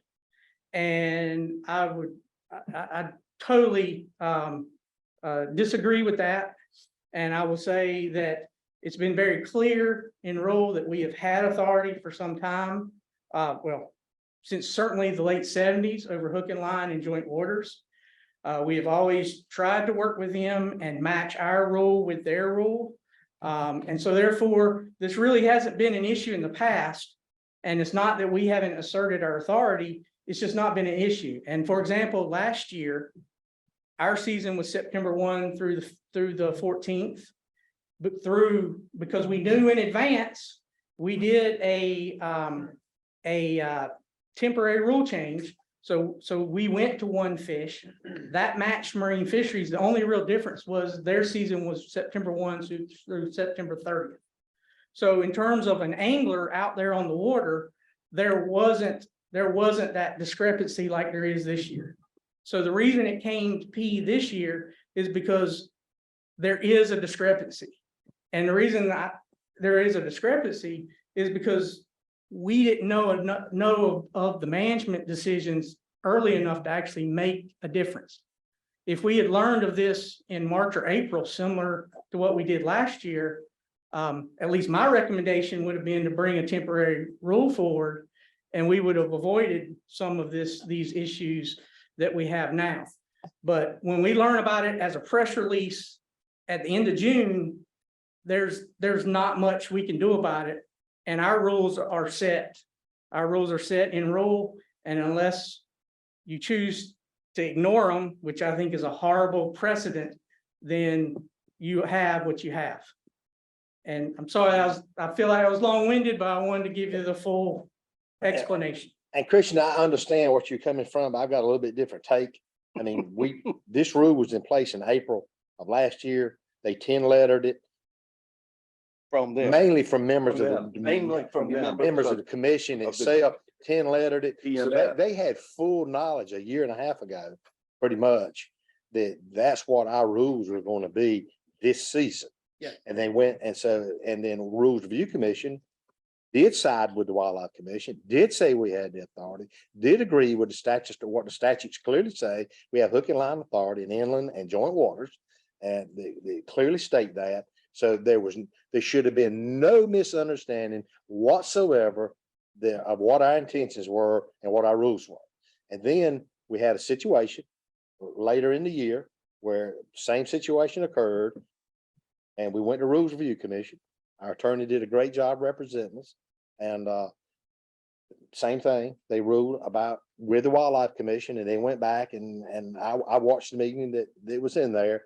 And it was pretty clear to what Rules Review Commission came back and said, we thought this was settled last December, after this right here. So the fact that another commission continues to ignore what the statute clearly says is the authority of the Wildlife Commission, and makes rules that they knew full well over a year ago, what it was, and then they don't communicate, they don't make any attempt, to come to us, do temporary rules, ask us to do temporary rules, or adjust their rules to ours without any kind of scientific, no discussion at all between our staff, our scientists, our biologists about the effect on this species. And then we're here just a few weeks away and still have not issued a proclamation. I mean, I hear what you're saying. Had they come to us, well, they had every opportunity in the world.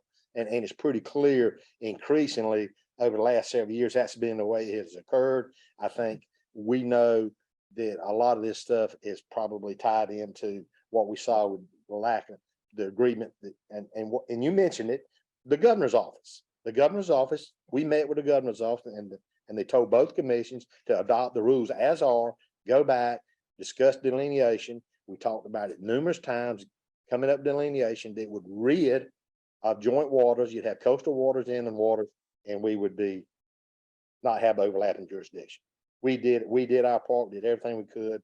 Chairman of the Division Marine Fisheries Commission did not call for a vote on it after he had agreed in the governor's office to go back. Our staffs met, we came to agreement. You all know all that, but this is an absolute example of this failure to communicate. And I don't think it's us. And I think it's a failure to recognize what the general statute of state of North Carolina say. I mean, it's black and white. It's right there. The Rules Review Commission has come down on it twice already when there's been a disagreement to our benefit. And it's just this lack of acknowledgement about what the authority of the Wildlife Commission is in regulating the species. One, it's bad for our anglers, it's bad for our sportsmen, and it's bad for our species. But I've done the best I can to add on to your supplement there. And So Mr. Cooper. in your opinion, was this a deliberate move just to stick a fork in? Well, no, I can't speak to that. I mean, every commissioner can draw their own conclusions, but I think when you see they knew what our rules were, I mean, you'd have to. I mean, Sorry. they've known what our rule was going to be over a year, and then they come back 2 weeks after ours finished. I mean, you draw your own conclusion. I've drawn mine. Okay. One prong and three prong. Question. Yes, sir. Yes. So I agree, we gonna stick with what we've said right here, September 1st through 14th, blah, blah, blah. My next question, so if they do a proclamation or press release that they're gonna do, so if I'm a flounder fisherman, looks like to me, the 1st through the 14th, I can catch 4 fish over 15. I can continue to fish the 15th through the 29th, but I can only catch 1. Am I right on that? Yes, sir. Okay, so I'll look to make sure I don't have Brings up an disagreement. interesting enforcement issue. right. So my second well, my big question is, I've used a gig before. It's hard to throw them back. Yes. When, so how do they regulate a 15-inch fish that's dead after you gigged it and it's a 13.5-inch fish? Well, so the way I think they would treat that is that's a dead discard is what they would do. It'd be, you know, they count it, they would count it in just like if you were hook and lining and you happen to catch a 13-inch flounder and it was deep hooked. They're gonna assume that that fish is gonna die and that's gonna count as part of the dead discard. And that's what they're gonna do with the gigs. Do we allow gigging the 1st through the 14th? No, sir. And for 2 reasons. One, well, for separate reasons depending on the water. In inland waters, you can't gig them because they're a game fish.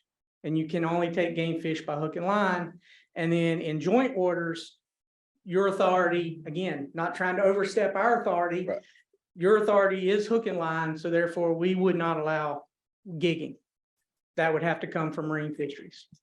And for that matter, there's also a commercial gig fishery. So there's commercial guys that are also taking flounder. Their season, I don't believe it starts until October, but they also have a gig fishery. They're limited to 15-inch fish, but it would be the same issue. Any further questions from any commissioners? Brad?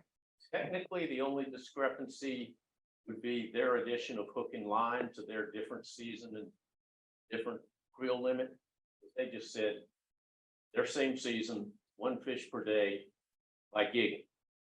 Then they have authority over that because it's in joint waters, because it's Yep. not hook and line. Correct. That's exactly correct. If they just eliminated the hook and line part of their upcoming proclamation, It wouldn't really be a. Yes, sir, that is, That would be a simple fix. that is If a, they chose to do it. that is a simple fix that, I'm 100% confident they will not choose to do that. And I say that, and I say that not just because of why we all laughed, but in all honesty, because of the way they've advertised it at this point. There are a lot of tournaments that occur in joint and coastal waters. There are folks that plan vacations around going flounder fishing. And so there's a lot of plans that have been made based on 15th to the 29th. That's why they put out a press release when they did. So they're stuck a little bit in that sense too. Vice Chairman Craig. So expounding on Brad's comment, the question here is, do they really have authority for hook and line from September 15th to 29th? And are we going to choose to enforce that, ignore that, or discuss that? Let me start with that, and then I'll have the Colonel, as we've heard from Christian, the Wildlife Resources Commission rule is September 1st through the 14th with a 4-fish limit, a crew limit. And that is, in fact, where our wildlife officers will be out regulating the public from the 1st to the 14th.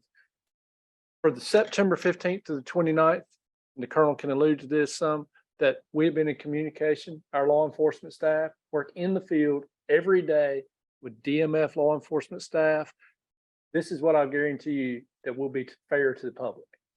So with that being said, I'll leave it, I'll let the Colonel finish that or allude to it. Well, or leave it like at I that. said, we recognize our season as a legitimate season. Just like the chairman said, that's what the statute for. You know, but we're aware at the same time.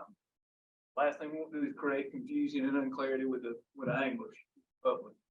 We also recognize that there's another agency that deems their season as the most credible. So the problem there is it's truly unfair to the fishing public. We will enforce our season.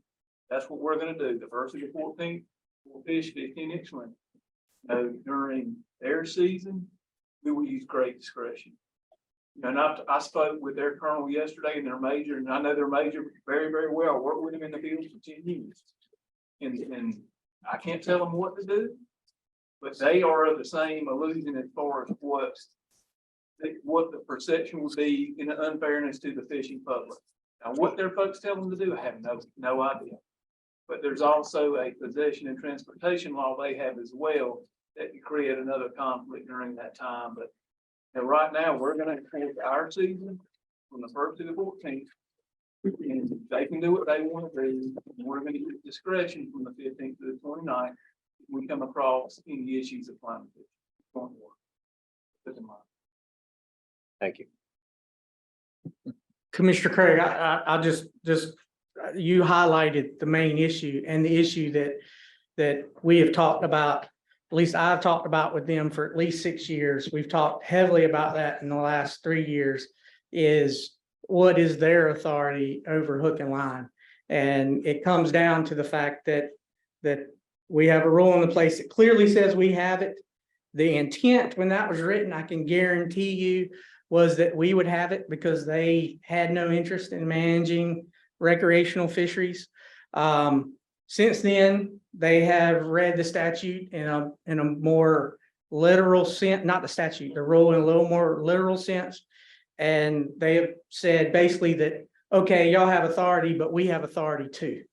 And so that question has yet to been resolved and is the one that we've asked over and over and over again. Any further questions? You're none. Yep, okay. One other, if we take just a couple minutes. Deer season is going to be in before we meet again next time. We've expanded our CWD zone substantially. Can you update us just real quickly on, do we have extra freezers, extra map? Are we ready for this new season? Is Brad here? Brad, you want to address all that? It'll take a long time, but go Shortly ahead. address it. Sorry. Yes, sir, Mr. Vice Chair. We purchased a new mobile cooler. We've gotten at least two incinerators and another one on order. We've got staffing set up. We've been working with processors. We don't have as many processors and taxidermists and stuff down in the SA2, we're calling it now. But we do have, we are getting those on board. Our staff's been signing up for that. We've ordered lots of more new freezers. So those are coming in now. We're getting the wraps. We're working on one of the struggles, and I will ask for help, since you mentioned that from some of the folks that do live down that way, we're struggling finding locations to put the freezers.